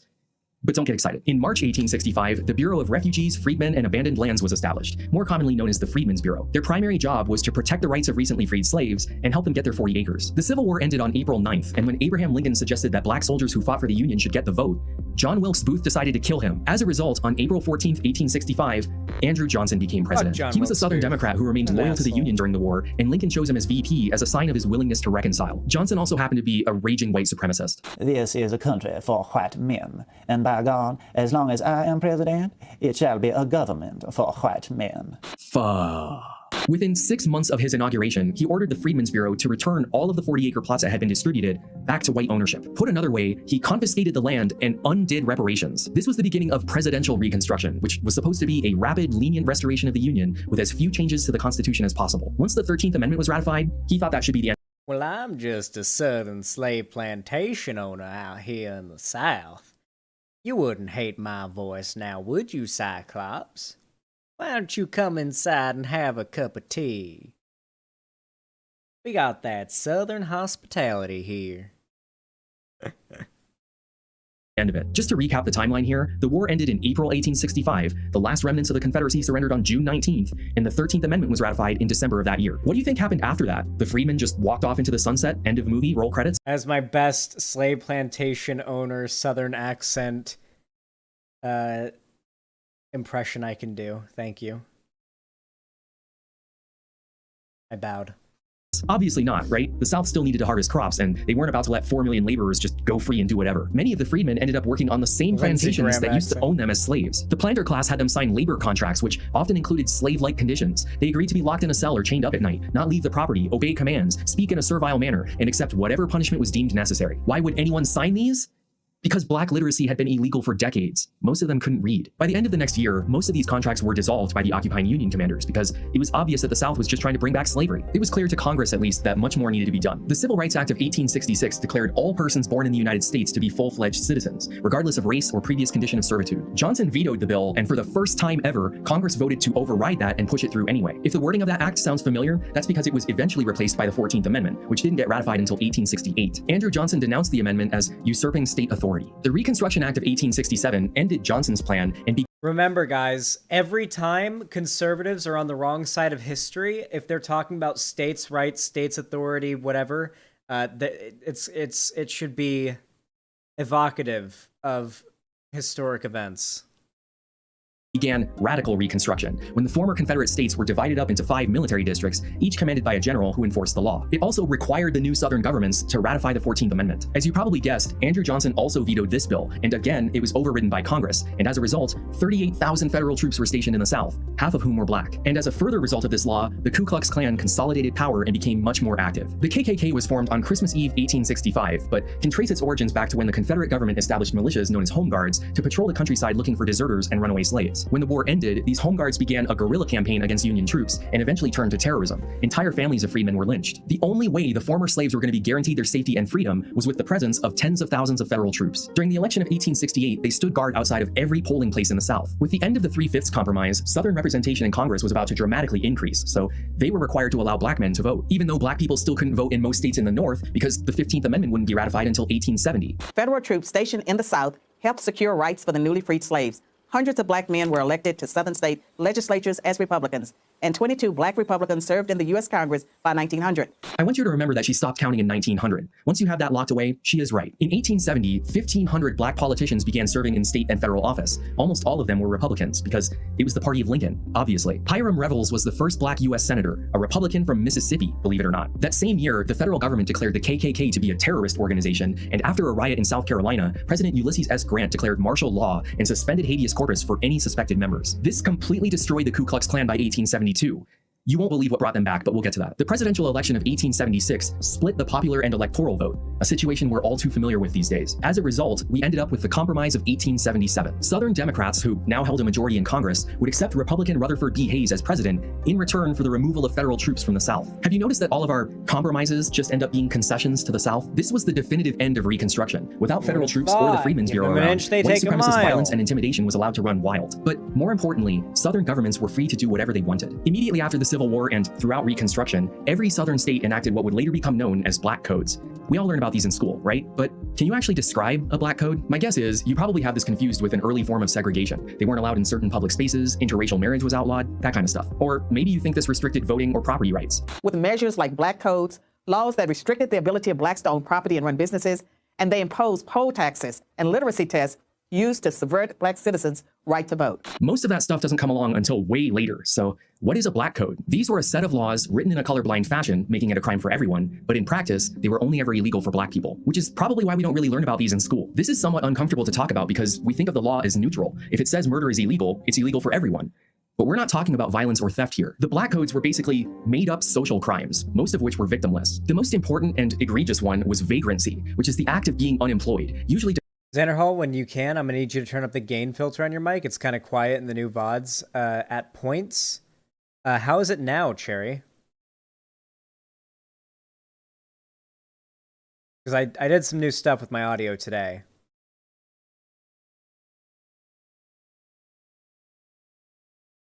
Let me know.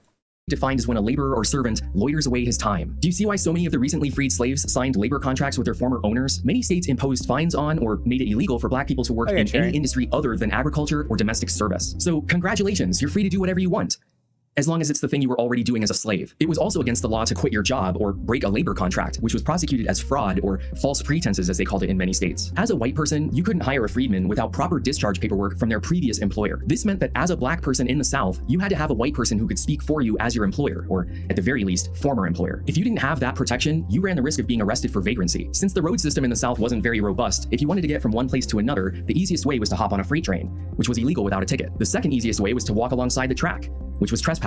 Gambling, drinking, and even carrying a concealed weapon were crimes for black people only. That can include anything from a gun to a knife to a razor. Using obscene or offensive language or talking too loudly in the presence of a white woman was illegal. Remember this? I'm gonna tell them there's an African-American man threatening my life. This has been going on for over 150 years. White women have always held a special power over black men. Interracial sexual relations were illegal, but only if it was It's always the white women. It always comes back to white women. And I've been saying this for years, and you guys won't believe me.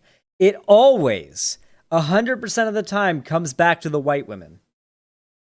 Going back to the Adobe Premiere Minds, I have fun chat. I'm tired, boss. Was a black man with a white woman, and even then, only the black man was punished. They prosecuted that under miscegenation or adultery, depending on the circumstances. Many states also passed what were called pig laws, elevating what would have been a petty crime to the level of a felony. Stealing a pig worth $1 would get you 5 years in prison. The theft of an 8-cent fence post was enough to get you sentenced to hard labor. And now we're getting to the point, because as soon as these laws were in place, the South began to use the black codes to transition away from slavery and towards convict labor. You probably think I'm talking about chain gangs, but those don't happen until much later. Before the Civil War, the judicial system was exclusively designed for white people. If a black person committed a crime, I'm sorry to say, but it was viewed the same way as your dog committing a crime. They were chattel property, so punishment was left to the owner. Even after the war, prisons were few and far between. Only the worst crimes were punished with jail time. Most of the black codes just involved a fine or hard labor. So these laws weren't designed to put black people behind bars. They were designed to put them to work. The first system I want to talk about is convict leasing. It's one of those things that we all learn about eventually, usually by watching The Shawshank Redemption, which, while being a good example, is also an extremely sanitized one. To truly understand how this scheme played out, we have to let go of all of our modern ideas of how the criminal justice. Listen, okay, The Shawshank Redemption, say what you want, it's a classic. It's like possibly one of the best comfort movies. If I'm ever like, I feel depressed, I go and I watch The Shawshank Redemption, okay? That is an uplifting movie if there ever was one. System is supposed to work. At this point in history, police departments barely existed, and even then, only in major cities. Do you know what a notary public is? They're someone entrusted by the government to witness signatures on contracts. You can find them in banks, post offices, grocery stores. Hell, some of you watching this might even be a notary public. Well, back in the day, justices of the peace functioned in the same way. They were innkeepers, tailors, and even plantation owners who adjudicated crime at the county level, which was most crime at this point. It was rare for the state or federal government to get involved. County law enforcement was handled by an elected sheriff, but this was usually just an administrative role. The actual work was done by appointed deputies who could be storekeepers, grocers, and again, plantation owners. Can you figure out what's about to happen here? A sheriff's deputy, a bounty hunter, or sometimes just a random white person would seize a black man walking along a railroad track and take him to the nearest justice of the peace / tavern owner. The justice would invariably find them guilty of something. They would impose a fine or sentence them to hard labor, which basically allowed the government to sell the convict to the highest bidder. In 1866, both Alabama and Texas leased hundreds of their prisoners to railroad companies. Within a few years, Mississippi convicts were back working on cotton plantations, and Tennessee had sent theirs across the border into the mines of Birmingham. By the time Reconstruction ended, every southern state state and county had a convict leasing program. They didn't really generate much revenue for the government, but they were seen as a benefit because it saved them from having to pay for housing and food for the prisoners. The main purpose of convict leasing was to keep the Southern economy moving with a nearly free labor force. Birmingham, Alabama was founded in 1871 as a steel manufacturing hub for the South, but its origins trace back to when the Confederacy financed the first blast furnaces and put slaves in the various coal mines. This is a natural continuation of the industrial slavery we were talking about earlier. After the war ended, companies like Tennessee Coal, Iron, and Rail switched from leasing slaves from nearby farms to leasing convicts from the government. On March 30th, 1908, Green Cottenham was arrested for riding a freight train without a ticket. When no evidence or witnesses could be produced to support that charge, the judge declared him guilty of vagrancy. He was sentenced to 3 months of hard labor, extended to 6 months and 6 days to cover the court fees. Shelby County, Alabama then leased him to the Tennessee Coal, Iron, and Rail Company, which put him to work on slope number 12 of the Pratt mines near Birmingham. They paid the county $12 a month for his labor. He died of disease 5 months into his sentence. Tennessee Coal, Iron, and Rail entered into its first convict leasing contract with the state of Alabama in 1888, paying anywhere from $9 to $18 a month depending on the prisoner. By 1900, there would be over 1,000 convicts working the mines, less than 70 of which were white. It's easy not to care about these people because they're criminals, right? If you don't want to do hard labor, maybe don't commit crimes. But it's worth asking what these people did that got them there. In 1890, Alabama conducted a survey of all the convicts they sent into the Pratt mines. Among the felonies, there were 11 for false pretense, which is quitting your job or breaking a labor contract, 7 for bigamy, 6 for miscegenation, which is interracial sexual relations, 4 for homosexuality, and 2 for illegal voting. Among the misdemeanors, there were 94 for petty theft, 46 for carrying a concealed weapon, 24 for false pretense, 24 for obscene language, 19 for gambling, 13 for selling whiskey, 8 not given, don't worry, we'll come back to that, 7 for vagrancy, 5 for violating a contract with a white employer, 3 for bastardry, and 2 for selling cotton after sunset. Selling cotton after sunset? I thought this was America. How could the time of day affect the legality of the free exchange of goods and services? It didn't. After sunset was code. Whenever you see that, just substitute it with the phrase, for black people. This is how sundown towns worked, because they obviously couldn't pass a law explicitly stating that black people weren't welcome. They had to make it a crime to there it is. Just do something after sunset. These sunset laws are still on the books in many places. You'll often find them on lists of the weirdest laws from every state. Oh shit, we got a conservative in chat. 70 of them were white out of the 200. That's not the same as only black people were affected. Keep huffing that copium, buddy. Keep huffing that copium.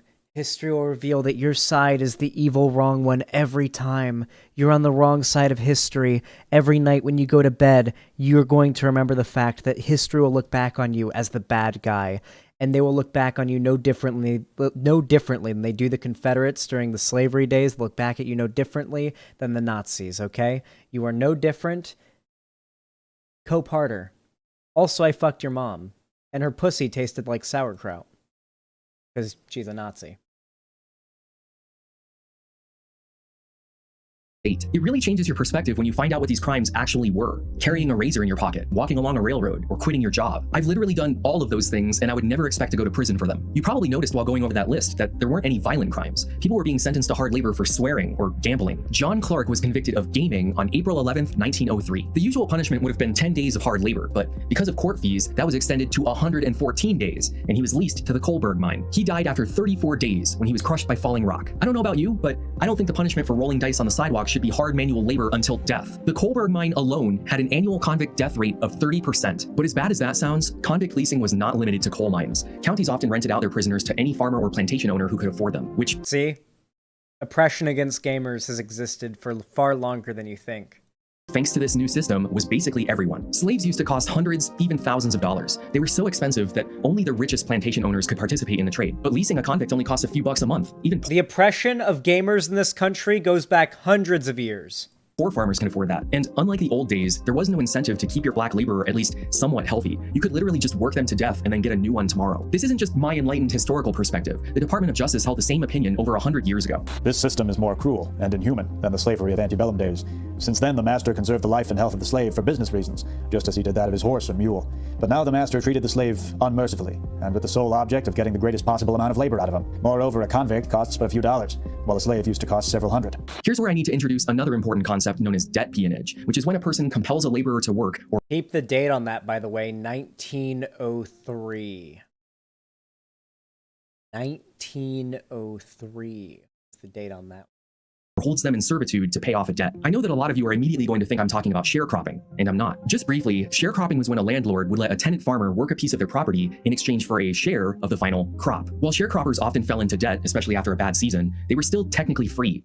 and mostly white. Debt peonage is when you owe me $10 and you're basically my slave until you pay it off. This is the same basic idea behind convict leasing. You owe money to the state or county, so you work it off with hard labor. But let's say you owe a fine and you can't pay it. You don't want to be sent to the mines, but you're in luck. The sheriff's deputy who arrested you is also a plantation owner. He's willing to pay your fine for you as long as you're willing to work off the debt on his farm. You sign a labor contract for 9 months, not realizing you also just agreed to be locked up at night and pay for your own recapture should you try to escape. Keep in mind that since your debt to the state has been settled, you're technically not a criminal anymore. You're just a laborer who has agreed to be treated like one. Meanwhile, all the food, clothing, housing, and medicine you're being provided with is adding to your debt and increasing your time. At this rate, it's going to take years to pay off that fine. So, all right, let's say you'd rather avoid all that and fight the charge. You didn't do anything wrong. They can't prove anything. Good luck with that. You have no right to an attorney. That doesn't start until 1964. You're a black man and you stand accused by a white sheriff's deputy, and the white justice of the peace has unilateral authority to declare you guilty. It is a foregone conclusion that you will be convicted of something. Even more than that, the longer the trial goes on and the more witnesses that are called, the higher the fine will be when you lose. And you will lose, which is why by the 1880s, the obscure legal practice of confessing judgment had become popular. This is when you plead guilty to a lesser charge and accept a lesser punishment, because fighting it and going to trial would make things much worse for you. Nowadays, we call this plea bargaining, but this is where it started. Remember those 8 people who were convicted of not given and sent into the Pratt mines? This is what happened to them. They just pled guilty. The court didn't even bother to write down for what crime because it didn't matter. In 1898, the largest criminal category for convict laborers in Alabama was not given. In September 1901, John Davis was arrested for vagrancy. When that charge could not be proven, he was judged guilty of obtaining goods under false pretense and ordered to pay a fine of $75. A man named John W. Pace paid his fine for him, and they signed a 10-month labor contract. After 12 months on Pace's plantation, Davis was sold to another farmer for $50. It's unclear how long he was held there. John Davis was arrested by a man named Robert Franklin and judged by a justice of the peace named James Kennedy, both of whom were employed by John W. Pace. In May 1903, the Department of Justice announced an investigation into Pace's slavery ring, and John Davis would eventually testify at the trial. Here's how the federal prosecutor in the case, Warren Reese, described the scheme in his own words. There have been flagrant abuses and violations on the part of wealthy and influential men. These violations have not been confined to 1 or 2 periodical and independent instances, but it has developed into a miserable business and custom to catch up ignorant and helpless Negro men and women upon the flimsiest and most baseless charges, carry them before a justice of the peace, who is usually a paid hireling of these wealthy dealers. The victim is found guilty, and a fine is assessed, which, in the beginning, cannot be paid by the victim. And then it is that one of these slave dealers steps up, pretends to be the friend of the Negro, telling him he will pay him out if he will sign a contract to work for him on his farm. The Negro readily agrees rather than go to the mines, as he is informed he will have to do. His fine is paid, the contract is signed, and the Negro is taken to the farm, or mine, or mill, or quarry of the employer. Placed into a condition of involuntary servitude, he is locked up at night in a cell, worked under guards during the day from 3 o'clock in the morning till 7 or 8 o'clock at night, whipped in a most cruel manner, is insufficiently fed, or poorly clad. In fact, the evidence in nearly all the cases investigated reveals that the Negro men are worked nearly naked, while the women are worked in an equally disgraceful manner. Brutal things have transpired, and sometimes death has resulted from the infliction of corporal punishment. If they run away, the dogs are placed upon their track, and they are invariably retaken and subjected to more cruel treatment. When the time of a good working Negro is nearing an end, he is rearrested upon some trumped-up charge and again carried before some brave justice and resentenced to an additional time. In this way, Negroes have been known to have worked in these places and in this situation for years and years.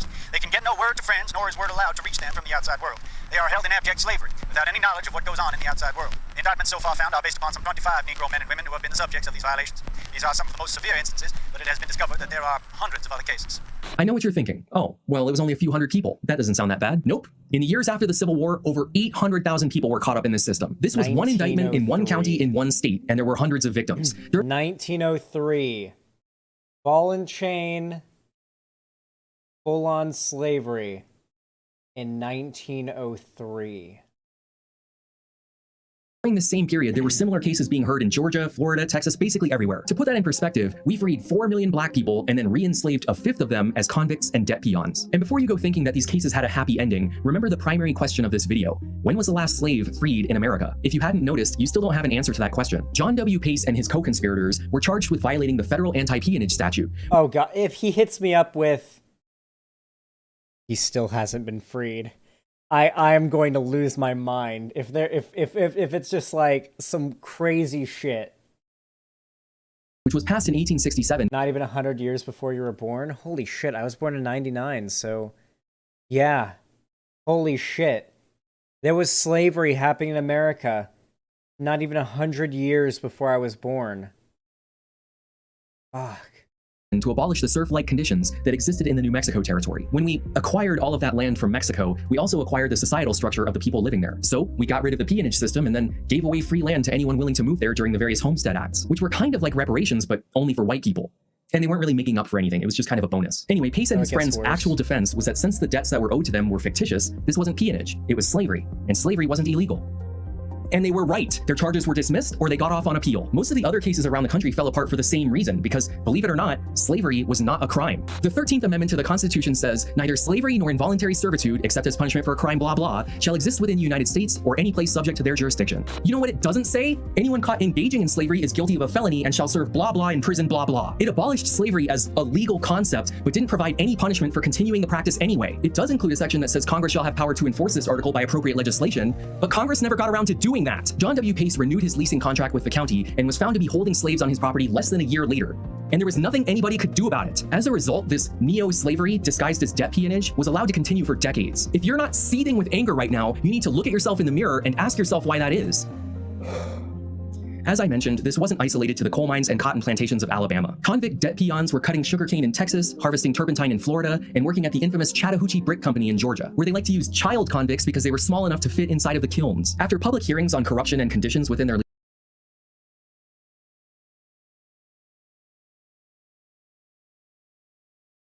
So, I don't really get super socialisty on my stream much.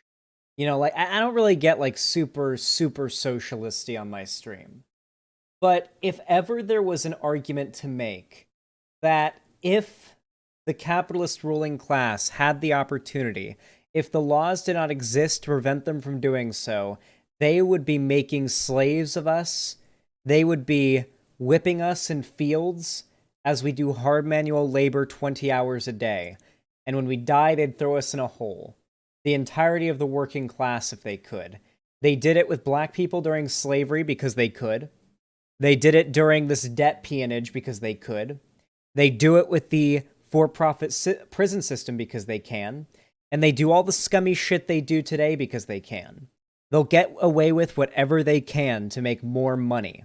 If it weren't for the law, and if it weren't for the, you know, the possibility of severe punishment, they would be using child slaves. Absolutely.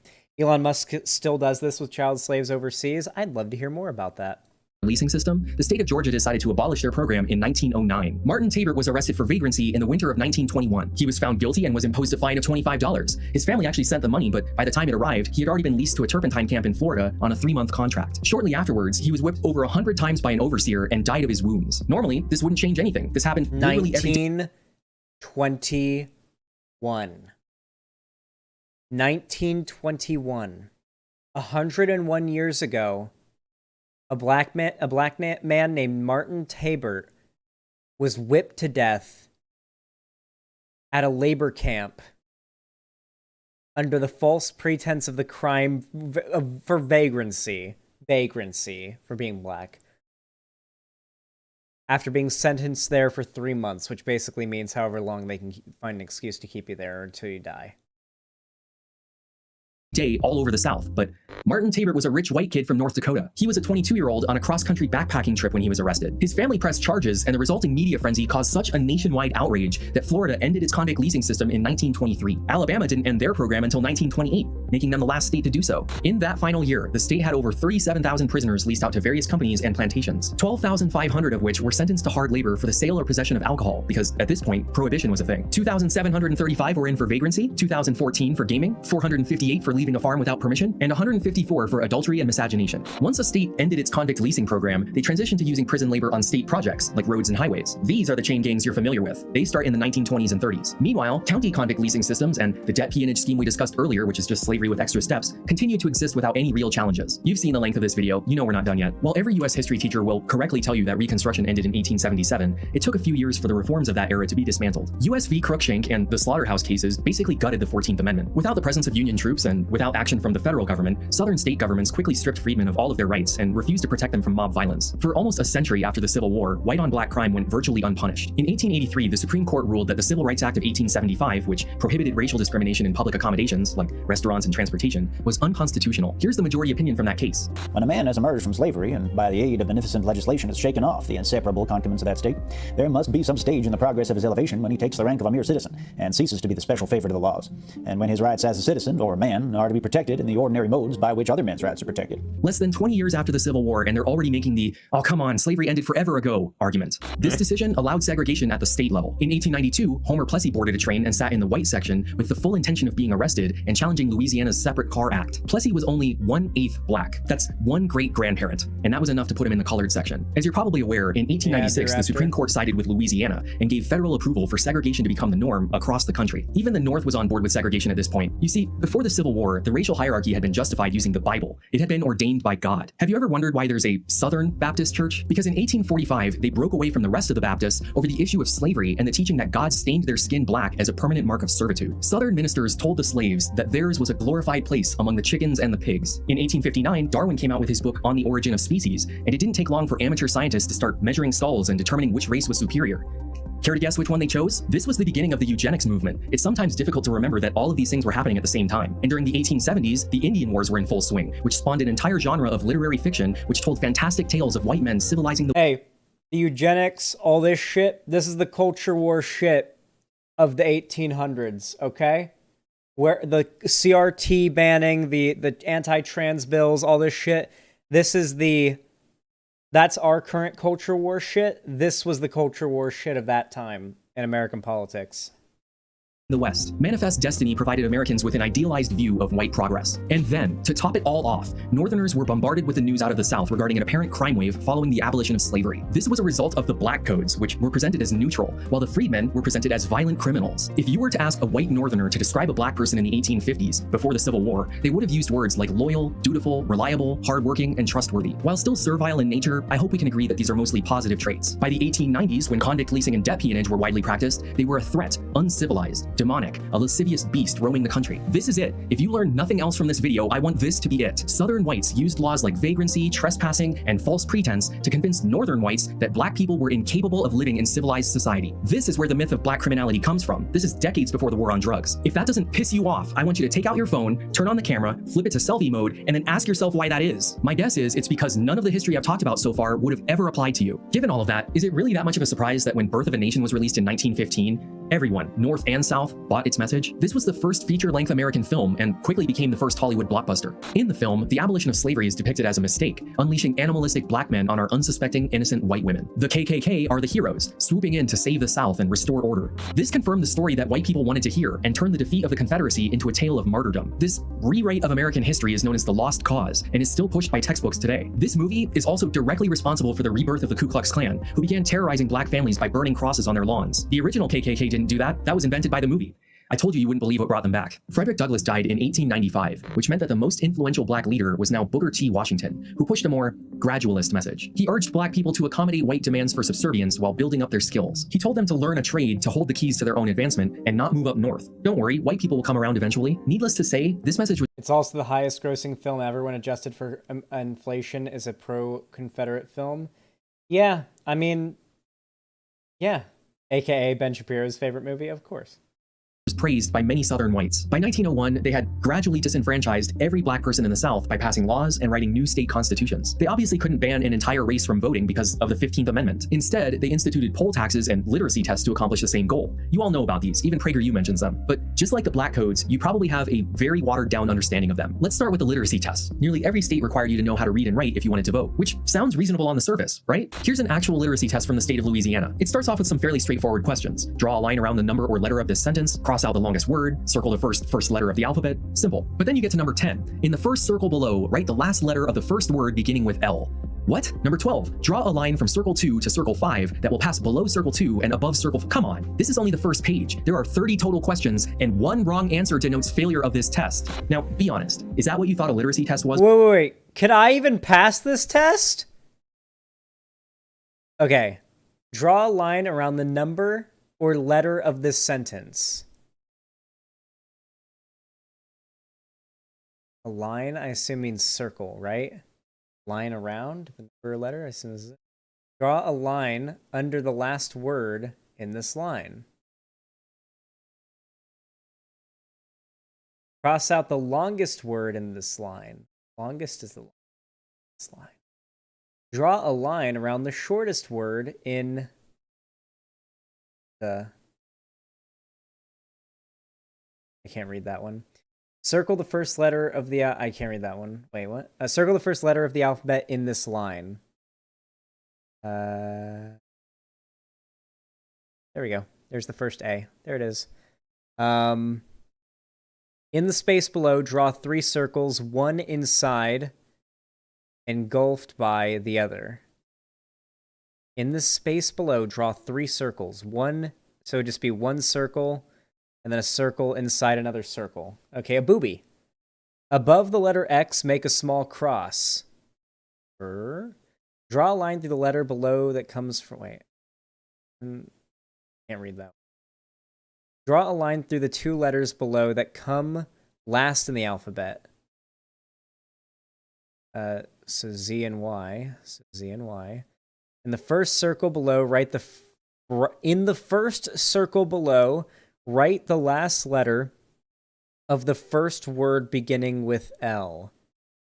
In the first circle, write the last letter of the first word beginning with L. T would go right here. So you just put a T here. Cross out the number necessary. Okay. This is insane. You don't need to be able to do this to be able to vote. Jesus fucking Christ. I passed, but good lord. I'm not taking the actual test. I'm sorry. I passed this thing on screen, I think, so I think we're good. At least the ones that I could see that weren't covered up, but yeah. Circle the first letter of the alphabet. Simple. But then you get to number 10. In the first circle below, write the last letter of the first word beginning with L. It's T. What? Number 12. Draw a line from circle 2 to circle 5. Okay, I want to do this one. Draw a line from circle 2 to circle 5 that will pass below circle 2 and above circle 4. So what it's asking for is, you want a line from circle 2 to circle 5, pass below circle 2 and above circle 4. So you do a line from here, then up 4, and then over to 5. That will pass below circle 2 and above circle 4. Come on, this is only the first page. There are 30 total questions, and 1 wrong answer denotes failure of this test. Now, be honest. Is that what you... Yeah, like this is intentionally like convoluted and difficult, and you only need to get 1 wrong to fail. 1 wrong to fail. 1 slightly misread question. 1 question you maybe didn't double check hard enough, and you fail, and you can't vote. thought a literacy test was when you learned about it in school? Because I'm willing to bet this was never explained to you. These tests were arbitrarily given out to anyone who couldn't prove a 5th grade education, and the questions were just vague enough that any answer could be subjectively wrong. Many states also put up financial barriers to voting. Mississippi required a poll tax of $3, which is just over $100 in today's money. Would you vote if it cost you that much to do it every time? I doubt it. Virginia's was only $1, but you had to be paying it for each of the previous 3 years before you could vote. Louisiana required you to own at least $300 in property, but included an exemption for anyone who could vote on January 1st, 1867, or their descendants. This is the origin of the phrase grandfather clause. This loophole was intended to let poor white people vote, even if they didn't meet the literacy or financial requirements, as long as their grandfather was allowed to vote. Virtually no black people were voting in the South in 1867, so their descendants didn't qualify. Disenfranchisement has several knock-on effects that you might not immediately think about. It's a lot more than just your ability to vote. You'll also find it near impossible to run for office. This obviously meant that there were no black representatives in state or federal government, which is why the nice PragerU lady stopped counting them in 1900. But this also affected local office. There were no black sheriffs, constables, or justices of the peace. Not being registered to vote also means that you couldn't be called for jury duty, so black defendants were almost always tried and convicted by all white juries. By the time Birth of a Nation and Woodrow Wilson came around, black people had been almost entirely pushed out of government. Confederate statues were being put up in the North and South, and the Lost Cause had completely taken over the historical narrative. Race riots occurred in places like Springfield, Illinois, Charleston, South Carolina, and Tulsa, Oklahoma. Lynching had become so popular that children were let out of school early so they could attend, and newspapers advertised the event days beforehand. People took selfies with the deceased and left with souvenirs and postcards. The violence around the country got so bad that in 1936, Victor Green began publishing the Negro Motorist Green Book, a travel guide with a list of hotels, gas stations, and barbershops that are friendly to black people in every city. They were working on a fictional version of this in the first season of Lovecraft Country. This was based on a real thing. These were printed all the way through the Civil Rights Movement and ended in 1966. Think about what that means for a moment. This country was so hostile to black people that for 3 decades, they needed to have their own separate travel guide where every listed location had to be vetted for safety, because if you went into the wrong town, you might disappear forever. Mr. Vice President, Mr. Speaker, yesterday, December 7th, 1941. If you're wondering what FDR has to do with slavery, I'm guessing you've forgotten the primary question of this video. Again, after giving that speech, President Roosevelt asked his cabinet what the enemy was going to use against the United States in the coming propaganda war. The answer was the treatment of the Negro. In addition to disenfranchisement and segregation, the convict leasing debt peonage system was still holding thousands of people in bondage. A man named Charles... Okay, I'm sorry. You need to up your game on your titling of videos. If you titled this video, you won't fucking believe when the last slave was set free. Get rid of the fucking maybe. But if you named it, you won't believe when the last slave in the United States was set free, I feel like this video would be bussin' in the algorithm. Bledsoe pled guilty to peonage in Mobile, Alabama in October 1941, just 2 months before Pearl Harbor. America could hardly claim the moral high ground or point fingers at how Japan was treating the Chinese or Koreans when we had our own subjugated underclass. So on December 12, 1941, FDR's Justice Department issued Circular 3591. A summary of the department files on alleged peonage violations discloses numerous instances of prosecution denied by United States attorneys, the main reason stated as being the absence of the element of debt. In the matter of control by one over the person of another, the circumstances under which each person is placed must be determined, i.e., the subservience of the will of one to the other. Open force, threats, or intimidation need not be used to cause a person to go involuntarily from one place to another to work and to remain at such work, nor does evidence of kinder treatment show an absence of involuntary servitude. In the United States, one cannot sell himself as a peon or a slave. The law is fixed and established to protect the weak-minded, the poor, the miserable.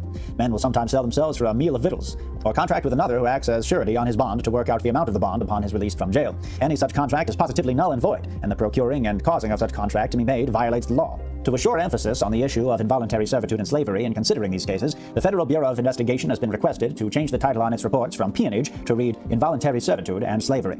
This memo told prosecutors to stop trying these cases under the federal anti-peonage statute because so many people were using the same defense as John W. Pace, that since the debt wasn't real, this wasn't peonage, it was slavery, and slavery wasn't a crime. They were told to stop calling it peonage and start calling it what it is, slavery. The memo provided them with a list of other statutes that could apply and told them to aggressively prosecute these crimes as part of the war effort. Over the next few months, dozens of cases would be opened across the country. In September 1942, on a farm outside of Beeville, Texas, a man named Alfred Irving became the last chattel slave to be freed in America. Not indentured servant or convict laborer or debt peon, slave. Here's a news article from the time saying as much. The Strobarczyk family held him as a slave.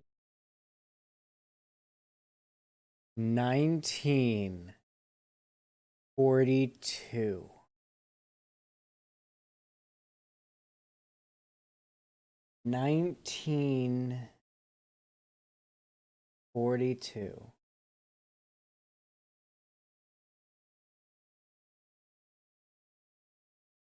Late 1942 as well, September. So basically 1943. Not even like it was early 1942.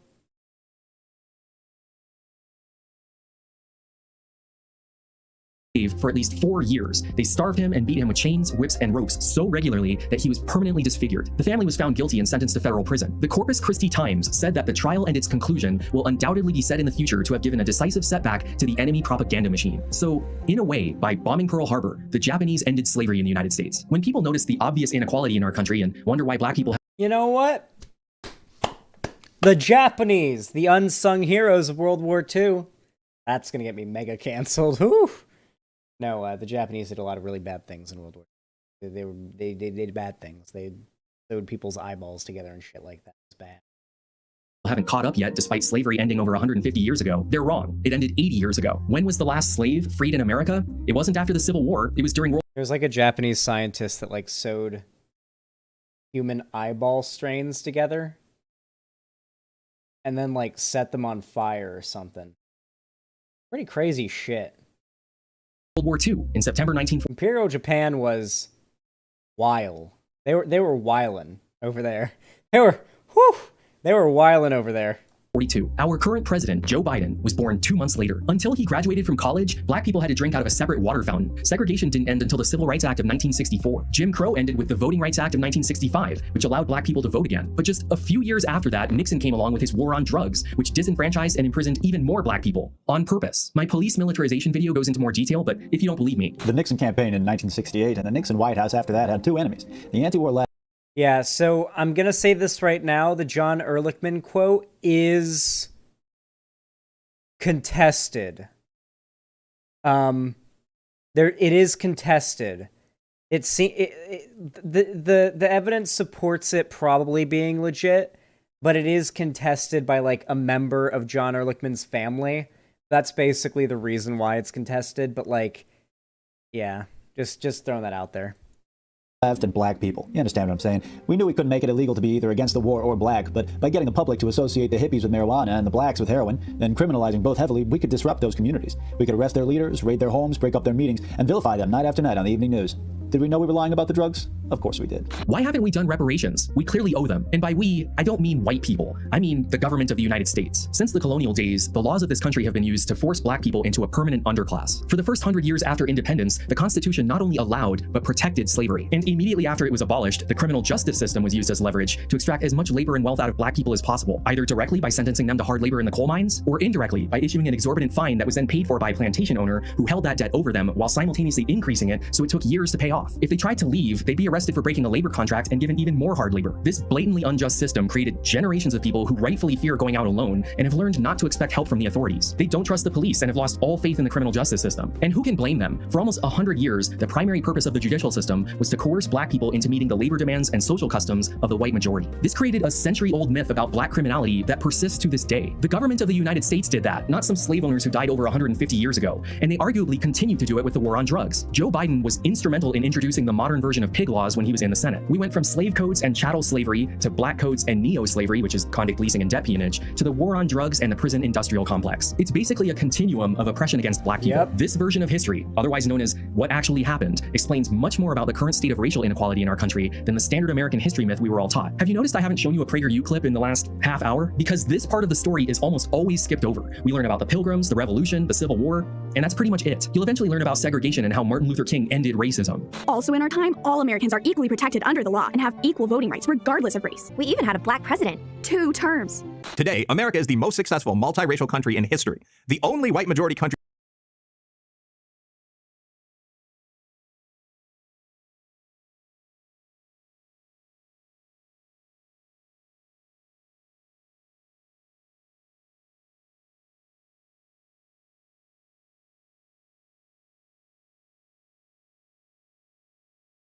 racism. Also in our time, all Americans are equally protected under the law and have equal voting rights regardless of race. We even had a black president.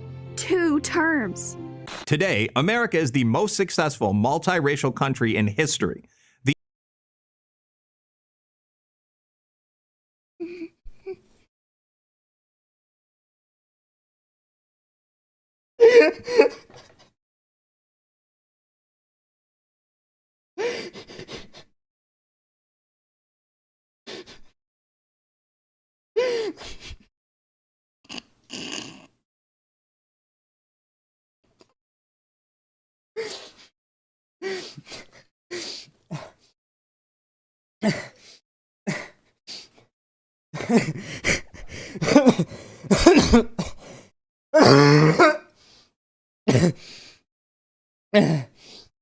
I'm sorry.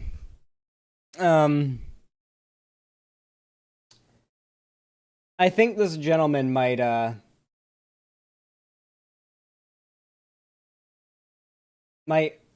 be manipulating his voice in some way. The only white majority country to elect a black president twice. He sounds like Geeks and Gamers. I don't know why, but like I can't get Geeks and Gamers. Close your eyes and imagine Geeks and Gamers is speaking right now. Terms. Wait for it. Today, America is the most successful multiracial country in history. The only white majority country to elect. Nobody talks that stupid ass radio voice. He sounds like Geeks and Gamers. A black president twice. PragerU is basically presenting the same version of history that we all learned in elementary and high school. The only difference is that their target audience consists entirely of adults, specifically parents. They're pushing for school choice, so they're trying to scare parents into believing their kids are learning critical race theory or that America is a racist country. But I can assure you, no child is learning about anything I've talked about during this video. There are history and social studies teachers watching this right now who have never heard about debt peonage before. I know I hadn't when I was a teacher. Finally learning about this stuff has given me a serious crisis of conscience. I was taught the standard American history myth, which is just a watered down version of the lost cause, and then I helped spread that narrative to the next generation of kids. As an educator, there is nothing worse than realizing you've been teaching a lie. even if it's only a lie by omission. The full story makes so much more sense that I wish this stuff was taught in school, because then we might actually demand some changes, which is exactly why PragerU keeps telling you the same story you learned in 5th grade. History is the only subject where they repeatedly say you shouldn't learn anything new, because then you might feel bad about being white or American. You learned everything you need to know about history in elementary school. I don't feel any guilt for being white, but I do feel guilty that I believed the fairy tale version of American history for so long. At least now I know better. And so do you. What a great fucking video. Now that you know all this... God. Great fucking video. Fantastic video. It's time to confront your implicit racial biases, which you can do over at curiositystream.com/knowingbetter. CuriosityStream is a subscription streaming service that offers thousands of documentaries and nonfiction titles. How much has my chat donated today? Oh yeah, we can't afford a CuriosityStream subscription. What are you talking about, knowing better? My chat's broke. I'm broke. Think I could afford a subscription? I'm the only socialist streamer there is, because I'm broke. That you can access across multiple platforms. Are you racist? Find out by watching the show, Are You Racist? Which ran multiple subjects through a battery of psychological... The answer is yes. Tests to reveal subconscious prejudices against certain other people. Do you think some people are just genetically more likely to commit crime? This documentary is for you. Check it out by heading over to curiositystream.com/knowingbetter, where you can also get access to Nebula, the streaming service built by fellow YouTubers to escape the unjust rules of the algorithm. All of my content is hosted over there at... Nebula does seem like a cool place, and so does CuriosityStream. Go send support to Knowing Better, by the way. Knowing Better puts out some bangers and some clangers, and every single video goes hard. So definitely go check out Knowing Better. Go subscribe. Go send pictures of your titties to Knowing Better. Go send money to Knowing Better. If you have any, actually send it to me instead. But anyway. God damn, what a great video that was. If you enjoyed, please consider leaving a like on the stream or the video. It helps out a lot if you do. And of course, if you want to see more from me, please consider following my social media, all linked down below. And if you want to see more from me on this platform, make sure to ring the bell button. Well, ring the bell button. Ring the bell icon next to the sub button. And of course, if you want to donate to me and support me financially, you can donate, subscribe, or gift a sub over on my website, xanderhal.com/live, or support me on YouTube, Twitch, Streamlabs, or Stream Elements, or maybe even through Patreon. With all that said, thank you so much for watching. Have a good one. All right, guys. It has been a phenomenal stream. God damn. Viewership wasn't insane or anything, but as far as how I feel and just the general chat engagement and the topics and certainly the debate we did today, really good stream. Really had fun. Thank you. Really enjoyed. Cherry says, please, Oilers, donate last minute so I don't die of starvation. Thank you. I haven't been able to pay Cherry in a hot minute. Sorry about that, Cherry. Well, I'll work on streaming more. Don't worry. Yeah, I do need to stream more because I need to make some money so I can pay Cherry a bit more. Yeah, don't worry, guys. I'll keep on. I'll stream more. I'll stream more. Yeah, the editor minds are getting cold. All right, listen up, everybody.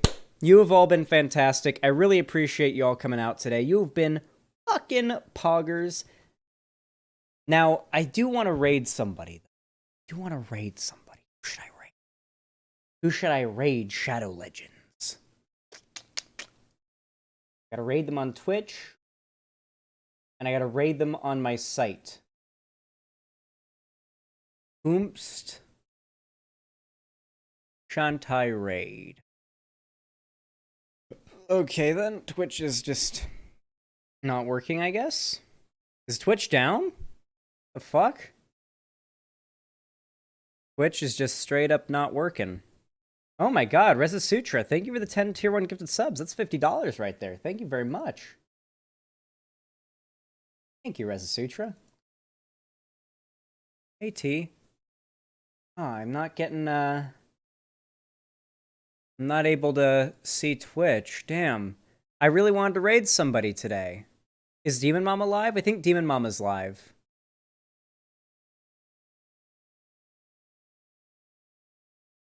Oh, nothing's loading. This is really weird. Like, nothing will load. But I have internet. But nothing will load. Wait, this is what happened.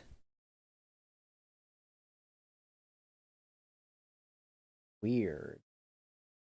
Shannon stream. Well, unfortunately, I'm having a pretty weird issue with my computer right now. I can't load any new pages, but I still have internet. So that's really odd. I did just completely factory reset my computer last night, so that could have something to do with it. Maybe I'm missing some important software or drivers, and that's causing an issue. But, yeah, okay. Well, with all that said, it's been a fantastic stream. Thank you guys all so much for coming out today. It has been goddamn amazing. Thank you so much for the support. I love y'all so much. And of course, I will see all of you next time. I forgot to add an ending stream, so ending screen. So I'm just gonna have to say bye.